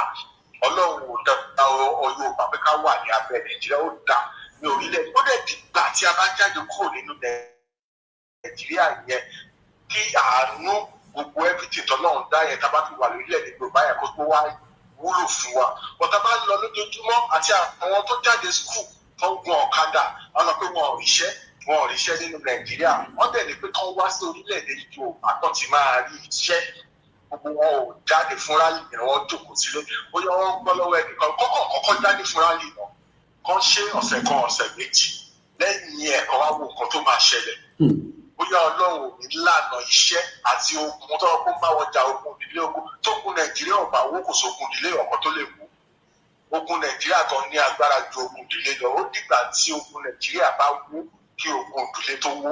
Ṣé rí àwọn student yẹn bóyá pé àdóńdó mi ìmọ̀ problem wọn o àwọn student yẹn mi ìmọ̀ kankan fún pò fún wọn. Wọ́n wá lé omi ò rí owó school san nínú wọn wọ́n wá sọ pé kán jáde wọ́n fún rally ìsìn pé kán lè wá sí orílẹ̀-èdè tán tí ní máa sanwó school wọ́n pé school ọ̀fẹ́ ni wọ́n tún fún wọn ní lóònù ọ̀fẹ́ ní ọgbọ́n ọ̀fẹ́ ni. Wọ́n ní kán wá síbẹ̀ wọ́n wà nínú ọ̀kan nínú wọn tó jáde pé àwọn ní politician wá kí ni politician fẹ́ fún wọn ó pọ̀ tó wọn pátá politician lè fún wọn tó 10,000 àbí 100,000 lọ àti rice tó máa jẹ fún ọdún mẹ́rin ló máa jẹ rice yẹn àti 100,000 àwọn ojú ẹsẹ̀ wọn ti ní 100,000 tán ìṣẹ́jú kan 100,000 máa tán ní Nàìjíríà yẹn wọ́n wá ní kó wá sórílẹ̀-èdè tó yẹ kó tó máa rí gbogbo everything ọ̀fẹ́ iṣẹ́ mọ́tò ilé ọ̀fẹ́ everything ọ̀fẹ́ tó yẹ kó náà ti pèsè sílẹ̀ fún wa gbogbo wọn ò jáde ìrọ́nà pa wọn máa jáde by force by fire o nǹkan tó máa lé wọn jáde by force by fire wọn máa jáde fún rally yẹn everything wọn máa jáde fún Ọlọ́run Olódùmarè tó dára orílẹ̀-èdè Yorùbá wọn máa lé wọn jáde fún rally yẹn kò sí bọ́n ṣe lè ṣe àti gba orílẹ̀-èdè wọn ọ̀rẹ́ dì òtún lébè òṣì ọmọ Nàìjíríà mọ́ ọmọ orílẹ̀-èdè Yorùbá lè kó ṣe wà ẹ̀ nǹkan tí mo fẹ́ sọ fún wọn nìyẹn. Thank you very much. Moki Bubuala and Konsa, I say a very good evening and welcome to Koiki Media. Let's look at the Guardian in the UK. This article was published many years ago. Rally last year, there's no doubt about it. If anybody is saying that we are not in a rally, we are in a rally. Whatever the rally means to you, let us do it the way we have been asked to do it, so that Kole was successful for everybody, rather than us complaining and also, asking many questions that is not relevant because our koni and to itoye. All we are demanding for is that moving forward, the rally end is to give us a Yoruba country. That is what Baba Kitoye have said. Failed state, why Nigeria is a fragile democracy is facing uncertain future. Mo pe gbogbo ala screen mi e ma binu ite wa lórí bíbá. Mo kí brother mi Julius, mo kí ite wa lórí Twitter space. Thank you so much everyone that have joined us. We're on Rumble. It's a full packed night. But I want us to listen to this very nice track by one of our own. And we need to appreciate them. Sometimes we even don't appreciate them, especially when they put this together on our behalf, because kéèyàn tó lọ sí studio kó lọ ṣorin jáde kò easy. So let us appreciate every one of them. Ẹ jẹ́ ká gbọ́ ilé mi lọ.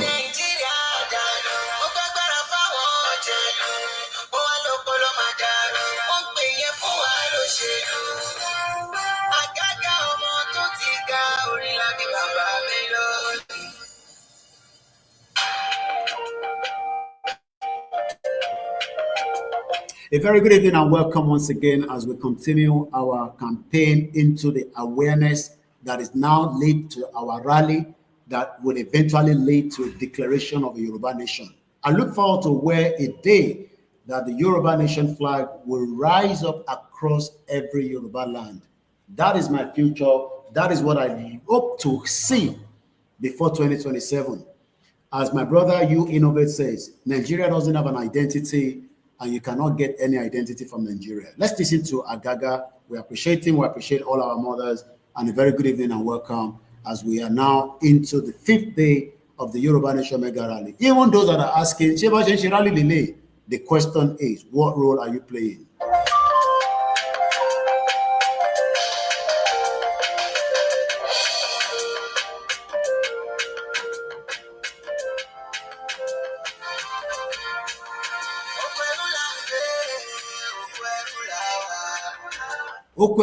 We have lived as slaves for many years, and the time now to exit is now or never. The studio number is +44 74 044 05917. If you're watching me from any part of the globe, you can also call into the program. I will read some of the comments. They've come in very fast.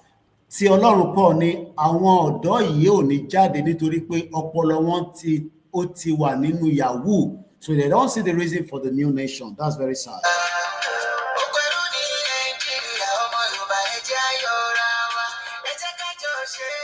Let's do it together. That is the message. Whether you're a Muslim, you're a Christian, you're a non-believer, Nigeria is a failed state. Why is it a failed state? In the first in a series on Africa's most populous state, we look at the effect of widening violence, poverty, crime, and corruption as election approach. This was before election. Tinubu has become the president. 200 people have lost their life in Benue State. May their soul rest in peace.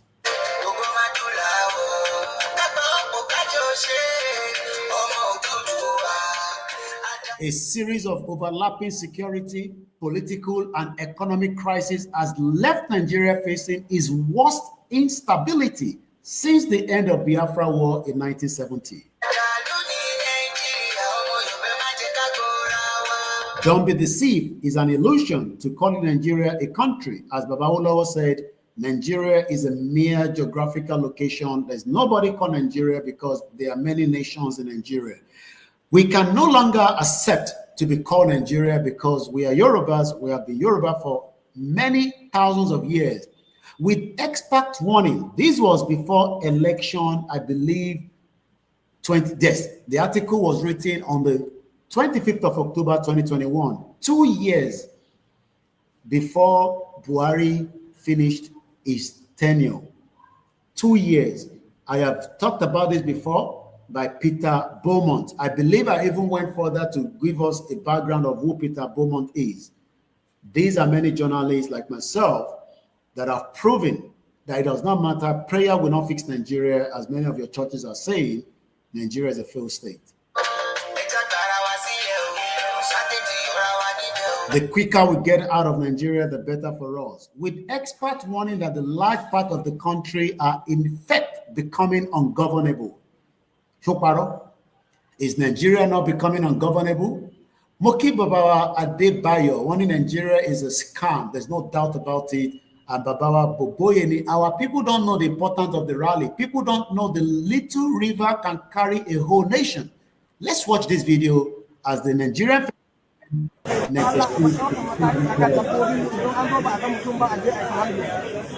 So the guy that you are seeing there, Tolu Tobani, that is one of the terrorists that the government is looking for. Yet the government is having, this meeting was held in Castina. We saw the Nigerian police. Are they negotiating with him? She won't negotiate with him. Why is the federal government under President Bola Tinubu having a discussion with a Fulani terrorist leader in Castina? I believe, and that is what everybody should have the same faith, that as we are going right now, Nigeria should not just keep us in Nigeria. Babaki Toye should forge ahead at the appropriate time before 2027 and declare a Yoruba country for us. That should be, that is the final goal. That is why Babani Ejade, Tebati Jade, from there, Asokwe Etiwanita, and after that, it will take us to the next stage. Do not be asking for Igbowo video, Igbowo Tisoro, and Dokigbo Wabawa Soro. Ẹ jẹ́ ká lọ sọ́dọ̀ ìyàwó ẹ̀bá agbóhùnsókè ti darapọ̀ mọ́ wa mọ̀ ẹ̀ka lẹ́mọ̀. Ẹ̀ka kalẹ̀ ẹ̀kúṣẹ́. Àwọn ni ẹ mọ̀. Gbogbo àwọn tó ń dúró de Ìgbòho pé kó wá bá wọn sọ̀rọ̀ ó pẹ́ ká ti ń sọ̀rọ̀ yìí. Ìgbòho ti sọ nǹkan tó fẹ́ sọ ó dẹ̀ ti gbé ìgbésẹ̀ lákin tó yẹ kó gbé. Ìgbòho ti ta wá lólobó, ó ti ṣí wa létí, ó ti ṣí wa lógbó, ó ti ṣí wa níyì, ó ti ṣí wa lọ́pọlọ. Ìgbòho ti fọkàn wá sí ibi tí a máa fi ẹsẹ̀ tẹ̀. Ó ti fi ọ̀nà ọbẹ̀, ó ti fi hàn wá. Àwa ló yẹ kó wá gbé ìgbésẹ̀. Ìgbòho ti ṣe ìwọ̀nba tó lè ṣe. Àwa ló yẹ kó gbé ìgbésẹ̀. Ọmọ akíní Ìgbòho. Tó bá yẹ pé Ìgbòho kì í ṣe ọmọ Yorùbá àtàtà ni, ó ti máa padà lẹ́yìn wa. Tó bá wá ṣẹlẹ̀, ìbéèrè mi ni pé tó bá wá ṣẹlẹ̀ pé gbogbo ìgbà tó ń pòrò ẹ̀mí Ìgbòho ti padà lẹ́yìn wa. Which means pé àwa fúnra wa gan àti ẹ̀mí ń sọ nǹkan kan nípa Yorùbá nation mọ́. Ìbéèrè mi nìyẹn tí gbogbo àwọn tó ń gbọ́ mi. Ká ní pé gbogbo ìgbà yẹn kí Ìgbòho jẹ́ni tí ò kì í ṣọmọ ọkọ Yorùbá kó ti padà irú ìgbà tó wá lọ́wọ́ yẹn kó ti gbogbo kó ti lọ sọ́nà tiẹ̀. Which means pé gbogbo wa ti máa padà pátápátá. Àmọ́ nǹkan tá à ń ṣe nìyẹn o. àwa tá à ń lọ sórí òkè tá à ń sọ pé ọlọ́run yóò ṣe nígbà tán àwọn ará bí bá wá bá yín lórí òkè ó dìgbà yẹn kẹ́ tó mọ pò yín tí wọ́n bá wá bá yín lórí òkè àwọn politician ò lè gbà yín láíláí jẹ́ ní nǹkan tó ṣẹlẹ̀ ní Benue politician wo mélòó ló jáde láwọn tó dìbò fún mélòó ló jáde tó lọ gbà wọ́n kalẹ̀ ńbẹ̀ wọ́n ń pa wọ́n ní ìfọ́nàfọ́jú ìsìn kò sẹ́nì kankan tó dá wọn lókun nínú àwọn politician ẹ̀yin tí ẹ sọra yín di commodities mọ́ṣáláṣí àti churches tó jẹ́ pé ìmíì nínú yín gan tí ẹ bá fẹ́ báyàwó yín sùn tàbí tọkọ yín bá fẹ́ bá yín sọ ẹ sì máa lọ gbàyè lọ́wọ́ cleris lẹ́gbẹ̀ẹ́ pẹ̀lú pásítọ̀ yín àánú yín ò ṣe mí o ẹ jẹ́ tètè lọ gbé ìgbésẹ̀ ọlọ́run ti plan bá a ṣe fẹ́ gbé ìgbé ayé wa tí ilẹ̀ Yorùbá ń bẹ̀ yẹn ọlọ́run ti ṣe gbogbo ètò kalẹ̀ lára àwọn ètò tí ọlọ́run ṣe kalẹ̀ òun làwọn àwọn pípọ̀ wọ̀nyí ń gbà lọ́wọ́ wa yìí o òun làwọn ará bí ń gbà lọ́wọ́ wa ilé Yorùbá bọ̀ wọ́n ní tí ebi bá ti kúrò nínú ìṣẹ́ ìjẹ́bùjẹ tó bá tiẹ̀ ní kankan nínú yín tó lọ sí school of agric tẹ́ bá fẹ́ lọ dáko nísìn ẹ̀ ráyè wọ́n gbogbo mọ́sìn kí ló dé bá ẹ ti fi àyè ẹ̀ sílẹ̀ fún àwọn ará bí ẹ ti fàyè ẹ̀ sílẹ̀ fún àwọn ará bí a mọ̀ pé àdúrà ń ṣiṣẹ́ ṣùgbọ́n ìgbésẹ̀ ẹ gba àdúrà kẹ́ gbé ìgbésẹ̀ àdúrà nìkan lẹ ọdún mọ́ ẹ gbé ìgbésẹ̀ Ọlọ́run ìdè tọ̀kalẹ̀ wá bá níbi ogun kan tóró ti yẹ kó ti láàrin ẹ̀ sílẹ̀ fún ní ọ̀rẹ́ yìí. a ní ká jáde gbogbo voice note tí Koiki ń sẹ́ẹ̀dì tó ń sẹ́ẹ̀dì a lè rí mi nínú yín tí ò tẹ̀ sẹ́ẹ̀dì ẹ̀ sára ní ẹ̀ ara ìgbàlódé yín wà. a ní ká jáde ṣàṣà nínú ìlú àti ìrí 10% ní ìlú kọ̀ọ̀kan tí ò yẹ kó rí bẹ́ẹ̀ rárá wọ́n ń pa òun adìẹ wa lọ́wọ́ ikú àníkàn jẹ́ ká lọ sáàtàn lọ́jà ibi tí àṣà ti máa gbé wa lọ tó yẹ kó rí bẹ́ẹ̀ àwa náà ń jà fún àgàgà wa tá wà lé àwa náà ń jà fún etí yín tó dẹ̀ di yìí màálùú jíjẹ ló fà á o ẹ tí wọ́n màálùú jẹ kò sí màálùú tẹ́tẹ́ tún ṣẹ̀ṣẹ̀ jẹ màálùú léyà tán yìí gbogbo màálùú tẹ̀ ń jẹ kò sí kankan tán kì í kú lábẹ́rẹ́ bẹ́ẹ̀ abẹ́rẹ́ etí dídì dẹ̀nà ń kún fún màálùú wọ̀nyẹn kò sí bẹ́ẹ̀ jẹjẹ màálùú ìyá nípa ẹ̀kọ́ bàbá yín ẹ̀kọ́ etí dídì sí yàtọ̀ tí àwọn pásítọ̀ tó jẹ́ pé wọ́n jọ fi ọwọ́ kan wọ́n lókè nìkan lè máa gbọ́rọ̀ sí lẹ́nu àtàwọn aláàfáà yín. mo bẹ̀ gbogbo wa mo rọ̀ wá ẹ jẹ́ ká lọ jókòó síbi tó yẹ kẹ́ jókòó sí kẹ́ ronú síbi tó yẹ kẹ́ ronú kó tó dìgbà tí àwọn ará tó wá pa yín mọ́lé.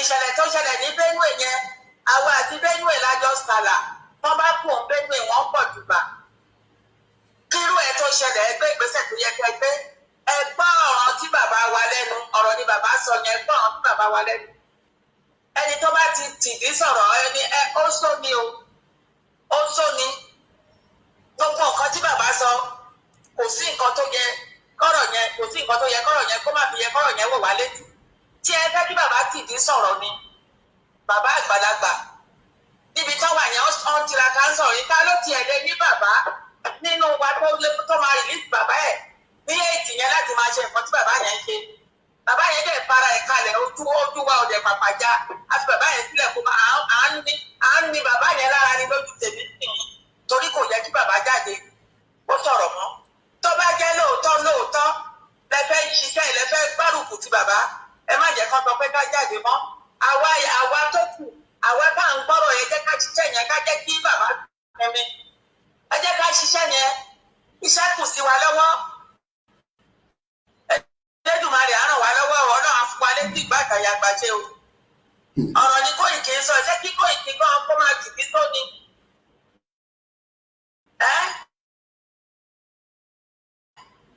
ibo la kẹ́tí sí àyàn ẹlẹ́tí lágbàgbọ́ gidi wọn ni ṣé wọ́n ṣépè fún yín ni Ẹlẹ́dùmarè á ṣe yín létí o Koiki kú iṣẹ́. ẹ ṣé gan ni grandma ọlọ́jẹ́ rí pẹ́ ẹ ṣé gan ni mo kí gbogbo ìyá wa I can't do it without you àwọn kan ní kí ló dé táwọn tó kù náà sọ̀rọ̀ I don't know a kò lè encourage wọn náà ni gbogbo yín náà lè máa ń pè sáwọn platforms wọn gbogbo yín náà lè bá wọn ṣe program iṣẹ́ yóò ṣiṣẹ́ tèmi nìkan I can only try my best but effort gbogbo wa náà lájọ máa délẹ̀ lérí kò sẹ́ni kankan tó ń sọ̀rọ̀ síyàn kankan ṣàùṣàù Ọlọ́run jẹ́ kí a jọra wa lójú kò ń ṣe pé tẹnu we are doing very well. Gbogbo wa náà là ń do very well. But condition ló jẹ́ kí gbogbo wa wà ní situation tá a wà. Mo tún bá padà báyìí tẹ jẹ́ akọni ọmọkùnrin àtàkọni ọmọbìnrin. This is not the time ká fi rẹ̀wẹ̀sì sí. Gbogbo wa la mọ̀ tí bàbá wa Olóyè Ìgbòho lè ṣe. Gbogbo wa la mọ̀. But ẹ jẹ́ káwa máa báṣẹ́ yẹn lọ. Ẹ jẹ́ ká máa báṣẹ́ yẹn lọ. Ó ti yé yín nǹkan tí mo mean. Ẹ jẹ́ ká máa báṣẹ́ yẹn lọ bí bàbá wa Akíntóyè ṣe ní ká máa báṣẹ́ yẹn lọ. Láàrin méjì ẹ̀, actor wa á mọ tó máa ṣe. Àbọ̀rọ̀ mọ̀ yẹn nísìn. Ẹ má jẹ́ kó jẹ́ pé actor wa ni a máa lọ tún ṣe kí ni la máa gbé síwájú ìkòkò. Ṣé rò pé Ìgbòho bẹ̀rù federal government ni? Kò bẹ̀rù federal government. Gbogbo wa náà la mọ̀ yẹn tẹ́lẹ̀. But nígbà tí bàbá ti sọ pé ká ṣe tó yẹ ká máa ṣe lọ, ẹ jẹ́ káwa máa ṣe yẹn lọ. Mo kí àwa Esther Ewetuga JP. Mo kí brother mi Dezima 123. Mo kí gbogbo ẹ̀yin tẹ́ pè wọlé. Èmi náà ń ṣe àwọn audio yẹn, ṣe rí pé mò ń ṣe ẹ̀ báyìí. Ẹ̀yin náà ẹ bá mi máa pín ká tó fi eléyìí kúlù temper. Mo kí àwọn ìyàwó mi, mo kí àwọn ọmọ Oòduà, mo kí gbogbo àwọn ọmọ yín náà. Àwa brother mi kan, mo rí message, mo send bí ṣe send audio báyìí. Ẹlòmíì ó lè jẹ́ mo lè má ì tí bá sọ̀rọ̀ for 3 weeks. But nígbà mi ti because èèyàn márùn-ún ló lè send audio yẹn sí at the time. Sometimes I just send it at random. Wọ́n wá send message sí mi. Wọ́n ní Mr. Koiki last year ni ìyàwó àwọn bímọ. Then torí pé ibi tó ti ń ṣiṣẹ́ ní Ṣàgámù area yẹn, àwọn bí Haúsá ni bí Fúlàní ni wọ́n náà mọ̀ pé àwọn ṣe Yorùbá nation. Bí àwọn yẹn ló ní iṣẹ́ yẹn, wọ́n dismiss it. Everybody has been affected. Kódà last year yẹn wọ́n send account number sí mi pé kí n fún àwọn oníkọ̀ọ̀kan, like I always say, randomly ẹlòmíì lè ti béèrè gan kí n má tẹ̀dá lóhùn. Last year May, mo kàn send 10,000 sí wọn. Tẹ bá rí bó ṣe ń kí mi, bó ṣe ń yìn mí, wọ́n náà 10,000 ò kì í ṣòwò náà, ẹ kàn fi ra internet sórí fóònù yín. That is the damage that this country has done to the lives of our people. I'm sure gbogbo yín náà I understand. Tàbá fẹ́ lómi ní 10,000 yẹn. I mean, I didn't give him 100,000. I gave him 10,000. 10,000 is nothing.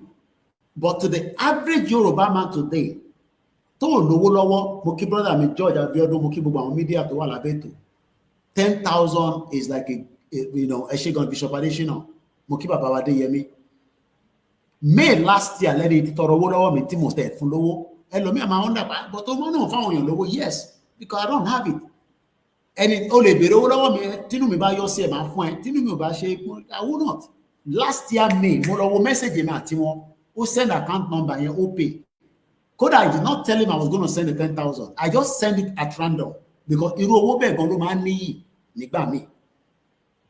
Tẹ́ bá rí bó ṣe ń dúpẹ́, mo á wonder pé kò ń ṣe 1 million, kò ń ṣe 100,000, kò ń ṣe 50,000.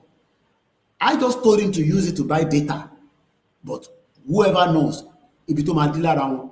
So ẹ jẹ́ ká rise up, ẹ jẹ́ ká perform ní state kọ̀ọ̀kan, ẹ ti ní coordinator, ẹ bá wọn sọ̀rọ̀, ẹ organize láàrin ara yín, ká sì máa tó sí bàbá ṣe ní ká tó. Kò tẹ̀ tí pé 1 week, a ṣe ṣe 5 days ni, and within 5 days, tó bá máa fi pé 1 week, ká tẹ̀ rí impact pé ní state kọ̀ọ̀kan wọn ò dín ní ká má jáde, wọ́n ti ní ká jáde. Whether bàbá ní ká dúró síwájú ilé wa, bàbá ò ní ká má jáde sí títì. A lè jáde lọ sórí títì, ká dẹ̀ padà sínú ilé wa. Ẹ ti understand me sí? Wọ́n ní ká má, àwọn kan ní ẹ ṣe àmà wá jáde tọ́lọ́pàá bá wà attack wa. Ẹ̀yin jẹ́ kọ́lọ́pàá attack yín náà. Kí ọlọ́pàá yẹn wá sọ reason tó ṣe fẹ́ attack. But nígbà tó ní ká jáde tẹ́ ẹ̀ jáde, ẹni tọ́lọ́pàá bá attack yín, ẹ ti jáde náà tọ́lọ́pàá attack yín ni. Ọlọ́pàá gan fẹ́ attack yín because ọlọ́pàá ọmọ Yorùbá ló wà láàrin wọn tó pọ̀ yàtọ̀ sáwọn ọmọ Ìgbò àtàwọn tó kú. Ẹ bá wa mute background ẹ ti wọlé, ẹ bá wa dá sọ́rọ̀ náà sà. Ẹ kálẹ́ Mr. Koiki. Ẹ kálẹ́ sà. Ẹ sà, ẹ kú ọ̀rọ̀ Yorùbá, ẹ kú ọ̀rọ̀ ìran yín. Ẹ ṣe gan ni sà. Kí bàbá wa náà bá Ìgbòho àti bàbá wa Ìgbòho. Bàbá náà kí wọ́n ṣeun, Ọlọ́run bá ṣe Ọlọ́run bá wọn. Àmín, àmín, àtẹ̀yìn náà, àmín, tẹ̀mí tara, àmín. lòun kọ́ tẹ̀mí ilẹ̀, tẹ̀mí ìṣòro, tẹ̀mí ìjà ìran yín. Ọlọ́run bá wọn mójútó ní tẹ̀mí gbogbo yẹn pátápátá ní tẹ̀mí Amen. Àmín. Àmín Jésù Kristi. Àṣẹ o. Àṣẹ o. Yeah. Now, yeah, mo fẹ́ fi bí ẹ̀ máa ń dá wa mọ̀ Yorùbá.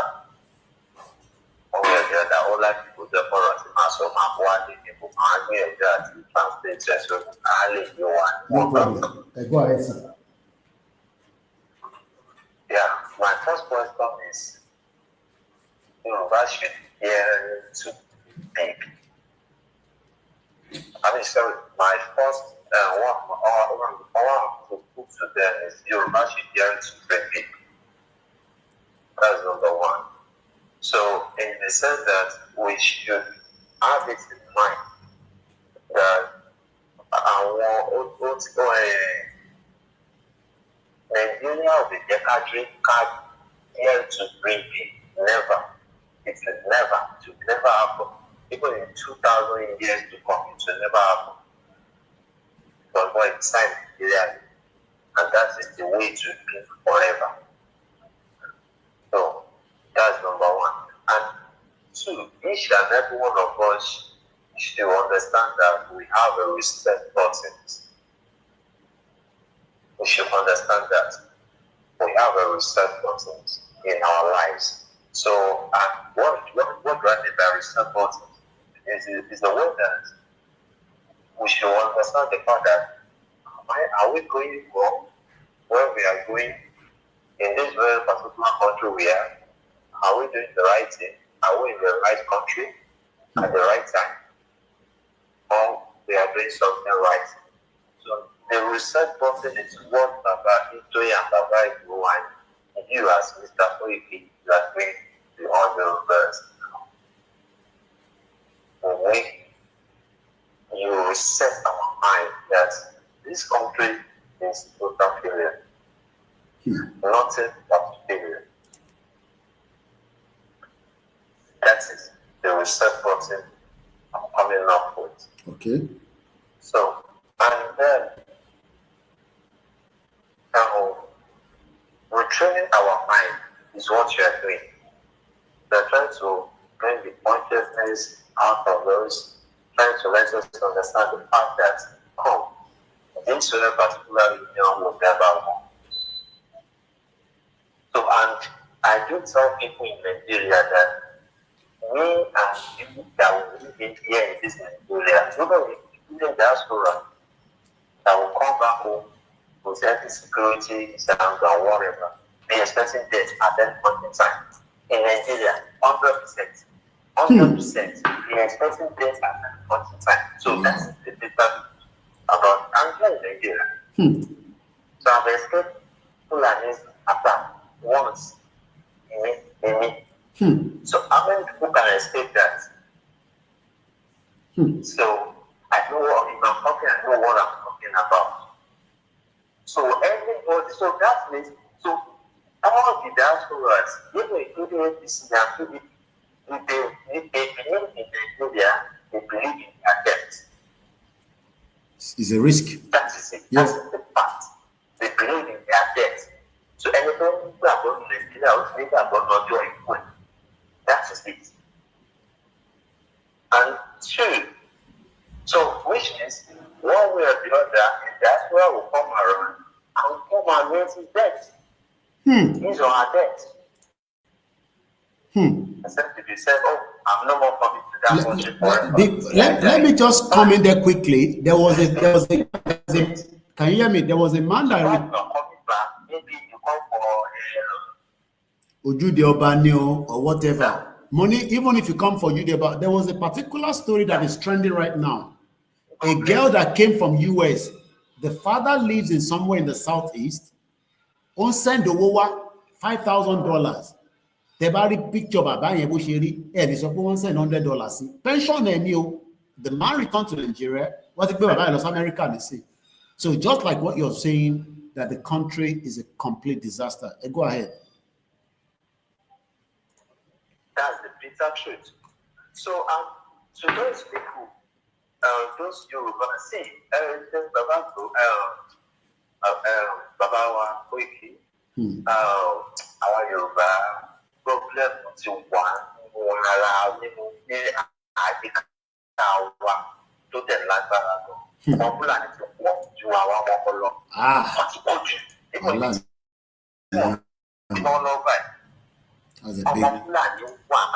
That's a disaster. Because with them mindset, some of their mindset is always destruction. Nothing more. Nothing more. Their mindset is always destruction. So, if you want to know, but you follow some Yoruba and it's a Fulani guy. And yet, so if there, I don't need to know his background. I don't know most about it, but I know he's a Fulani man. He's a Fulani guy, or he's a Yoruba. He's speaking Yoruba very. So now, the background,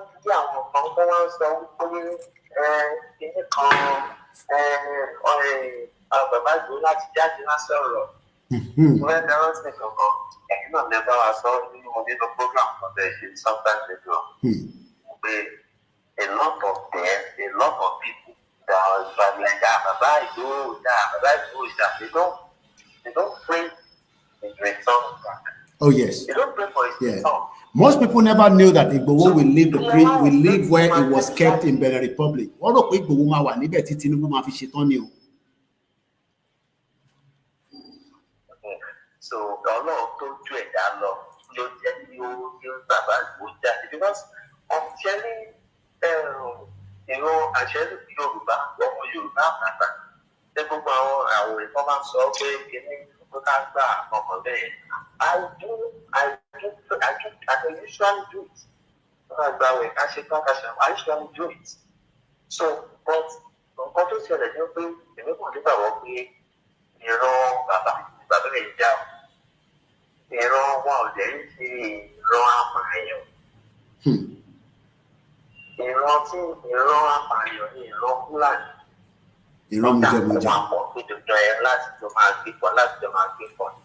So that's about ọkọ tó ń sọ bàbá Ìgbòho yẹn pé ìṣẹ̀dá àwọn ọmọ Yorùbá àti ìlú tí wọ́n sì nígbà yẹn ìṣẹ̀dá ó wà lẹ́yìn bàbá Ìgbòho ó dẹ̀ wà lẹ́yìn bàbá Títọ́ yìí ó dẹ̀ wà lẹ́yìn ẹ̀yìn náà. July 1st 2020 I mean 2020. Olú àti gbàgbọ́ wọn sáyé tó bá yẹ kó báyọ̀ níbẹ̀. Ọlọ́run ló wà pẹ̀lú Ìgbòho.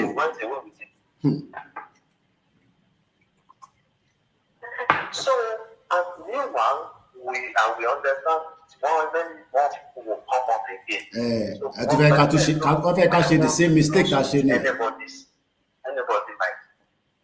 Yeah, so we don't want to lose anybody's life. So, it's much more important to make our Yoruba can understand the fact that a step, 1,000 steps, 1,000 miles starts with the same steps.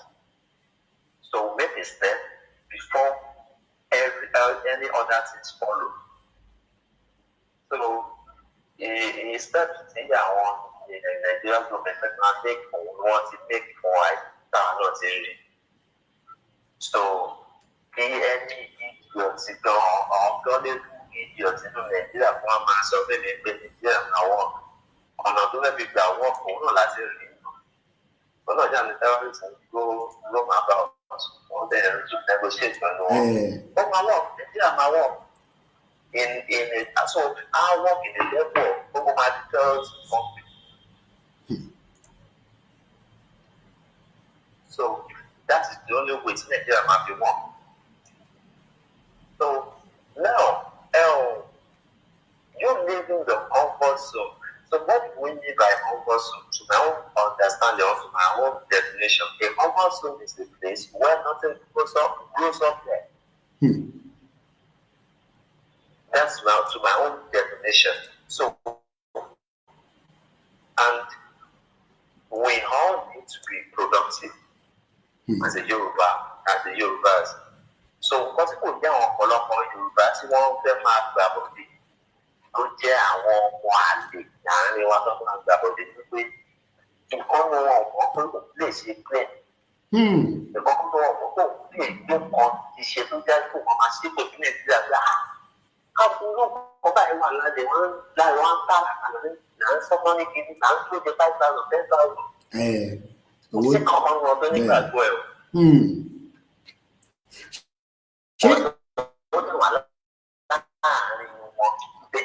Ṣé system yẹn ló ti create, ṣé Nàìjíríà ló ti create yẹn ni and a dey try láti sọ fún wọn pé there's a because question táwọn èèyàn máa ń pè àbádé nísìn ló create that mess táwọn èèyàn á fi sọ pé àwọn ò believe àwọn lè ṣe clean, àwọn lè ṣe this, àwọn lè be scientist, àwọn lè be doctor, àwọn lè be researcher and all that because the current system has put them down, and that is what Britain wants. Britain ò fẹ́ jẹ́ kí ògo Yorùbá kó yọjú bó ṣe wà lọ. Mo ń gbọ́ yín sà. Drink killer. If you are looking for a big time drink killer, just come to Nigeria.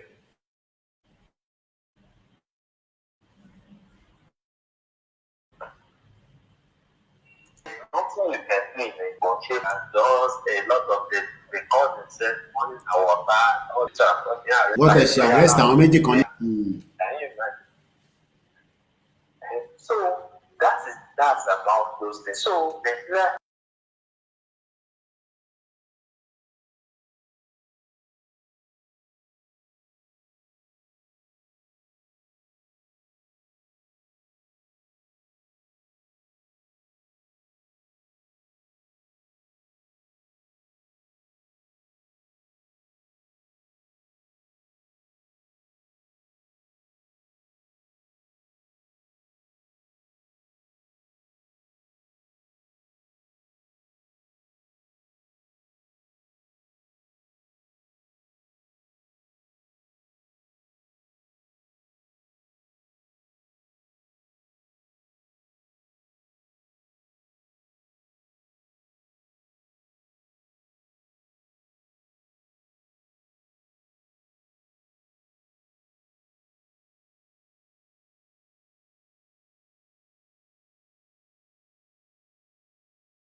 lẹ́ẹ̀kan ni ó ti padà. Ó ní when they got to the BRT ní Kétu or wherever, ó ní agbèrò tó wà níta ìyẹn ló negotiate pé ṣọ́ máa san 50,000 naira kọ́ máa lọ or ṣọ́ máa san 70,000 wá dẹ̀ tún lọ sí prison òun á ní òun máa san 70,000 naira òun dẹ̀ fi lọ sí prison. Ó ní ọ̀nà ìwọ lọ báyìí. Ó ní àwọn káùntì over òun wá ní kí driver wọn dúró síta. Ó ní àwọn count 300 people tó ń san 40,000 tí kò lọ sínú receipt. Ó ní 70,000 yẹn nígbà tóun sanwó yẹn fún wọn òun ní kọ́ fún òun ní receipt wọ́n ní kó lọ sọ fún Tinubu.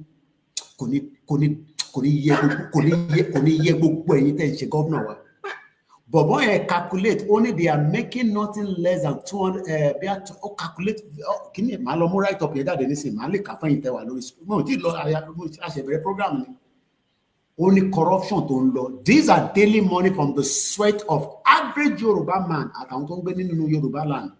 Àwọn sọ fún yín pé ní UK tèmi bá sanwó bọ́ọ̀sì wọ́n gbọ́dọ̀ maintain bọ́ọ̀sì tí máa wọ̀ yẹn mo gbọ́dọ̀ wọ bọ́ọ̀sì tó dọ̀tí.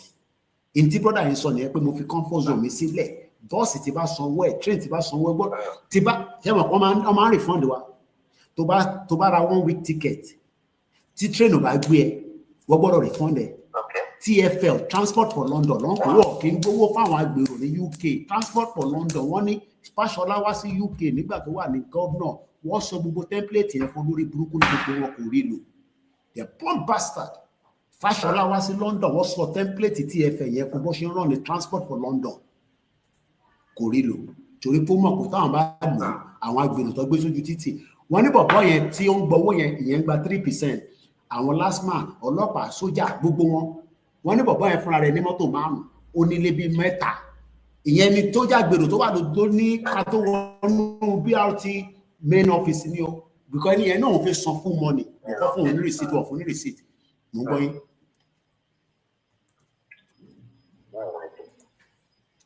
Can you imagine?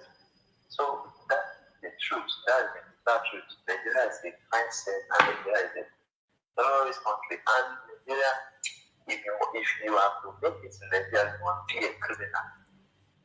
I don't know, Nigeria is not really they back me up the story. So push it on. And tell them about the money is happening. So man, kí ni mo tẹ̀lé gbé náà? Ṣé kí n sọ pé àwọn alálẹ̀ tó ààrẹ ìlú àwọn náà báyìí? Èmi ò gbá bí a kí n sanwó. Èmi ò kí ń gbá tí bá gbá bí a kì í san kọ́bọ̀ pẹ̀lú bọ́ọ̀dù wọn dẹ̀ fi lẹ̀ lọ yẹn. So ṣe àwọn àwúrò àwọn abá ní influence á ń kẹ́ business ní àyẹ̀ tó dá pé àdéhùn kò sí bá a ṣe lè rí nínú Nàìjíríà yẹn tó máa máa ṣẹ́kì ohun wa ò ní òǹgbà bẹ́ẹ̀. Ọjọ́ ẹ̀ náà àìsí ìjà máa ń tí wọn lẹ́tọ̀ọ́ sí. Ọ̀pọ̀lọpọ̀ yẹn máa ń sábà náà yẹn lè. So okay now ẹ wo ní ìtọ́jú owó yẹn lọ́wọ́ ẹ̀ ní ìsọkọ́bọ̀ ní 20 wọn. Àná náà bẹ̀rẹ̀ receipt wọn ní kó lọ sọ fún Tinubu. Ó ní wọn ní kó lọ sọ fún Tinubu kó wá gba receipt lọ́wọ́ àwọn. That means pé they are done. Wọ́n ti di kàkà síbẹ̀ yẹn. Ó ní àwọn count 300 vehicles tó wá síbẹ̀ tó jẹ́ pé àwọn èèyàn san 70,000. Àwọn èèyàn kò san 40 kan tètè máa lọ 40,000 naira per day. That means an average of 600 cars. At times 600 times 40,000. Owó yẹn ò lọ sọ́dọ̀ gọ́ọ̀mẹ̀ntì o.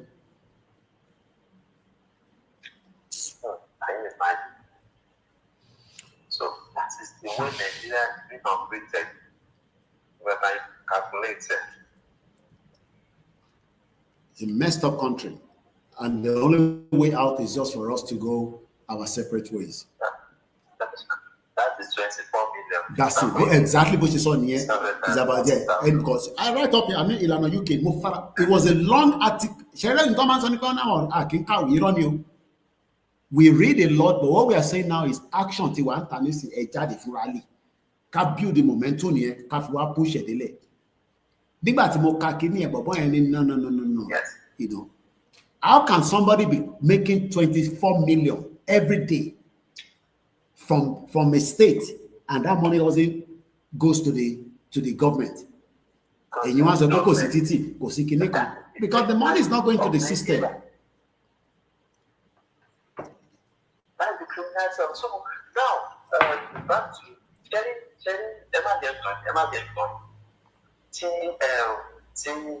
mention to Bama strike, to Bama again, to Ade, to my Tamadida, to Medera. Wọ́n ní kọ́mà náwó tọ́nà yẹn kan ló fi jẹ́.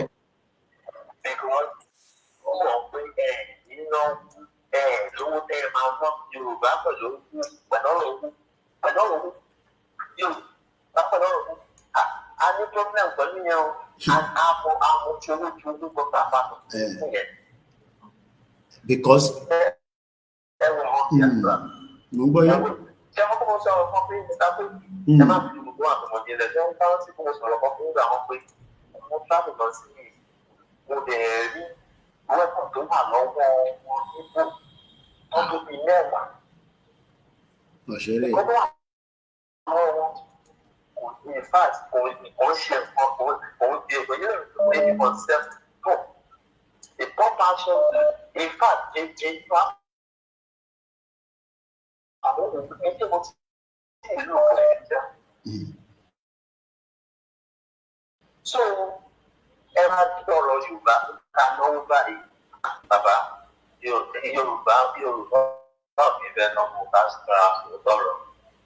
So àwọn ojú owó ju kọ́ sí kọ́ńtà àdìgbé lọ́wọ́ kò sọ fún àdẹ́dà sí ẹ̀ máa ná ti alájà owó. owó tó àwọn ẹ̀rọ pẹ̀lú kékeré la máa ná ni Fúlàní lo ń lo helicopter wọ́n fi helicopter wá fi land ìbọn fún wọn àwa ṣì wà níbi pé àmúnà ń complain. So a sì ṣe pé owó tá à ń lò abẹ́ fi ju àwọn èèyàn wa kó bẹ̀rù and káwọn náà dẹ̀ pọ̀ gbogbo ẹrù púpọ̀ because wọ́n ẹ̀ sọ́lọ́ ẹ̀kan kò sẹ́ni tó bẹ̀rù Nàìjíríà at any point in time everybody should be expecting death even ẹni tó wá láti àbúrò wá sí Nàìjíríà. Mr. Boke sọ last time náà ìfẹ́ sọ òun kan tí ọwọ́ fi tọ́mọ wá sí Nàìjíríà tó kò lọ tó náà wọ́n wá sí Nàìjíríà tó bá wá sí Nàìjíríà tó ní Ghana lọ́wọ́ lọ. Bẹ́ẹ̀ tó padà kódà ṣe rí gan nínú comment section Tolúwa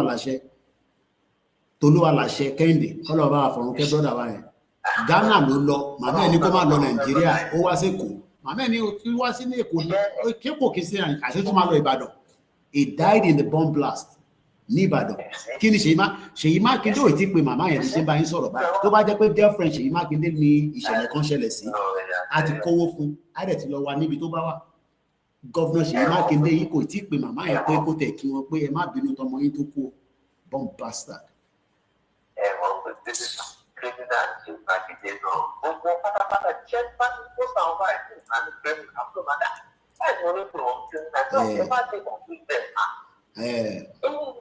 àwọn afẹ́ ká máa defend the nonsense ni people want us to be defended ẹ mọ̀ fáwọn àwọn tó máa ní ká máa sọ bẹ́ẹ̀ yẹn kò ṣe pé wọ́n ń jẹ lára wọn wọ́n kàn wò pa ọmọlúwàbí yes ọmọlúwàbí ni wọ́n but at this particular time you are fighting a máa gbé ọmọlúwàbí sẹ́gbẹ̀ẹ́ so that we can deal with the right situation so that we can get the hell out of this messed up country ṣé bá a ṣe jókòó sínú ẹ̀ tí brother yìí bá sọ̀rọ̀ tán máa play video alápè ni ẹ rí i pé all these bastard Yoruba actors and actresses turn out campaign for Tinubu wọ́n jẹ́ selfish about themselves ṣé Igboho wà selfish about ẹni no he's talking about every one of us that are in danger kò ń ṣe tara ẹnìkan ló ń sọ fún gbogbo wa ní Igboho sọ̀rọ̀ lórí tó bá jẹ́ tara ẹni mélòó ló fi jẹ́ náà ṣé lóun fi ṣe president ni ṣé bàbá Akíntóyè ló máa bàbá 90 years old bàbá tó bí ní 1935 do you know what it means to be 90 years old 90 other people some of you don't know I don't think some of us know.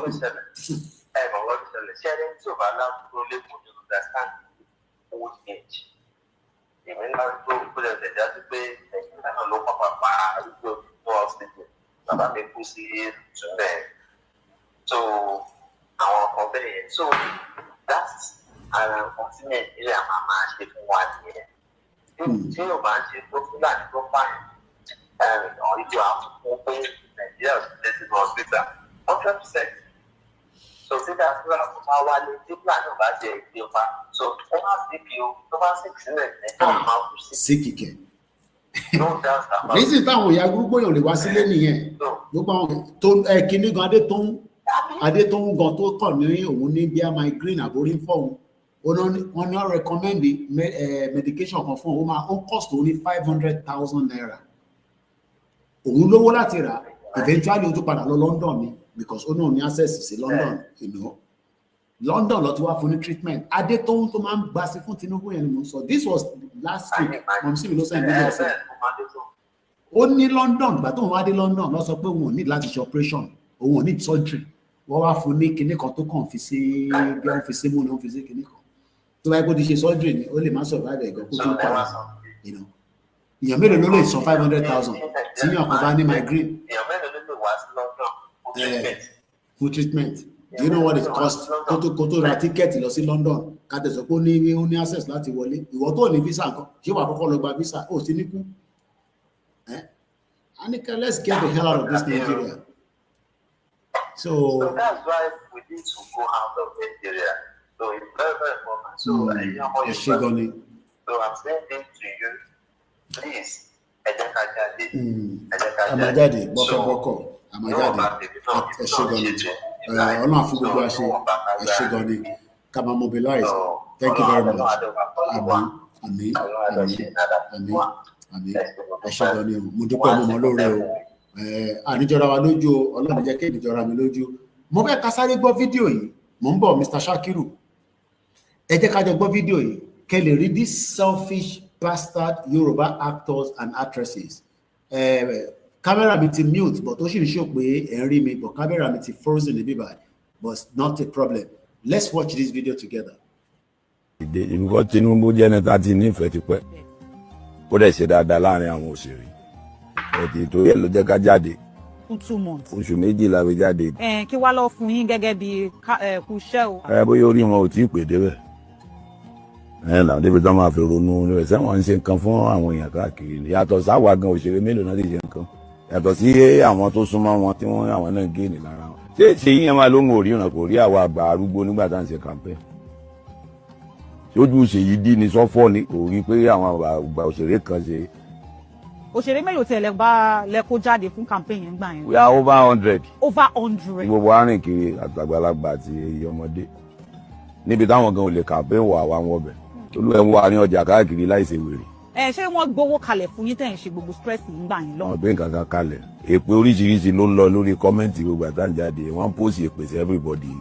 Ọ̀rẹ́ mi Ọláìyá tó lọ sí òòhàn Yemọja nítorí Tinubu èpè tó gbà. Bí ìsinyìí kò ìbọnú àwọn èpè ọ̀hún. Wọ́n pòsì ẹ̀ sí ní gbogbo ìgbà. Bọ̀ agbọ́ngbà yẹn pé wọ́n fún bàbá Ọláìyá ní. Ta ló fún? Mọ́tò. Ta ló fún? Kò sẹ́ni tó fún. Bàbá ló dẹ̀ lọ ẹlẹ́ẹ̀kejì. Ṣé ó yẹ ká máa fi àgùntàn là káàkiri ká máa fi gbé wọn ṣépè? Ní campaign ẹlẹ́ẹ̀kejì fún bàbá. Mi ti ro. Ìṣe pé campaign ẹlẹ́ẹ̀kejì gan àfàìmọ̀ ká má tún fẹ́ pè tí ń dì gan pé ẹni tó bá dìbò fún.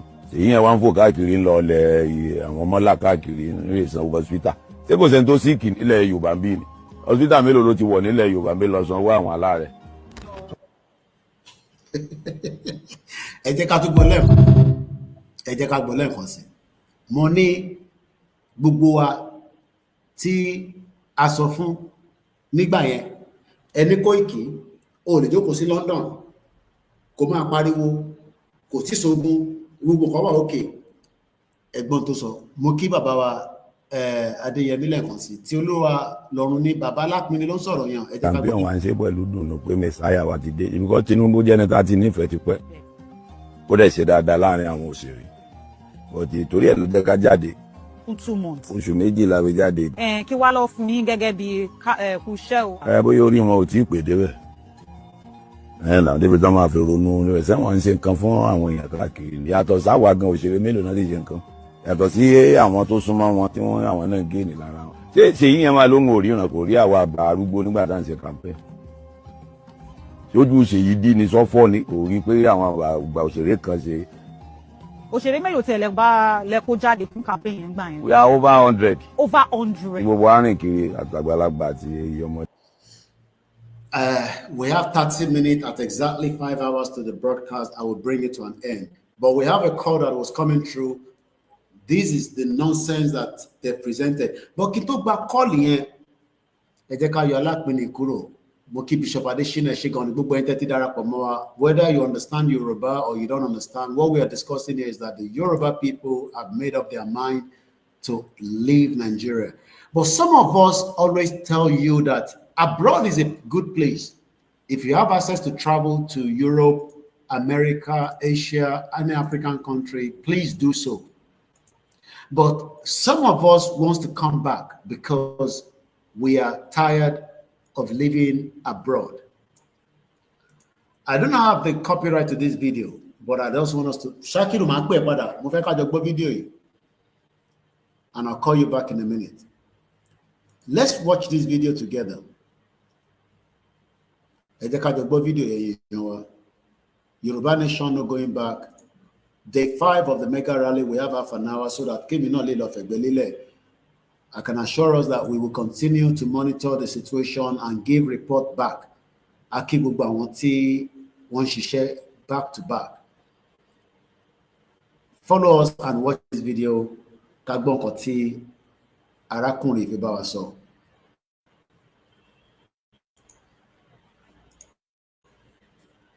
Many Africans come to me and said they will pay me thousands of dollars for me to help them to go to Europe. I haven't helped a single person, and I'm not going to do that. If Europe is so fantastic, why am I then in Africa? You want to come to Europe, huh? Stupid! Stupid, stupid, stupid! I get so many questions. Chef, I want to work with you here in Europe. Chef, arrange a job for me in Europe. Guys, life is a bitch in Europe. If you're well-to-do, if you're doing pretty good in your life, it's better to be doing really well in Africa than it is to be in America. Never once in all my years of living or traveling on the African continent have I been mistreated in any way because of my ethnicity, because of my skin color. And this is in spite of the fact that I come from a country who are guilty for some of the worst colonial crimes. Why is nobody talking about this? Ever since I came to Africa, many Africans have come to me and said they will pay me thousands of dollars for me to help them to go to Europe.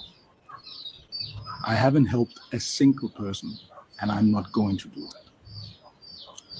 Ask yourself, why, if Europe is so fantastic, why am I then in Africa? Does that make sense? If my own place is so fantastic, why would I be here? Now, let's leave that and let me give you another one quickly. Ó shocking, how shocking me now. To ban access to travel, please do not hesitate. Japa, okay? Koma nígbà tó lọ gbọ́ Koiki Media, tá ti wà nínú rally, tí mo dẹ̀ fẹ́ japa, lóní ko, tó bá lè japa, please japa, okay? Má tẹ̀ jẹ́ kó pẹ́ rárá, japa ní kíákíá. But àwa kan fẹ́ jápadà, okay? Having a British... Hold on. We are tired of living in Europe, okay? Tí wọ́n bá sì fẹ́ lọ, please, nígbà tẹ́mi travel, like I've told you, I left Nigeria when I haven't had time to do a documentary of myself because of this is what I should be doing. But I am happy with the job I have right now, working day and night. Moke, you don't see Gowo. Tibatiri brother me, he money so location beto wa for you. Ó fẹ́ràn Ìgbòho die. Ó fẹ́ràn Ìgbòho délẹ̀. Tó bá ní fans Ìgbòho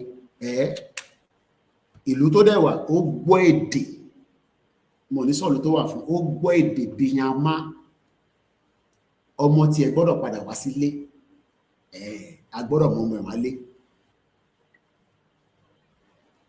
Ìwọ tó bá fẹ́ jápa mo bẹ̀ ṣá make sure pé o ti pé 40 years old. I am 47 years old. I was born in 1978. I left Nigeria when I was not even close to 22. I finished in Abeokuta Grammar School in 1995. 15 first years of my life, I did not have free access to return out of UK. I got in, I could not come out. Ọlọ́run ní jẹ́ kí tí ẹ rí bẹ́ẹ̀ o. Gbogbo ẹ̀yin tẹ́ ń wá wèé, Ọlọ́run ṣèwòye fún yín l'Amẹ́ríkà, ní Canada, ní gbogbo ibikíbi tẹ́ bá wà. Experience the middle. So 15 fucking years I was unable to go back on the airline. But moving travel out. After 15 years that I got my paper, my mom paid for a ticket and my younger brother in Nigeria and in Dubai. That was the first time Timari Ofurufu pada. In a plane. And my first visit was Dubai. After 15 fucking years. They might be known for language here. So if you want to go to UK, bye-bye, but make sure it take 40 years old. Because over 40 years old, add 15 years to your years, you will be 55 before you think of having a paper. Oh, ma, 55 years old. I am 47. Let's knock it off. We are already in the rally. Let's knock it off so that Baba can give us Yoruba Nation before 2027. Ètò bá wù ní kó ṣe fún wa. Ìgbòho ní Tinubu ò lè pa gbogbo wa, kò possible. Gbogbo ọ̀la ti lọ tí Ìgbòho sọ, tí ó lè pa gbogbo wa ni. So mo kí ẹ dáadáa, brother mi bá ń kí ìyàwó àtọmọ. So I have less than 31 minutes. Mo dẹ̀ fẹ́ ká manage ẹ̀ dáadáa. Shakiru mo máa pè ẹ́. Ẹ jẹ́ ká gbọ́ fídíò yìí. Bóyá eléyìí á lè sọ fún ẹ pé bye máa lọ London. máa lọ America. Donald Trump, ṣé Dubai ni àbí Dubai? Àwọn Americans tó lọ Dubai, èyí tẹ́ ní green card mo bẹ̀ yẹn jọ torí Ọlọ́run ẹ má travel o. Ẹ má travel o, wèrè ní Trump yìí o, ó ya wèrè gan. Mo ń bọ̀ àti àmà wọ́n ti ń pè mí pé ọ̀gá ó jẹ́ ká ti máa jẹun. Àwọn staff mi ti ń bínú, ẹ má bínú sí mi, ẹ má bínú, ẹ ṣe sùúrù díẹ̀. Àwọn tó há sí Dubai nísìn green card wọ́n jẹ́ kó wọ America padà. Ṣé mo parọ́ safety domain? Ẹ jọ̀ọ́ já mi tó bá yẹ pé mo parọ́ ẹ̀ ń tẹ́ wà l'America. I am not talking about ẹni tó ní American passport o, ẹni tó ní green card ó travel wọ́n jẹ́ kó wọlé padà. Trump ya wèrè gan, ó síwí bí wèrè. Kò fi wọ́n lọ sí school ọmọ àwọn tí wọ́n níwèé, àwọn teacher táwọn. Listen to this girl because I want to manage my 30 minutes. I demand 15 minutes. I kò fi raise owó kẹ̀kẹ́ yọ̀pọ̀ platform wa. Èèyàn ní ẹ má lọ gbogbo ẹ̀ tẹ́ wà lórí platform. The last 15 minutes we will raise money to help Koiki Media as we forge ahead. Ẹ ṣé gan ni. Let's watch this video together. When I watched this video, I was like, wow. Ẹni yìí èmi ló ń bá sọ̀rọ̀. I left Nigeria when I was in my youth. If you cannot leave Nigeria in your youth, dare not think about going anywhere because it could be disaster. Let's watch this together. I do not own a copyright, so I will not be able to play all the video. 16 minutes. Passport or indefinite leave to remain is not a passport to success. Number of people who have come to me since sharing my story of my 9-to-5 crisis and how I quit my job and how I felt attacked, discriminated, and in an unhappy place, despite my qualifications, experience, and length of time in the UK, and dare I say, my immigration status, which ultimately means that I'm British. People coming to me and saying, oh my God, you have killed my dreams. If you're struggling being British and you've been there for so long, what chances do I have? You guys should stop sharing a negative picture about the UK. People are doing well. And I just thought, you know what, I need to address this. Normally, I don't address all comments, but when you come to my inbox, I address it, okay? Let me try and make this as friendly as possible. If you're listening to this video, you are, say, late 30s or even mid 30s, you've already got a life abroad, especially in Africa. The biggest people who come to my inbox are Nigerians. We have some Ghanaians, some Kenyans, from everywhere. You are having an okay life. You have a job, you're skilled in your field, and you have decided to move to the UK because you can apply for a skilled visa or you can go through OCS, whatever the processes are nowadays. And your dream is to come and settle here with your whole family. Let me give you this message. Please do this with no expectations for financial success in 2025. I am going to start from the beginning. Now, I honestly feel like the worst thing that has happened to us like a continent is the constant attachment to success by living overseas or having the flexibility to travel overseas. I'll talk about the flexibility because for me and a lot of us watching this video, we came abroad with a different plan in mind. I'm not going to talk for you, but for myself, I came here as a 20-year-old 20 years ago, or over 20 years ago. And because I don't have the access to the, the copyright of the video, so exactly what she's saying is what has happened to me. I left Nigeria when I was in my 20s. And if you calculate it, I lived 27 years in the UK. That means I'm 47.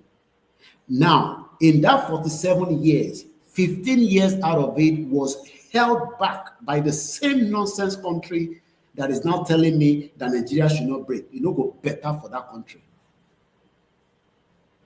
That country that held me for 15 years, let us push it together so that we can dissolve and this nonsense amalgamation. Only shut up. Because I got to go very soon. I had dreams to come and study and go back to my country and give back or get a job or settle. 95% of people who came here then had big dreams to go back home.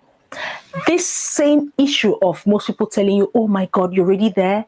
Don't dare come back. Don't come back home before you have your papers. That is always number one question.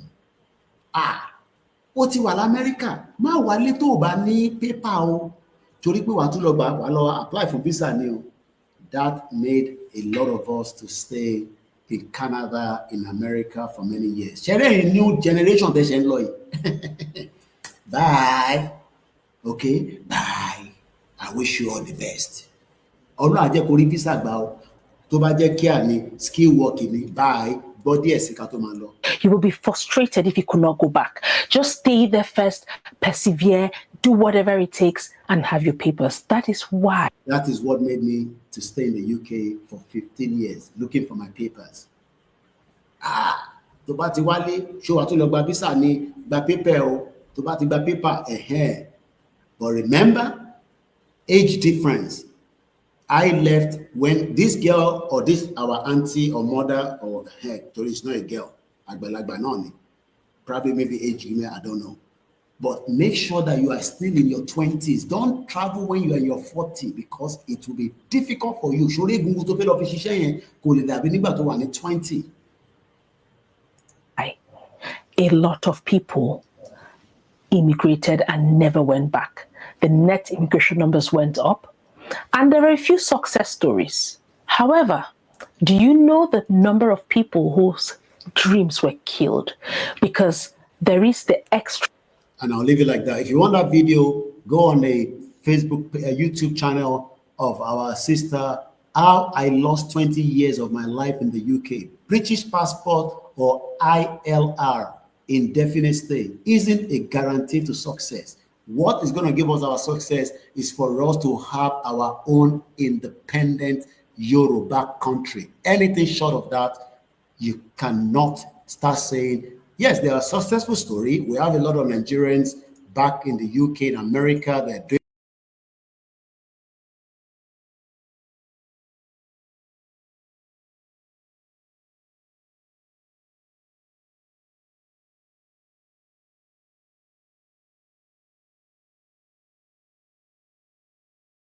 And on that note, as we are ending this broadcast, like I said, make sure that you always remember to keep your notification bell on. Day 5 is the rally. It's doing very well. I've received a couple of images coming from Osun State today. We hope state challenge. This is the time for your local government to say, local government Loma proof, but yes, our rally. And if you think that is not worth it, then remember that nobody is coming to help us. I got to help our Igbowo is there, is behind the scene, he knows what is going on, is fully aware of everything that is happening. But like I said, let us do what is needed to be done. Most of us who left in the 90s, we are the last set that can consider lucky. Beni Yawa Olajire Koka, and your follower, please help us to thumbs up, which is a good thing in this broadcast. It's been over 5 hours now, and we have delivered everything to our concern, especially those of you that are worried about whether there's a disagreement. Why is the rally going like this? There's nothing wrong with the rally the way it's going. It's going in accordance to how it should go. And most importantly, everybody should play their role. Okay, brother Aziz, I have to go now. But before I go, let's remember to support Koiki Media, bringing the world closer to your doorstep. I am not your blogging platform. We are not your vlog. We are not the ones that go and bring the video and Shoma. Pella, Ati Jarvis, Wambara. All this is not what we are doing here. We are a media organization that is fully registered, that is also campaigning for the right of the Yoruba people. You might disagree with it as a Yoruba person, we will force you in. Because when Britain put Nigeria together, you were forced in. Koiki, shut up. We are going to do 2027. Shut up. No, 2027 is not what we're talking here. What we're talking is about our future in a very better. In South Africa, John Boko, thank you so much. I can't mention all the names that have joined. Some of you have just sit down there listening. go back to start of the video, use it as a movie tonight, and pick everything that can help your community, your local government as an indigene. This is the time to help them so that they can go. No problem. No problem. With you or without you, we will still leave Nigeria. Okay? And on that note, God bless Yorubaland. God bless Baba Kitoye. God bless every one of us. Due to the fact that they say there was lenience in apportion of visa, Tabani country with a good economy, nobody needs a visa to go anywhere. It will be country to country having a serious conversation. Thank you so much, Keke Okus. On the space, on every channel, we are also on Rumble. Remember, once again, let us listen for further instruction from Professor Akitoye and the rest of the YSDM. Ma ba YSDM ja. YSDM on the problem. You want to deal with to see what you can do to help the movement. Everybody has a role to play. I am playing my role. Nobody's perfect, but we are not going to derail and we are not going to sell you out. Maybe that is what you're thinking. Yoruba Nation, no restriction, surrender. Idowu, thank you so much. On the Facebook, thank you. And if you're going to watch it again, please remember, Emani BP, Ema Ronu Kokon. Everything is going the way it's meant to go, and we will get there. Moki, Bugo family, Bugua, our only family, or our Yoruba. Mo Mori, no, economy Bugua. As of Tinubu, let my people go. Tinubu, let our people go, and that is the only way forward. Thank you so much. God bless you all. Udaro.